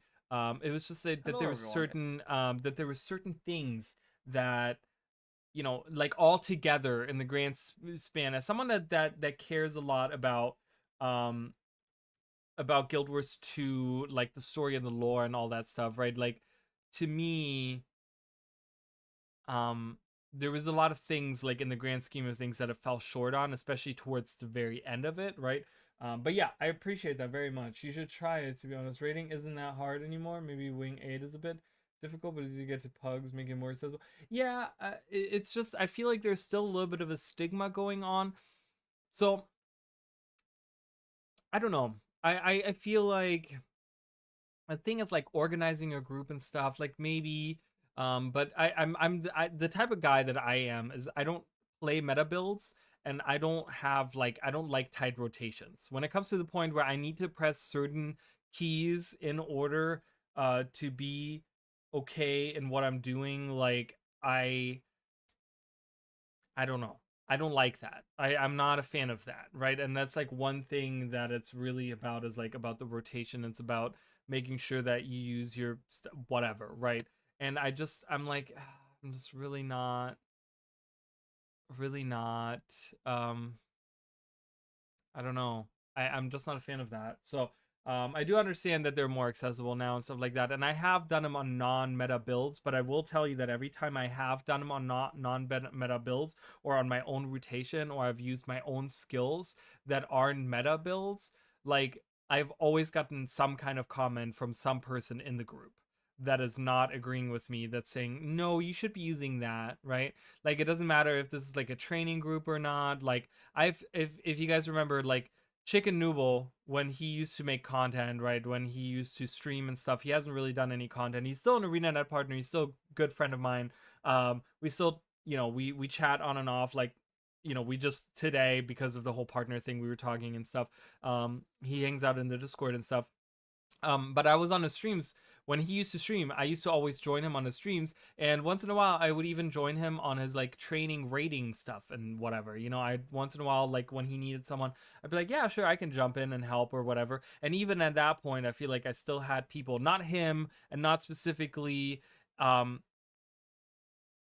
nothing against the people in the group or whatever, but I always feel like there was some kind of weird like energy that I would get from someone that was like, well, maybe you should be using this skill, or maybe you shouldn't be doing that, or whatever, right? And I'm the type of person, I don't like that. I'm like, I don't know. I'm like, I like what I like, and I like to play what I like to play. And it's one of the reasons why I got into Guild Wars in the first place, is because you had the ability to make whatever you wanted and create whatever group and whatever character you wanted. And I like the freedom. I like the freedom of not having to press 2, 3, 8, F1, F2, in that rotation. Otherwise you fail, right? Like I don't like that. So thank you, Red Nui. I appreciate it. Thank you on the congrats. So earlier, getting back on track here, do you have a referral link? Thank you so much. I appreciate it, Wawa. I do love all your food and your sandwiches. It's delicious. They just built a Wawa right next to my house too. Like it's literally 2 minutes from my house. Or they're building it. It's not open yet. That's the thing. It's like they're about to open it. It should be opening in the next few weeks. So I'm very excited about that. I do have a referral link. So if you are on YouTube, a referral link down below. If you're trying the game out if you're a new player trying the game out, there's a separate referral link. If you're buying the expansion, there's a referral link down below. I will tell you guys, if you are using my referral link, please make sure that you have your ad blocker turned off for just that interaction. Because apparently, if you're using an ad blocker, it doesn't recognize that you used my link. So I don't get any credit for it. If you're using an ad blocker, I get using an ad blocker. I totally understand. Like, I'm not blaming anyone. But if you are using and you're trying to support me and you're trying to use my referral link, please make sure that you have an ad blocker, your ad blocker disabled at that point. Maybe use a different browser for that one transaction or something that you're doing on there using my referral link or whatever. But yeah, it is down below. It'll bring you that referral link. There's one link that will bring you to trying out the game and signing up for it. But if you're purchasing the expansion, there's another link that will bring you to the shop. So if you're taking that referral link, it'll bring you to the shop, and anything that you buy on there, like I pretty much get credit for it, right? Like they recognize that it came from me. So I do have a referral link. I appreciate you guys using my referral link. This is like, it's so surreal still. I think it hasn't really set in yet that I am a partner. It's really fun. So, but I heard Awesomeness fixed it. It's so good to be safe. I may be wrong. I heard Awesomeness. Who's Awesomeness? It's good, still good to be safe. I mean, yeah, I mean, obviously, like, I get using a referral link, but if you're just going to shop on like the ArenaNet website using a referral link real quick, you don't need an ad block, right? You can like disable it for like 10 minutes or whatever, or until you turn it off for a little bit, you turn it right back on afterwards, just so that I can get credit. I would really appreciate it. Like I said, I don't blame anyone for using an ad blocker. I use one myself. You know, because it can get kind of ridiculous sometimes. So I totally get it. But anyways, so NM mentioned something earlier, okay? NM reawakened something that I haven't thought of since a few months ago. I completely just, because so much has happened in the space of Guild Wars, and you know, the new expansion and like the partnership, right? Like I've been working really hard on the partnership. Like I've been applying for this stuff, and you know, I've been kind of, you know, I've known about it for like a week or so now. That I would be partner. Obviously, I couldn't tell anyone. But I was very excited to share with everyone today. So I kind of forgot about this completely. Maybe I missed it before. After you broke down the expansion, like this was JFK commission in the last video, I want to throw you some money. Also nice, yeah. You're not a cynic like Teapot. I'm not. I mean, I take the game very serious, and I take the game world very serious. So I am not that much of a cynic. You know, if you look at my Janthier WoW's review, you might see some cynicism in there, and some you know, like there are some parts where it's like maybe I do focus a little bit more on the negative a little bit on there, but overall, like if you watch most of my content, you will know that I'm that I enjoy the content of Guild Wars 2 a lot, and that I you know, I'm very like I don't know, I'm very like involved with what's going on in that world and stuff, so I enjoy that. Yeah, and I appreciate it. I mean, you know, another thing, if you guys are on YouTube, you can become members. It's $5 a month. Even if you want to subscribe for just a month, you actually get access to a badge on there, and you get an access to specific emotes. Same thing on Twitch. If you want to subscribe on Twitch, same thing there. It's $5, I believe, right? Like I want to say, and you get free emotes on there on Twitch. They changed it, so there's a set of free emotes. I changed those today, but then you also, if you subscribe, you get like a new set of like a whole new set of 5 emotes that you can use. But you know, my main platform is YouTube, so if you guys, you know, are looking to support me, there's 2 ways to do it, right? You can use the referral link, or you can become a member. There's like different ways you can do it, and you get like on the you know, if you become a member, that's another way, whatever, right? It's I do stream. I am multi-streaming on I'm multi-streaming across 3 platforms right now. I stream on I have recently changed it a few months ago. I changed from just streaming on YouTube to going to doing YouTube, Twitch, and Kick. I am actually on all 3 websites right now. Ads in the saves are especially intrusive. I 100% agree.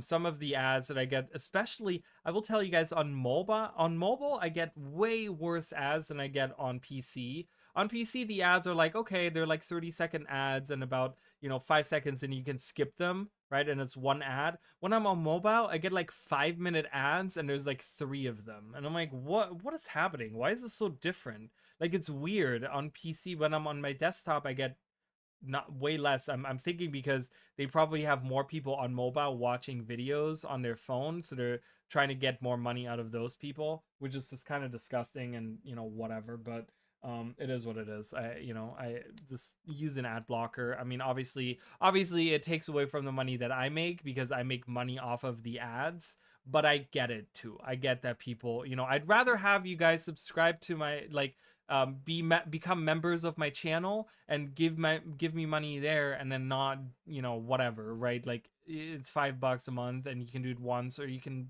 continuously subscribe or whatever, right? it's fine either way, you know, whatever. But I feel like I give you guys something in exchange for that, right? Like I don't want you guys to just donate money to me. While I do appreciate that, I don't want people just throwing money at me. I'd rather give you guys something in return as well.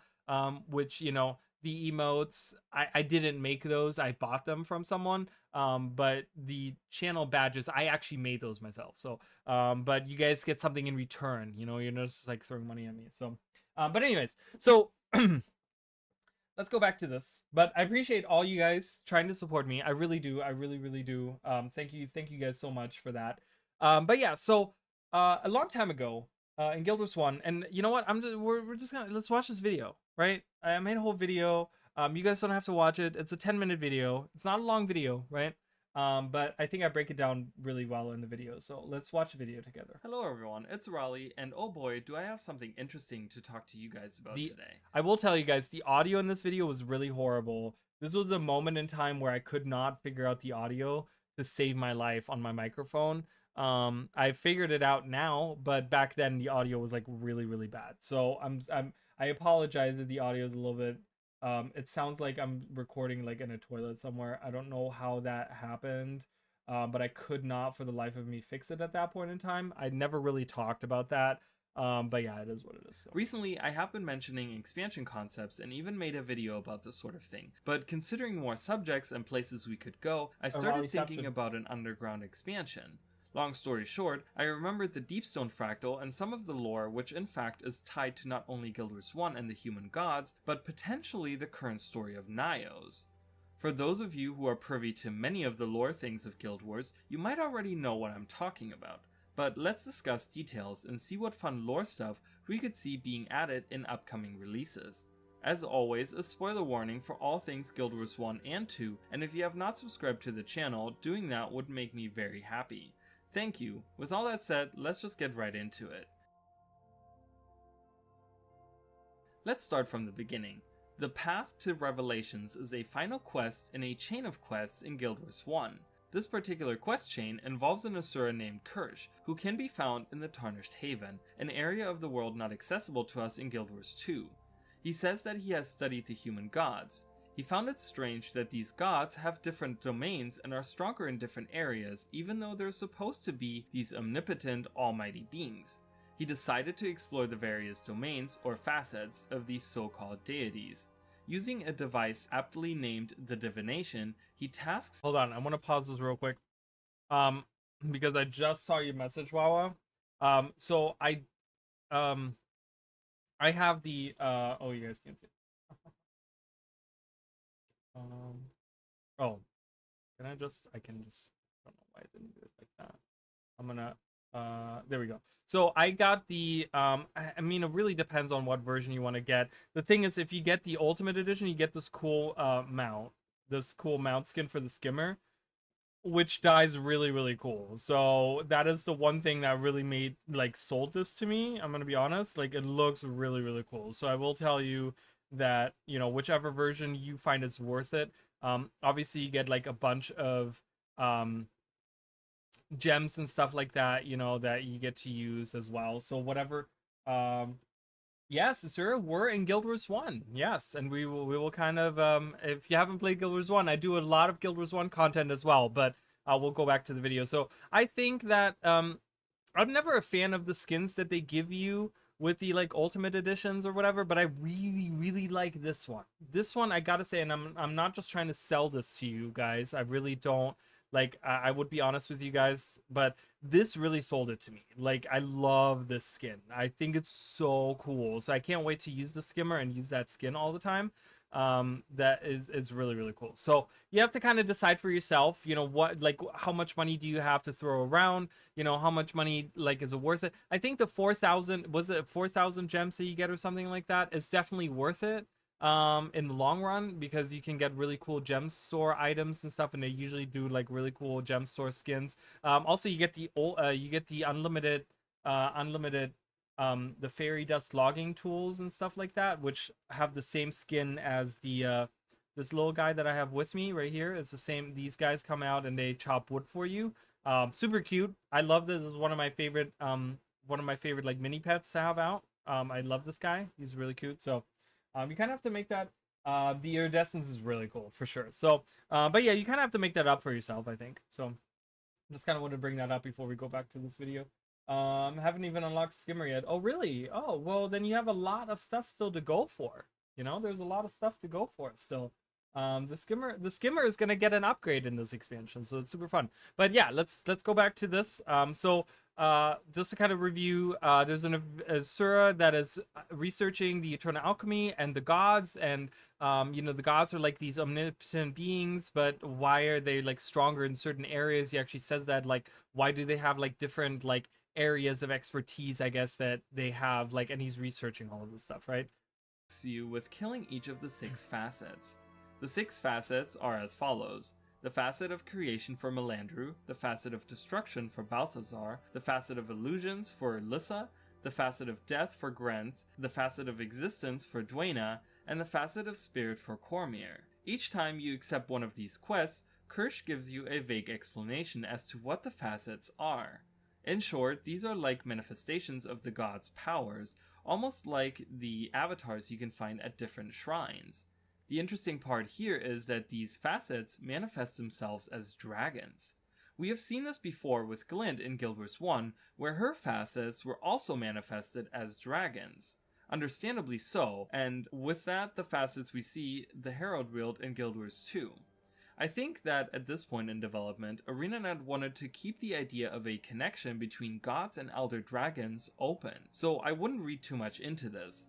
Moving on though, after we finish the initial quests, he tells us that the energy readings, or magical signatures, that the divination device found are coordinates leading to a place called Varijar Fells.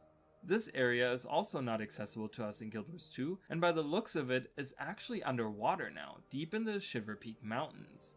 The particular location on the map where the coordinates lead is called the Varijar Stone Circle, where we can usually find undead and skeletons roaming about, and is said to be tied closely to the mists.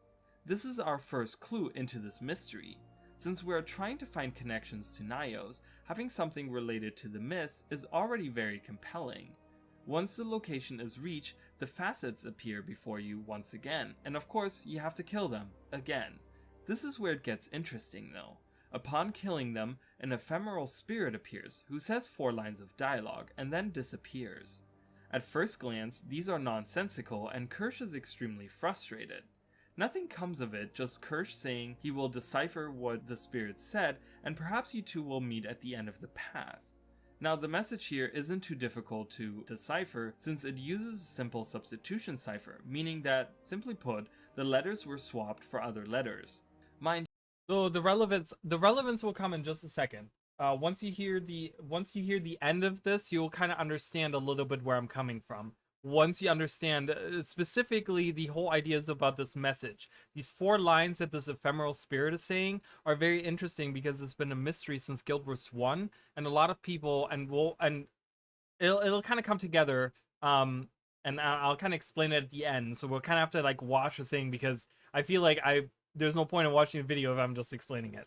I did not decipher it myself, as I'm not smart enough for that, but someone in the Guild Wars community did, and this is what the message reads once deciphered. An offering to those who seek, beyond the mists, beyond the dreams, on distant shores of a land unwaking, answers there lie in waiting. As this quest was released way before Guild Wars 2 came out, and we did not really know what all of it meant, it was a mystery for a long time. Obviously, at this point in time, we can see a clear connection to Nyos, with the second line specifically, but I'm jumping ahead. Let's rewind. When Eye of the North came out, we only knew that the next step of the Guild Wars universe was fighting the Elder Dragons. People in the community figured that since the facets manifested as dragons, that there was a connection to the Elder Dragons in some way. The idea of a land unwaking led many people to believe this line was talking about ore, since ore at the time was still on the ocean floor, but we knew that it would rise with Zaitan by the next game, and that Beyond Dreams could have something to do with the Solvari and their dream of dreams. So many people were waiting for us to be able to go to ore, which was the land of the gods once upon a time who were also connected to the myths, in order to find answers to what this meant. Now in Guild Wars 2, we were finally able to travel to Ore. Unfortunately, this ciphered language did not appear anywhere in Ore, and no mention of anything like it was made. The only place where something relating to this language can be found is in the Durman Priory. Here we can find a book named Verijar Fell's Notebook. Within this book we can find more ciphered messages. Once translated, this is what the book says. I believe Verijar Fells will be my tomb, for I have no desire to leave this valley of tumbled gods. The facets have been revealed, and the cipher as well. I have mastered them. A greater understanding of the eternal alchemy is within my reach. Human gods, char gods, Norn animal totems, they're all part of the all-encompassing eternal alchemy. I am humbled as never before by the grandeur of it, and by my own ability to conceive such vastness. This is obviously written by Kirsch, who had at some point figured out the cipher, but it seems like he also didn't know exactly what the initial message of the ephemeral spirit was talking about. He speaks of how the human gods and animal totems of the Norn are all connected to the eternal alchemy, but after playing through Season 1 and 2 of The Living World, this isn't revelating news to us, meaning that nothing came of it at the end of his path. Unfortunate, but that is not where our journey ends. In more recent years of Guild Wars 2, we have received a lot of updates, one of which is something I mentioned early on, and that is the Deepstone Fractal.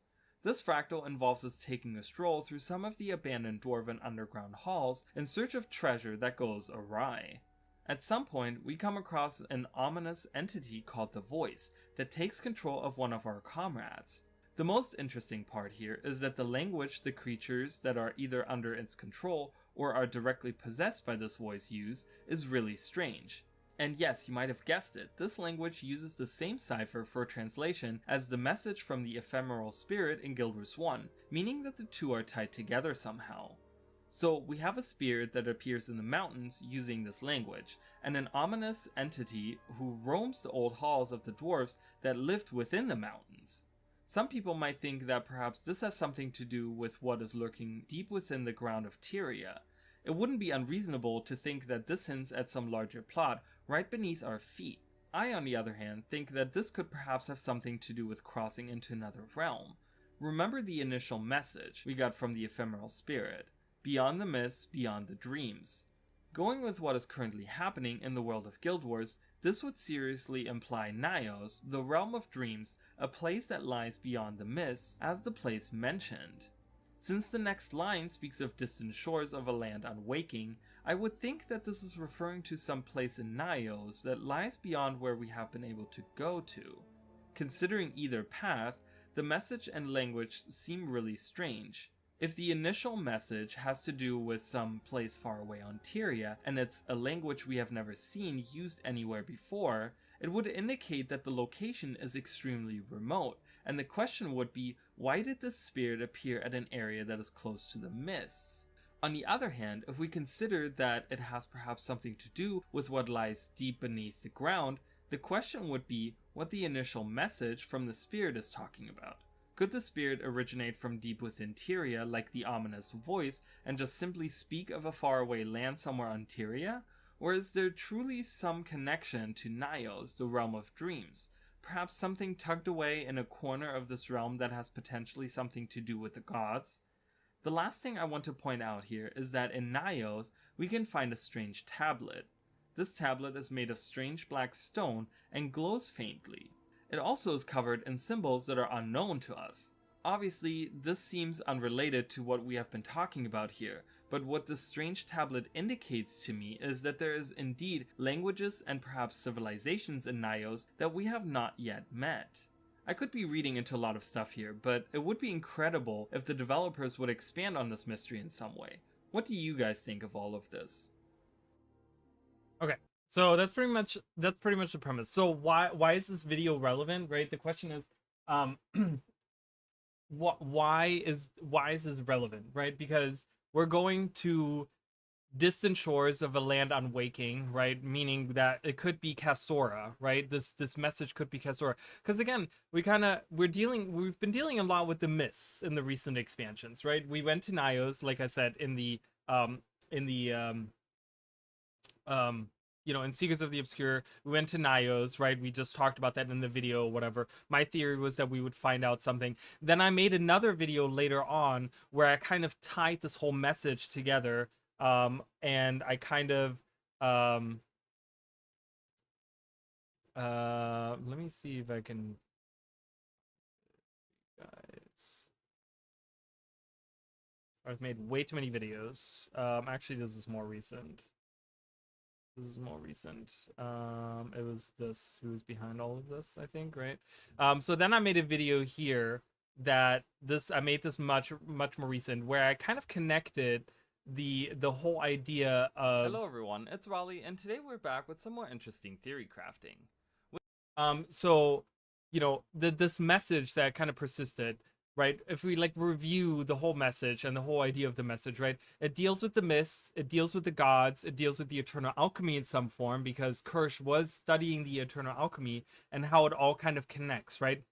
He, in his final message, talks about how the animal totems and the human gods and the char gods, it all kind of does, it like all falls into the eternal alchemy, and it all becomes clear to him. But he doesn't really tell us how or what, right? But we're kind of dealing, right, visions of eternity, right, eternal alchemy, right? As we're going into the next expansion, maybe this is gonna kind of come back in a way, right? Like, we've seen this language come back. Like, ArenaNet hasn't completely forgotten about this like secret language that existed in Guild Wars 1, where they did like a whole thing with this Asura, right, dealing with the like facets that manifested as dragons, and it has to do with the gods, and it has to do with the myths and stuff. They didn't forget about it many years later, right? They brought it back in the fractal, where we go underground, where we deal with the dwarven ruins and stuff like that, right? Like, they brought that back, and I'm like, okay, that's interesting. Like, we're dealing with the voice, like some kind of, it's probably some kind of being from the myths, right? But what's also very interesting, and I think I touch on that in this video, is that the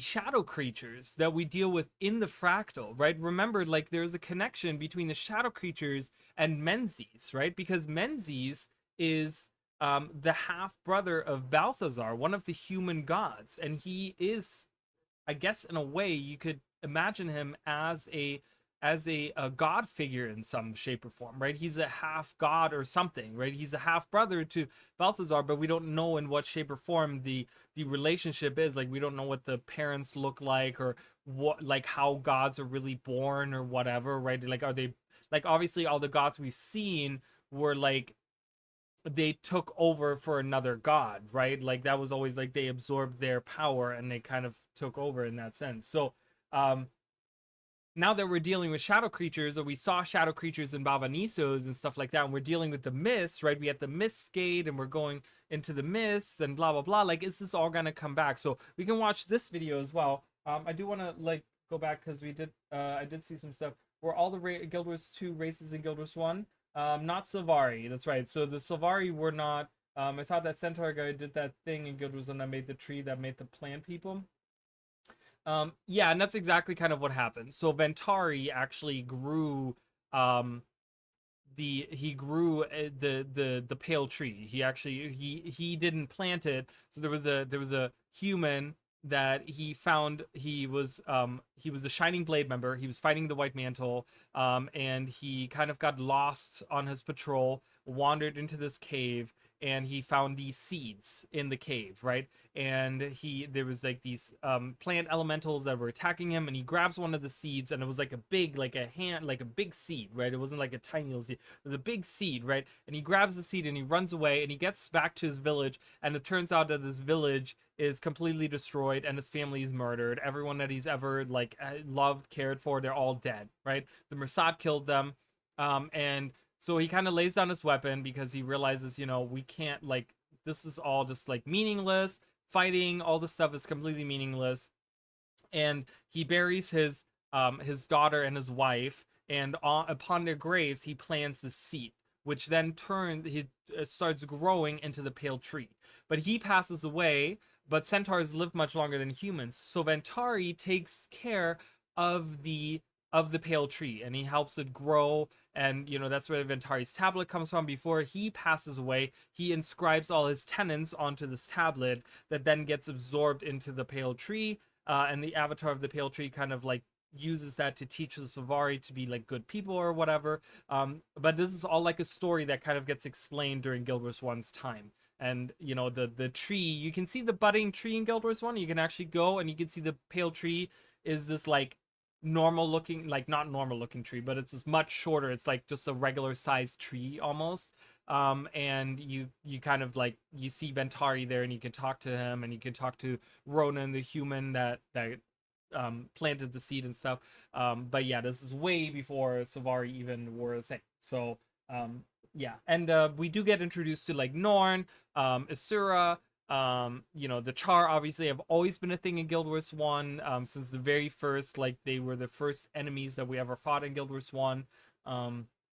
So yeah, so I did want to talk about that. So then I had this, right? And I tried to, so this video that I made, I tried to connect this, this whole message thing to the, I wanted to connect this to, what was going on at the current story in Baba Nisos before we went to Baba Nisos. This is when we, as you guys can see, this is in Mistburnt Barrens, as we are in Mistburnt Barrens, and we're doing that story, right? I wanted to kind of connect this message, the shadow creatures, the like all these things to that, right? So with the new release Repentance, we got a plethora of cool lore threads and answers.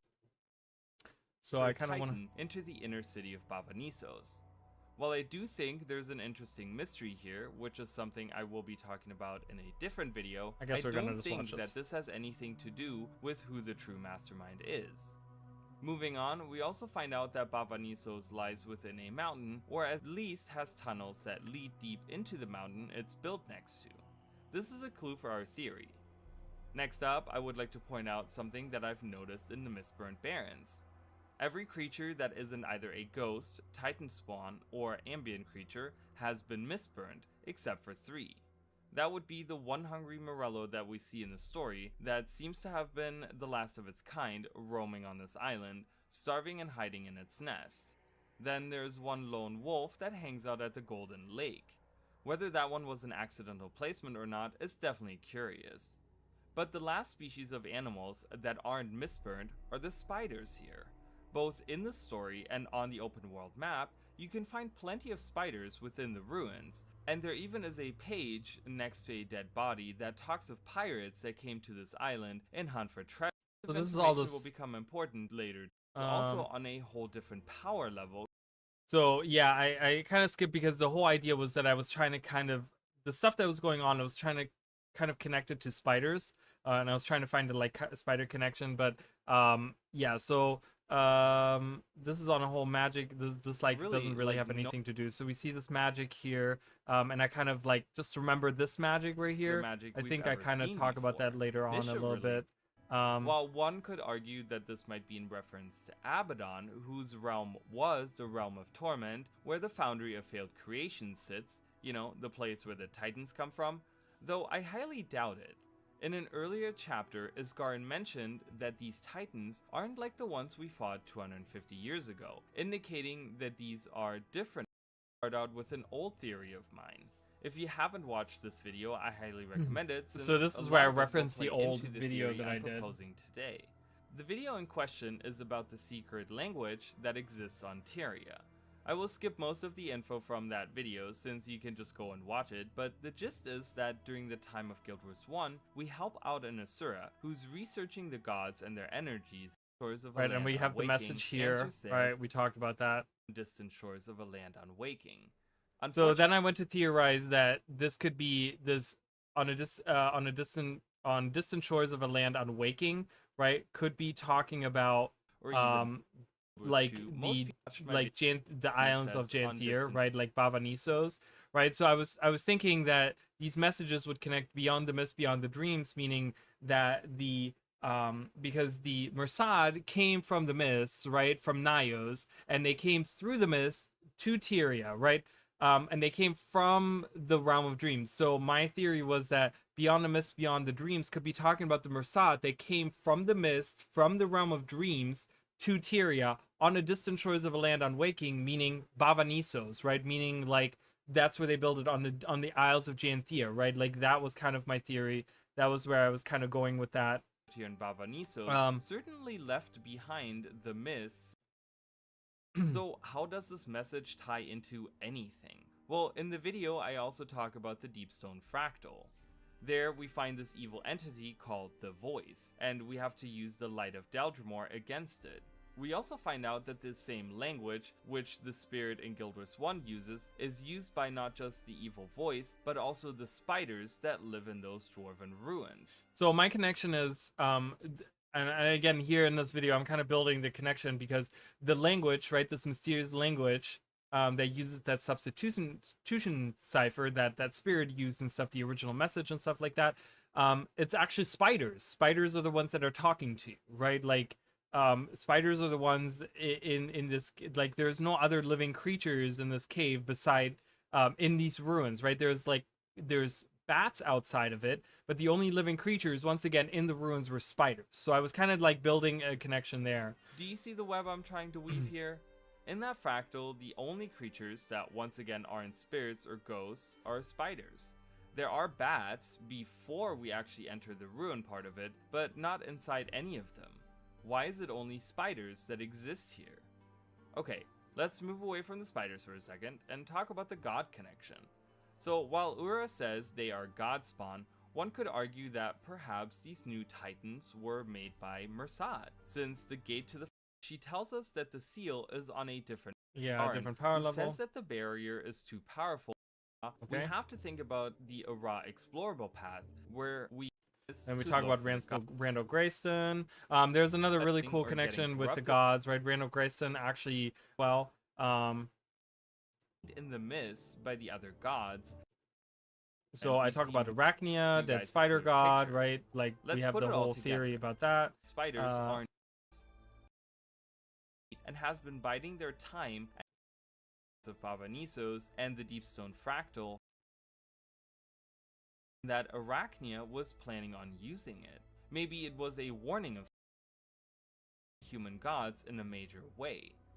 So some might say, well, why couldn't it just be Abaddon if the other gods are fire? Okay, so then I make the argument why it's not Abaddon. Menzies is Balthazar's half-brother. So here's where I kind of wanted to go to the Menzies thing, right? Menzies the Mad. So he's the Lord of Destruction, half-brother of the God of War and Fire, Balthazar. He commits the Shadow Army and has fought the eternal battle against Balthazar's Eternals in the Fissure of Woe. So we get a little bit of Eternal stuff, right? We talk about visions of eternity, right? We were just fighting in Bavanisos. We were fighting the Shadow Army, or what looks to be the part of the Shadow Army. We've been dealing a lot with the mists. And maybe there's some god talk coming back, right? A little bit, like if we connect all the dots, maybe like gods have something to do with this, During right? Guild Wars 1, the player has to fight his Shadow Army in the Fissure of Woe, or rather Balthazar's Realm, which we see part of in the Burning Forest area on Dragonfall during Season 4. That is also where we see his Shadow Army. While not looking the same, the creatures that are seemingly summoned by the voice in the Deepstone Fractal are also called Shadow Beasts, and we use a light-based attack to weaken them. Menzies also has some drive to wanting to attain more power and perhaps invade Tyria, since he was trying to usurp Balthazar and had teamed up with both Doom and Abaddon during Guild Wars 1. So now that Balthazar is gone, could he perhaps have made his move and started by taking over whatever was left of the Realm of Torment before coming to invade Tyria with his new Titan army? And lastly, let me mention the other spirits of the wild.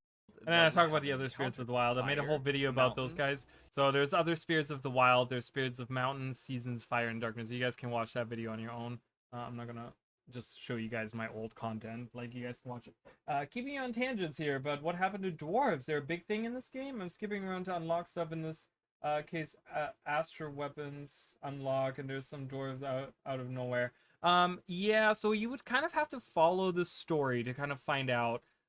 So to give you like a review of what happened. So in Guild Wars 1, dwarves are like everywhere in the mountains, right? They're like in Guild Wars 1, they are like the the people of the mountains. You know, there's not Norn around, there's dwarves everywhere, right? In the regular like in the regular Shiver Peak mountains, meaning in the not the far Shiver Peaks, but like in the regular Shiver Peak mountains, like down here. You see the dwarves. Again, if you guys are new to the game, I will recommend, I have a series on YouTube called my regional lore intro series, and I take each of these locations and I kind of explain the history of these. So I go through Ascalon, I go through Shiver Peak Mountains, Kryta, I go through the Tarnished Coast, I do a little bit of the Maguma Waste, I do the Sea of Sorrows, I do Ruins of Ore, I do Steamspur Mountains, like the core Teria that we play through in Guild Wars 2, right? Like I take those areas and I kind of describe them to you guys, so you guys can watch those. You can kind of get the background, you can get some images, you can get some, like, you know, you can kind of understand like what's going on. But yeah, so the dwarves, they were all like all throughout the Shiver Peaks, right? They were there, and they had like civil war going on and blah blah blah, and you kind of helped them out. And then when it came to the point where Primordus, one of the elder dragons, he awakens, and he starts causing all these earthquakes, and the destroyers come out, right? They're his minions. They're like, he's the elder dragon, and he's not fully awake yet, right? He's kind of gaining consciousness. He's coming out of a slumber. It's taking a long time. He's a big creature, right? He's taken a long time. He's very groggy. He's kind of hanging out underground. But he starts attacking like the Asura underground, and they're kind of seeking help from the dwarves, right? The dwarves also living underground in the mountains and stuff, being very close to that. And there's actually a legend that the dwarves have where they fight the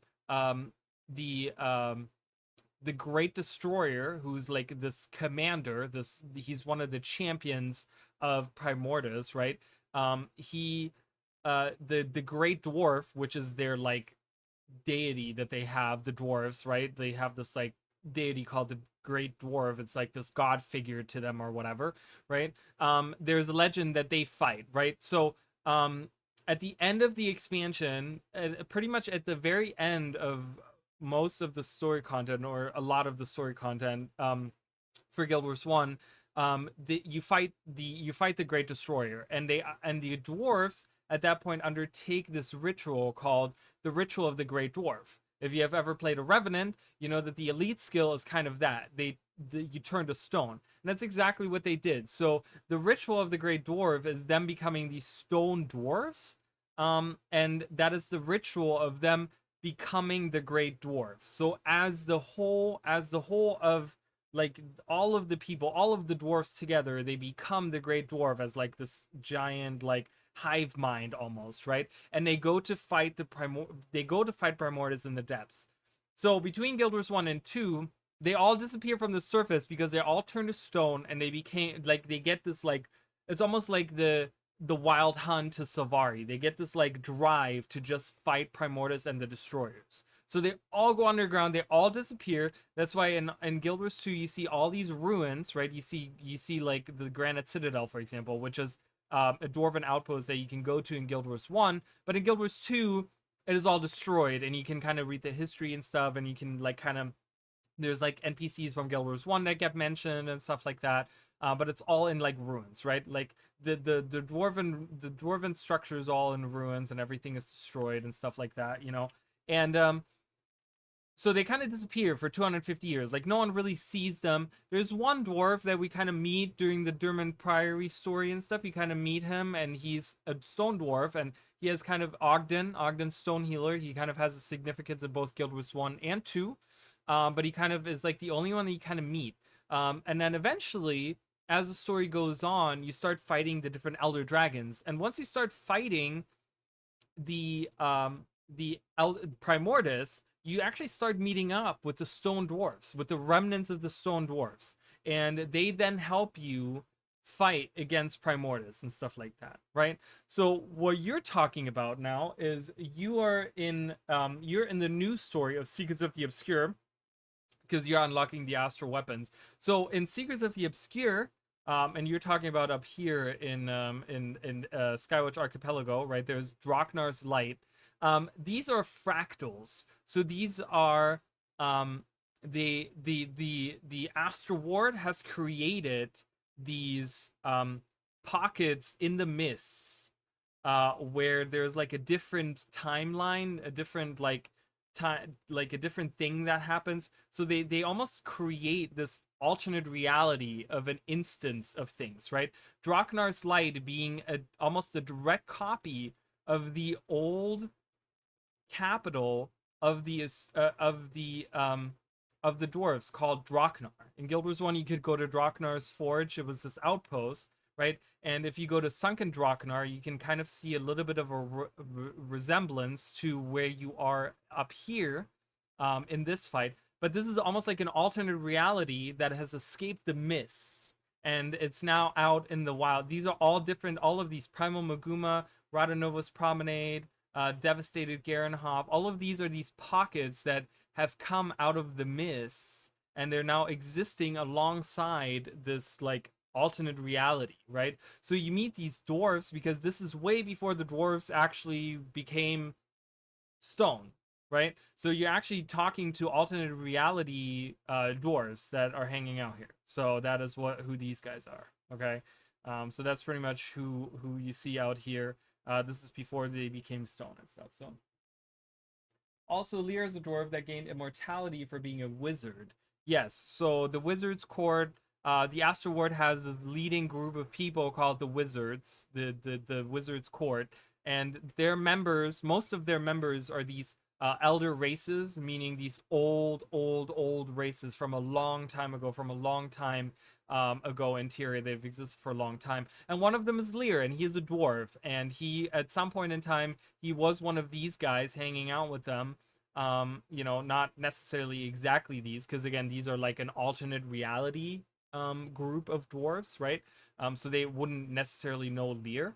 But he became a wizard through the ascension ritual that the wizards have, and he's become pretty much immortal, right? And he has like a whole bunch of other slew of powers that he can use or whatever. But so that's why you see him around here, but he's kind of a little bit of a stranger to these guys, but he feels kind of at home because, you know, this is still dwarven territory, and he's at heart, he's still a dwarf, right? Do we actually get to see Lear? No, he's only here during the meta event, right? Like, there's Forge Master Eric. It's kind of, oh no, there's Lear. Hi Lear. So Lear is here. He kind of hangs out with these guys, but he is part of the Astro Ward, so he's not necessarily one of these guys. This guy actually is a stone guy. He's actually, why is he stone? He's actually a stone dwarf. And you can ask him about the history of the forge and stuff like that, but as you can see, most of them are not. I'm going to play straight through once I unlock all weapons and decent bits of mouth. Unlock all weapons? Have you looked at how many weapons there are? I had to push for Q upgrades without being spoiled. I'm sorry I spoiled a little bit. I guess I spoiled a little bit for you. I apologize. There was no way to answer that question without spoiling that for you, but I gave you a little bit of a history lesson, so there you go. There's a lot. I mean, honestly, like, I didn't even spoil like any major thing in the story.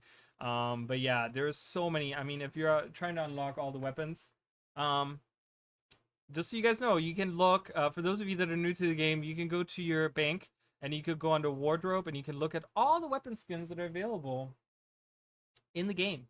So these are all the weapon skins that are available in the game, just so you guys are aware. There's hundreds of thousands of skins available in the game right now for you to unlock.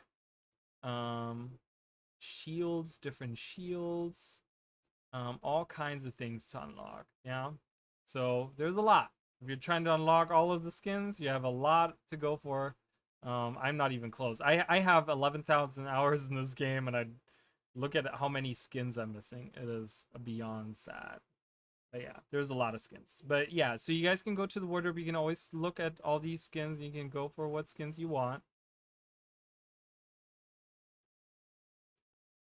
You can always look at all these cool weapons. Oh, weapons mean like using staff as warrior. Oh, I see what you're saying. Got it. Okay. Got it. Mounts require spoiling too. Yeah, some of them do. Yeah, some of them do. I mean, like something like a skimmer isn't really a spoiler, right? Like I could tell you, like, oh, the skimmers are like, oh, look, there's a cool coloring. Mine looks cooler. Can we just say mine's cooler looking? Mine's cooler looking. I just want to say that. Be jealous. Be jealous of my coloring of my delicious looking skimmer. I do have that skin as well. I just want to show off. I just want to be show off. Gotcha. Yeah, getting all the weapons is kind of nice. I did lose some frames earlier. I lost 192 frames earlier, so at some point in time. This mount is legit scary looking. It looks awesome. That does not look scary. What are you talking about? It's like an alien jellyfish. Are you kidding? He's cute. I love him.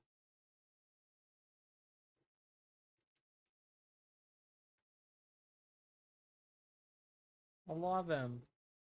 Goodbye. Woo. Do you guys remember? Oh my god, dude, this is so long ago. Do you guys remember that one time where they had the cheater? They had the video of the guy that was in World vs. World. He was cheating, and the developers hijacked his account, and then they jumped off the ledge here, and they killed the character, and then deleted the whole account. Oh my god, I remember that. Your color. Okay, you know what? You know what? You know what? I don't need this kind of attitude, all right? It was a team effort on the coloring, okay? You guys didn't help me on all the coloring. I chose different colors. I didn't pick all of the colors that you chose. Like, yes, I used the fear, but the rest of it I came up with myself. I just want to point that out. This wasn't all you. This wasn't all me. It was a team effort, okay? So I will accept that as in, like, it was a team effort and we did it all together.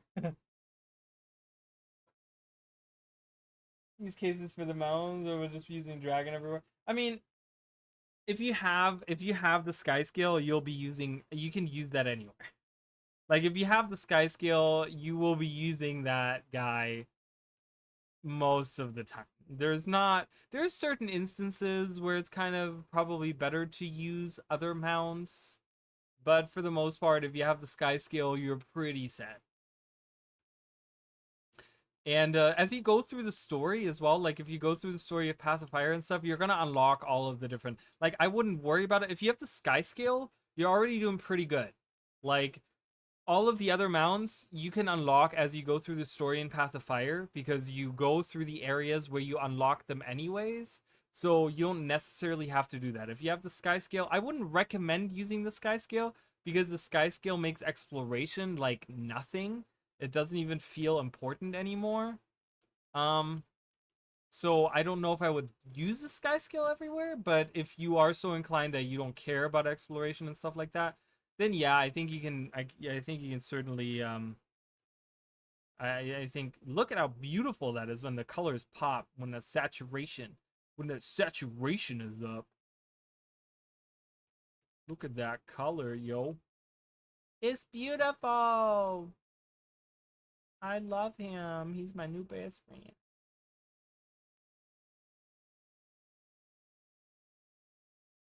With Doom appearing to ban him, yeah, I do remember that. Good times, man. Good times.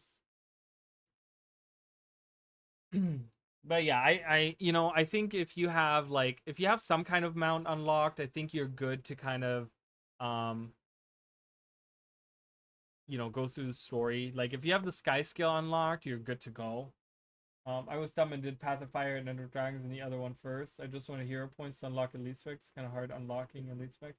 It is, and did you do the story and stuff like that? I mean, if you play through the story, it's fine. The thing is, you can always replay it on another character.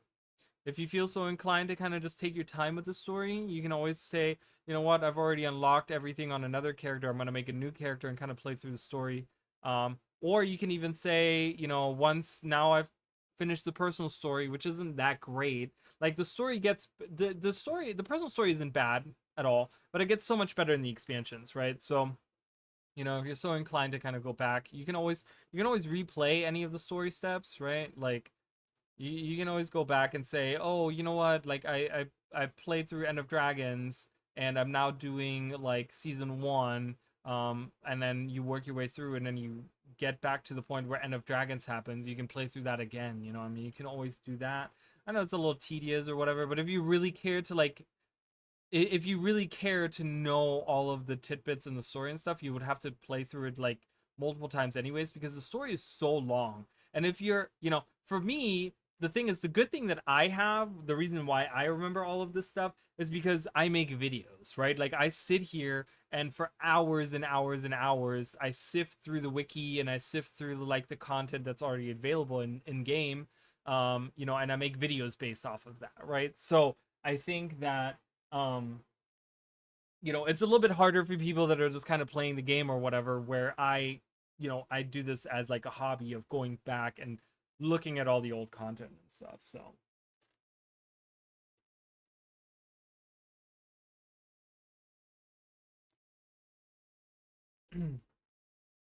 but yeah, it's, I mean, it's a fun game. There's so much, what's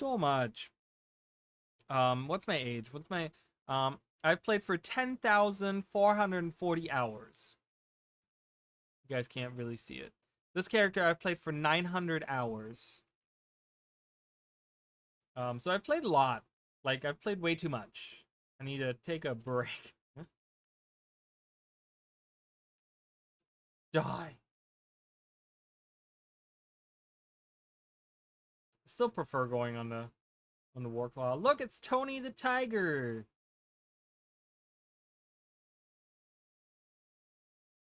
Can we go inside his mouth? We can. Stop moving. Look at him. Look at those teeth. And the eyeballs. Oh my god, the eyeballs aren't even full spheres.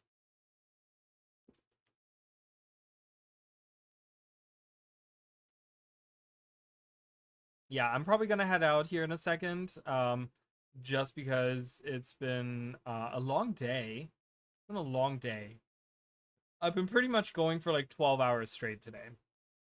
Not streaming. I mean, I've only streamed for 5 hours, but then I had to make the video and I had to like post on social media and I had to like take care of all of that stuff too. So I'm probably gonna head out here, but yeah, I really appreciate you guys. Again, if you are so inclined to purchase any of the expansions or anything, make sure to use my referral link. I really appreciate it. If you guys want to support the channel in other ways, you guys can become subscribers on Twitch. Or I would prefer members on YouTube because that is my main platform and stuff like that. So you guys can do that for sure. I would really, really appreciate it.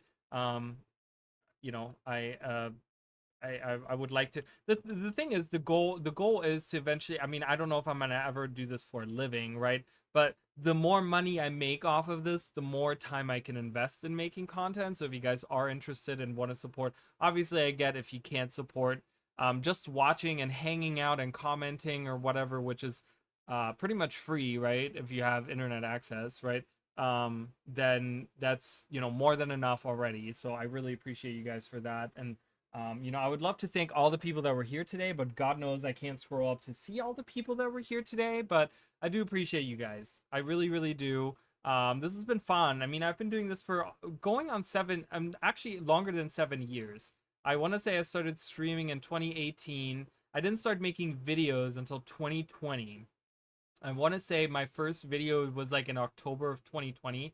So I'm going on 5 years of making content for Guild Wars 2.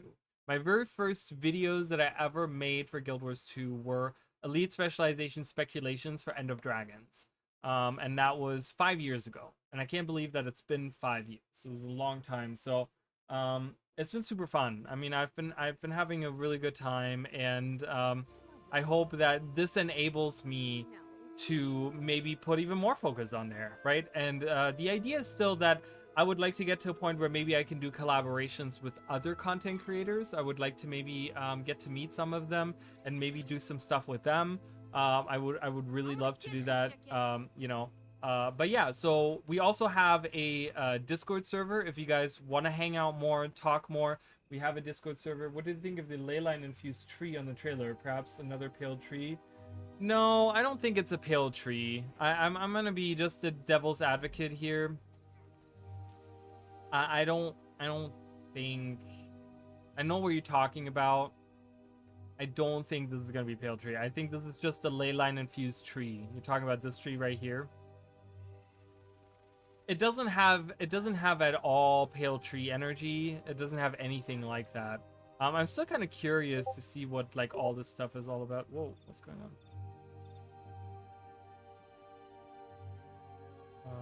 Oh, welcome. Hi, Red Nui. Hi. I got like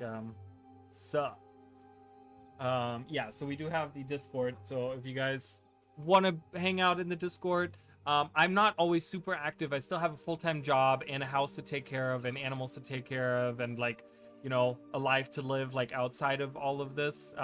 And make videos and make shorts. I have like a bunch of shorts that I want to make. I have a bunch of videos that I want to make. So I'm not always going to be on there, but I try to reply as much as I can on there. So, but yeah, that's kind of a place for you guys to hang out. And that is also a good place to get notified when I go live or when I post a video, because we do have a bot that does let you know when I post a video or when I go live, so that will tell you as well. Because I know that YouTube is kind of weird on the notifications and stuff like that, so you guys can hang out there. But yeah, I don't think that this is pale tree related. I think if there was something pale tree related, they would have given us some kind of hint, but they didn't show. Like, the only Sylvari they showed was the Ranger representing the elite specialization, but there was no other Sylvari or any creature that could be a Mordrim or anything like that. So I don't think Malik is back in the story. I want Malik to be back in the story, but I don't think this ain't it. This guy right here, this tree right here ain't it. There was also the image of that other tree, this one right here. It's much smaller.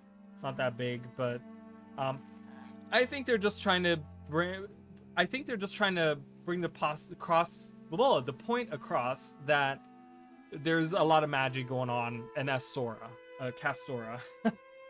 So I don't think we're gonna see Malik, unfortunately. I do still think that Malik could be a part of the story, could come back at some point in time. Like I said, I would like to see his story be told in a fractal, so that they don't have to go out of their way to bring him back. But seeing like a really cool fractal maybe that kind of deals with what happened in the, like, with his tree or something, like having it be like a parallel story to something that we didn't get to see, right? There is a video, again, I will tell you guys, there's a video that I made where I outlined 7 fractals that I would like to see. It's on my channel, so you guys can watch it. It's from like a couple years ago, I want to say 2-3 years ago or something. I made a video where I was like, these are the fractals that I would like to see. And there were 7 of them, and one of them was Malik's story, and I wanted to kind of see maybe how we play as Malik, and we get back to our pale tree, but it's, you know, by the time we arrive, Mordremoth had awakened, and our friends became Mordrim. Our you know, brothers and sisters from our tree became Mordrim, and then we as Malik have to burn down our tree, and then we're on our own, and we're trying to find our place in the world because we had to destroy our pale tree because it became one of the blighted trees that Mordremoth uses to control enemies, right? Like, or the Sylvari and stuff. So that was kind of my theory. But yeah, anyways, that's gonna be it for me for today. I have work tomorrow, unfortunately, so I have like that, and I want to work on some of the videos. Fractals are like multiverse or memories of the past. They're kind of, so the mists, so the fractals take place in the mists, and the mists are like this all-encompassing power, right? And they're like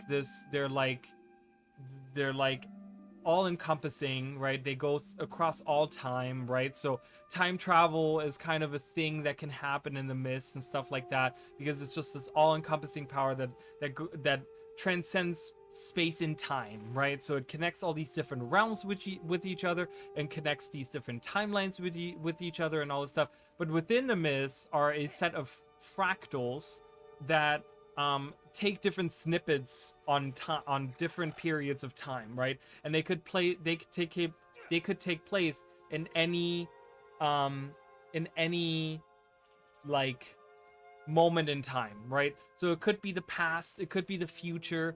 There's many fractals that take place like way in the past, where they're closer to like the creation of Tyria and stuff like that. There's some that are more recent that take place during season 1, where we kind of get to replay some of the season 1 content. There are certain ones that take place like, you know, in random times where we don't really know. But yeah, so they're kind of like, they're almost like a multiverse kind of thing. They could, but it's not necessarily always that way, right? Like there's alternate timelines in the myths, but it's not, doesn't always have to be the case. And you know, but it's kind of in that same sense where it's this like weird magical place where all the things could happen, you know, any of the possibilities and stuff like that. So but yeah, the fractals of the myths are like part of that, and they're like these small snippets of like certain things that either have happened or could happen, or you know, alternate timelines of certain things that happened or whatever, right? And there's a lot of fractals, and there's a lot of really interesting lore in the fractals as well. So but yeah, I'm gonna head out now. Thank you guys so much. Thank you for everyone for supporting. Like I said, use my links, hang out in the Discord, you know, make sure that you get your rewards. So I'm not gonna raid anyone because I multi-streams, so it's really hard for me to raid from like Twitch, and no one was really watching on Twitch, I don't think so. Yeah, so if you guys are watching on Twitch, you can get, right now they have Twitch drops which are enabled, so you guys can watch on Twitch to get some free stuff. So just watch your favorite content creators on there. There's a bunch of people on there that are streaming. There's a bunch of really great people. Have a good evening, Wawa, NM, thank you, Luke, Ret Nui, Mish King was here, Elvis was here, thank you, good seeing you guys. You know, all like many of these names are like repeat names, so Elvis, NM, Mish King, right? Like you guys have been, I think Ret Nui, I feel like I've seen that name before as well. You know, Emily was here earlier, Joe was hanging out, thank you for coming by, Joe, Pillow, whatever, thank you so much. Yes, thank you, Luke, as well. You know, I, you know, appreciate you being here the whole time, the whole stream, really appreciate that. And thank you so much. Yeah, partnership, yay, fine, super exciting. So I'm probably gonna get an official logo at some point that I can put on my stream. I haven't gotten any of it. I guess they're doing the like official announcement tomorrow or something. They're saying that like, I don't know, there's something is happening tomorrow with it. I don't know if this is like internally something that only I will see, or if this is something where they will announce it. But yeah, I feel like Luke here is here from Discord. Yes, I figured there was like a connection. I was like, I see Luke and then Luke here, and I'm like, I get it, right? Like I kind of saw that. I was like, oh, I think that's the same person. So but yeah, Red Nui, like I said, I feel like that's been a name that I've seen, so that is definitely ringing a bell. And Wawa, welcome to the game, and I hope you guys all have a lovely evening. And I will probably be back. I might stream on Thursday. We'll have to see. I don't know. I'm working tomorrow, but I'm not working on Thursday. We'll kind of see. Again, if you guys want to know, make sure to subscribe, hit the bell, and join the Discord server to know when I go live and when I release a video and stuff like that. So